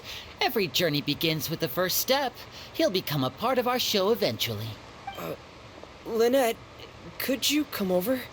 Miss Charlotte says she wants to take a picture of us. Got it. My, that Charlotte is rather perceptive. She got rid of everyone the moment she realized I had something to say to you. So, how have things been, Traveler? Father says that you did a great deal during the latest events. She's very grateful for your contributions to Fontaine. That's all right. We were more than happy to help. So, what's she doing now? Oh, I guess you haven't heard.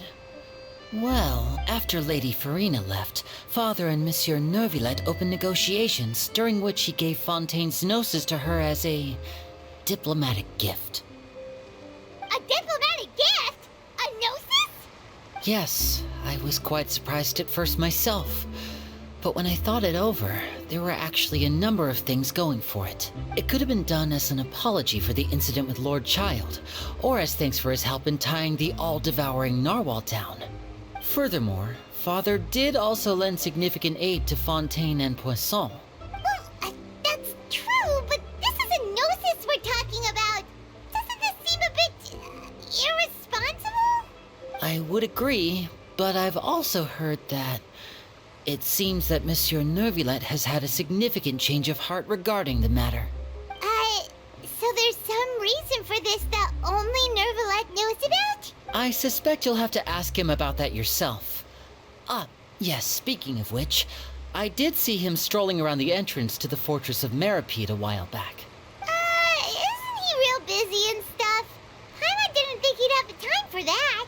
But back to the topic. The gnosis was given to the knave, right? What about Child? They say that he's returned to Snezhnaya to recover from his wounds. I hear that the recent disaster really did a number on his health. That's true. When you think about it, we've had loads of run-ins with the Fatui. To think we'd be allied with them this time. So shocked by such a simple switching of sides?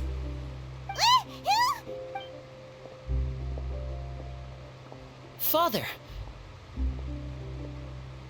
Well, what do you know? Come to the docks to see how my children are doing and meet the Traveler by chance. Please do not pay my accomplishments in Fontaine too much mind.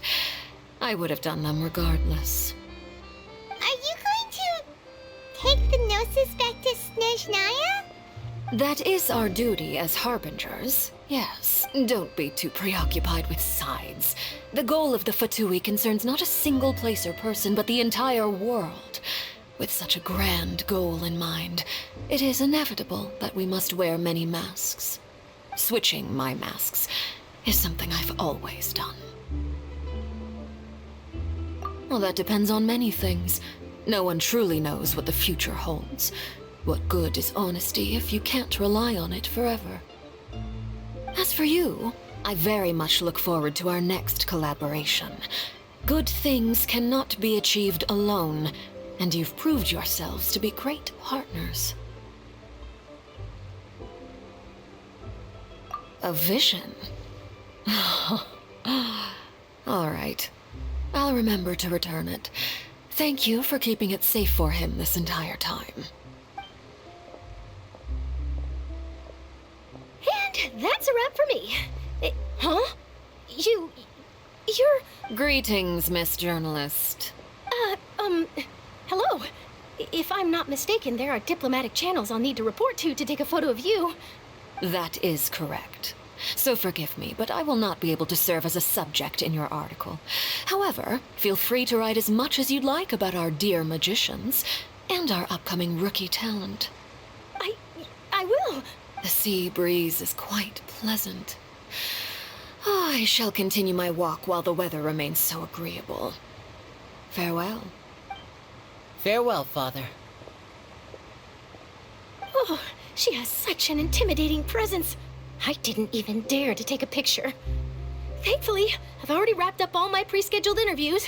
Thank you all. This'll be more than enough for me to write about, I'm sure. Don't be too nervous. Why don't you take a magic pocket before you go? Here, Traveler, Paimon, you take one too. To move things about? That's right. Funny. I was giving out magic pockets when we first met too. And what do you know? I'm doing the exact same thing right now. So many things have happened, but the pockets are still the pockets. I guess this must be life.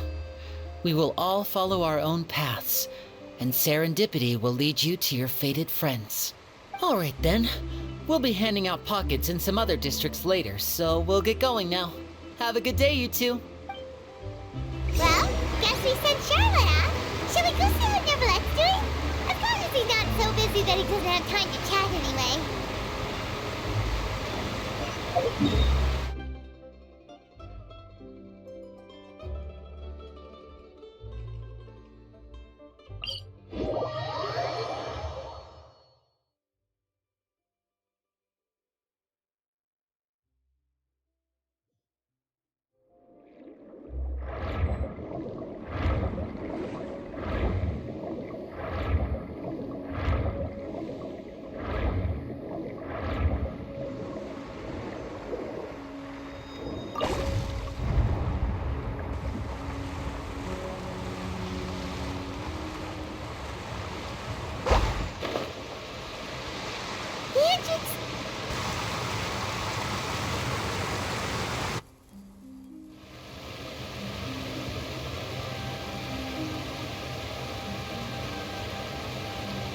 You really are here, Neverlet. Paimon didn't think you were going to have free time this hour of the day. Really? Oh, I suppose you must have met Mr. Linney. He took the time to greet me earlier when he passed this way. In any case, you came at a good time. I was just considering reaching out to you to set up a meeting, so I may explain some things that I haven't had the time to before. Aw, Paimon's glad that you remembered. Thank you for keeping us on your mind, what with you being busy and all. Alright, let's have it then.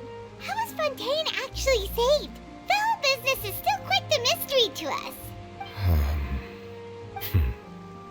It is strange how words can often leave a bitter taste in the mouth when it finally comes time to say them out loud.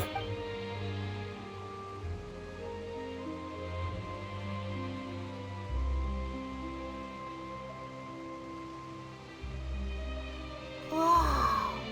So that's what happened? Focalord destroyed the divine throne of the Hydro Archon and restored your power to you, transforming you into a fully fledged elemental dragon sovereign. But Paimon still doesn't quite get what you did to save the Fontainians from dissolving. For me, the authority of the ancient dragons refers to absolute control over the hydro element. Fontainians were incomplete humans born of Egeria's use of the power of the primordial sea, with constitutions similar to that of mimics. But so long as those primordial energies remain within them, I could use the ancient dragon's authority to grant them true blood, after the fashion in which life was first brought into being on this planet. In other words, when I gave my verdict, Fontainians became true humans, and thus would naturally no longer be dissolved by water from the primordial sea. Focalor must have counted on you to make that decision as well. Your verdict was the key to making the prophecy appear to have come true while saving everyone.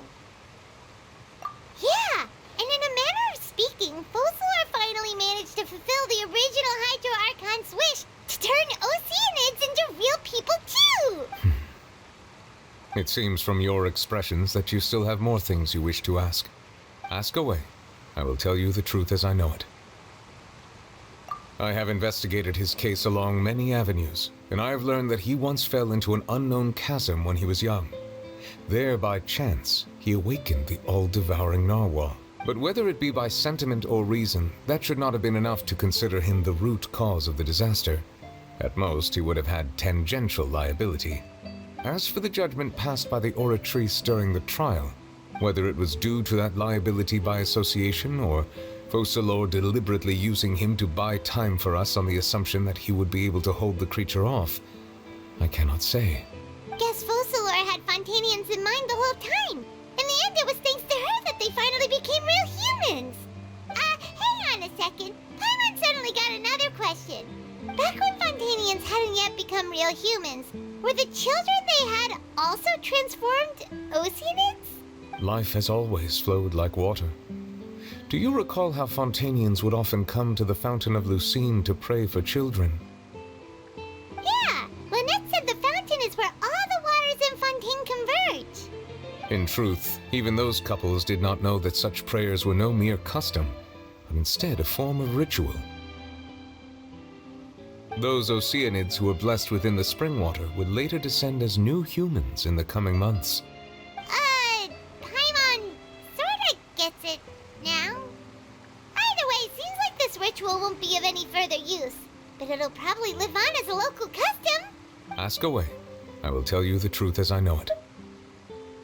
Yeah, about that. Risley said Farina has already left. What's that all about? Ah, Lady Farina. The people are only aware that her death sentence has not been carried out. She abdicated the post of Hydro Archon and left affairs related to that title to me, before leaving the Opera House. I related Focalor's words to her faithfully and completely. After hearing them, she seemed neither saddened nor comforted.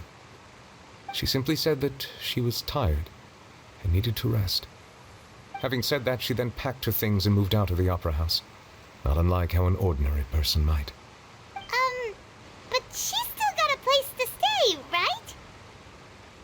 You need not worry.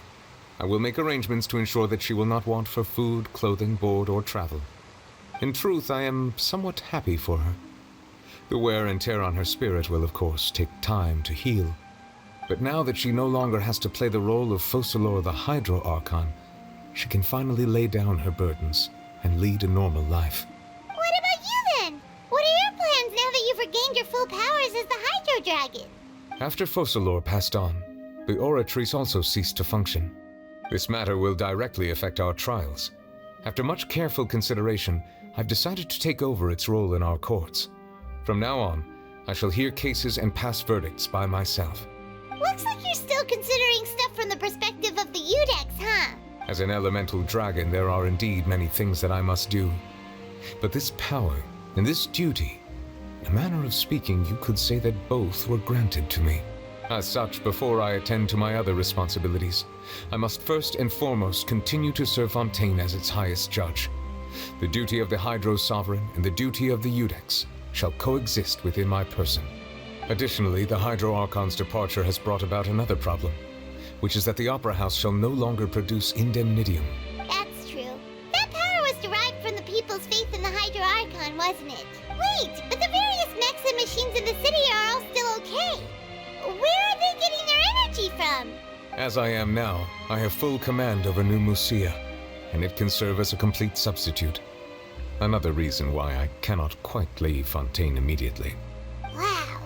This ancient dragon's authority stuff is really quite useful, huh? Ask away. I will tell you the truth as I know it. Oh, that's right!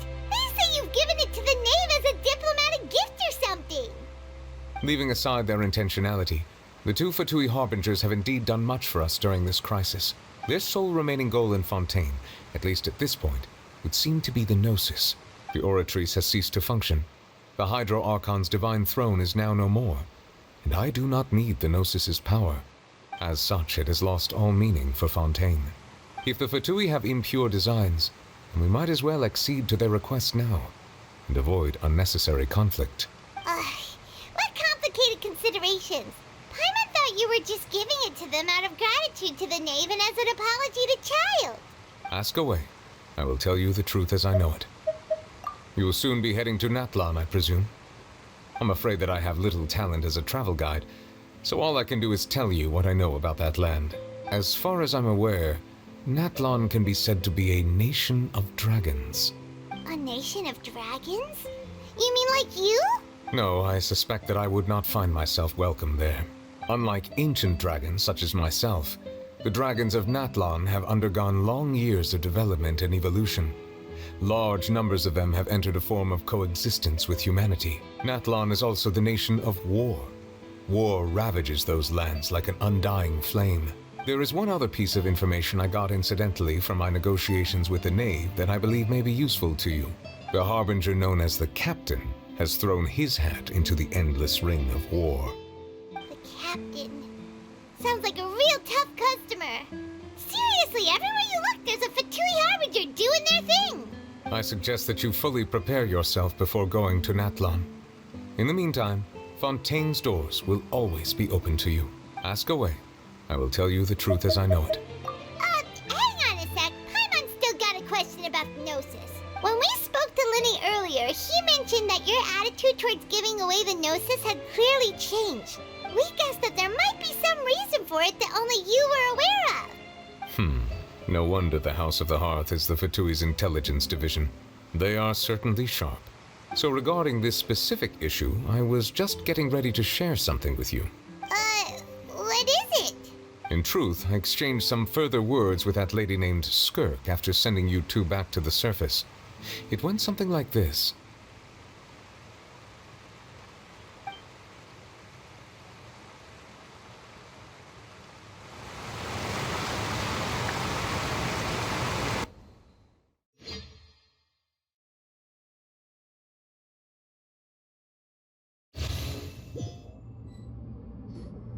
Well, we're going to head topside to see what's going on. You hurry over soon as well, all right, Nervalet?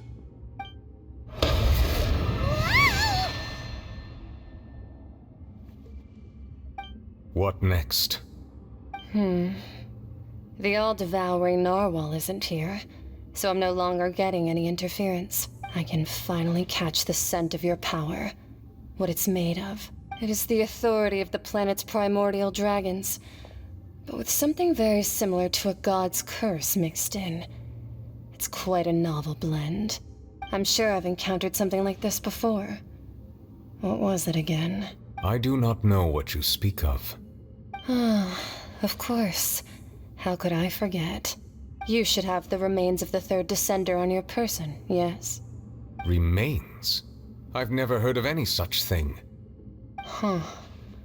According to your parlance, I believe it may be called a gnosis.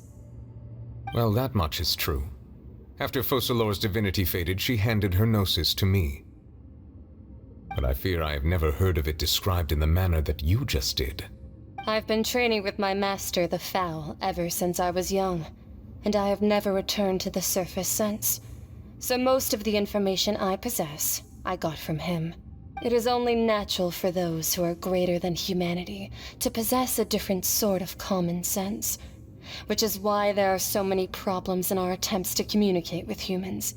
Regardless, you should probably get rid of objects of misfortune to prevent any disasters from befalling you. To live in itself is a blessing. But once a person dies, the bonds he once had with this world shall all turn to curses. What do you mean by that? No need to fret. These are just my personal thoughts, and my reason for no longer wishing to return to the surface. This third descender you refer to, who are they? And when did they die? Master never mentioned them to me, Perhaps it just wasn't that important for me to know. If you're interested, though, I could ask him. I'll be sure to pass the answer on to you next time. Next time? You believe we will meet again? I do. Wait. I have a disciple of my own, don't I? He can be the messenger then.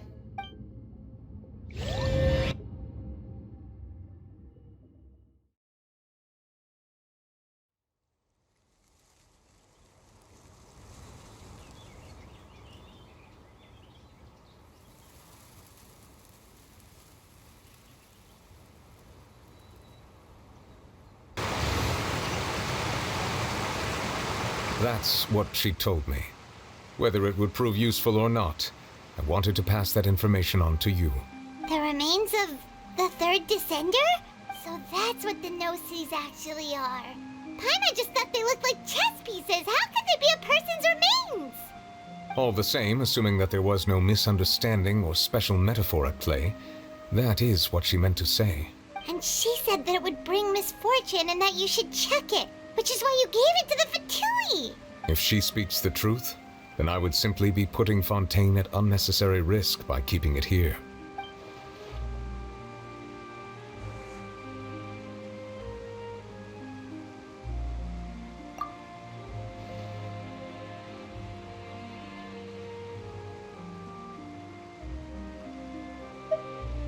I guessed that you might already be familiar with this concept, but I did not expect you to be one of them. That means that the Gnosis, which are exceedingly element-compatible and can even enhance elemental abilities, do indeed come from the third descender. I wonder, does your body also possess similar properties? Like being able to use elemental powers without a vision! That does sort of count as special compatibility, right? No, let's not think about this stuff right now. It just feels creepy. Comparing the Traveler to the dead third descender and all. That's what you say, but this topic still feels like bad luck. Once Child recovers, let's get some more answers out of him. Or go look for his master and get the answers that way. I too believe it unwise to make too many blind guesses when information is lacking. The same is true of being at court. All right. Whatever the case, it seems like the crisis here in Fontaine's over for now. Yes. All of Focalor's efforts were for this moment as well. But she sacrificed herself in the end as a god, and she suffered through all those years as a human. Was that really what she wanted? I suppose that would be the mystery of a god's will. I suspect not. But once in a while I too would guess that if wishes were like the clouds in the sky, they will one day return to the earth as raindrops. Life flows like water, and rain is the final answer. And what, ultimately, is the difference between the rains that fall upon all of us?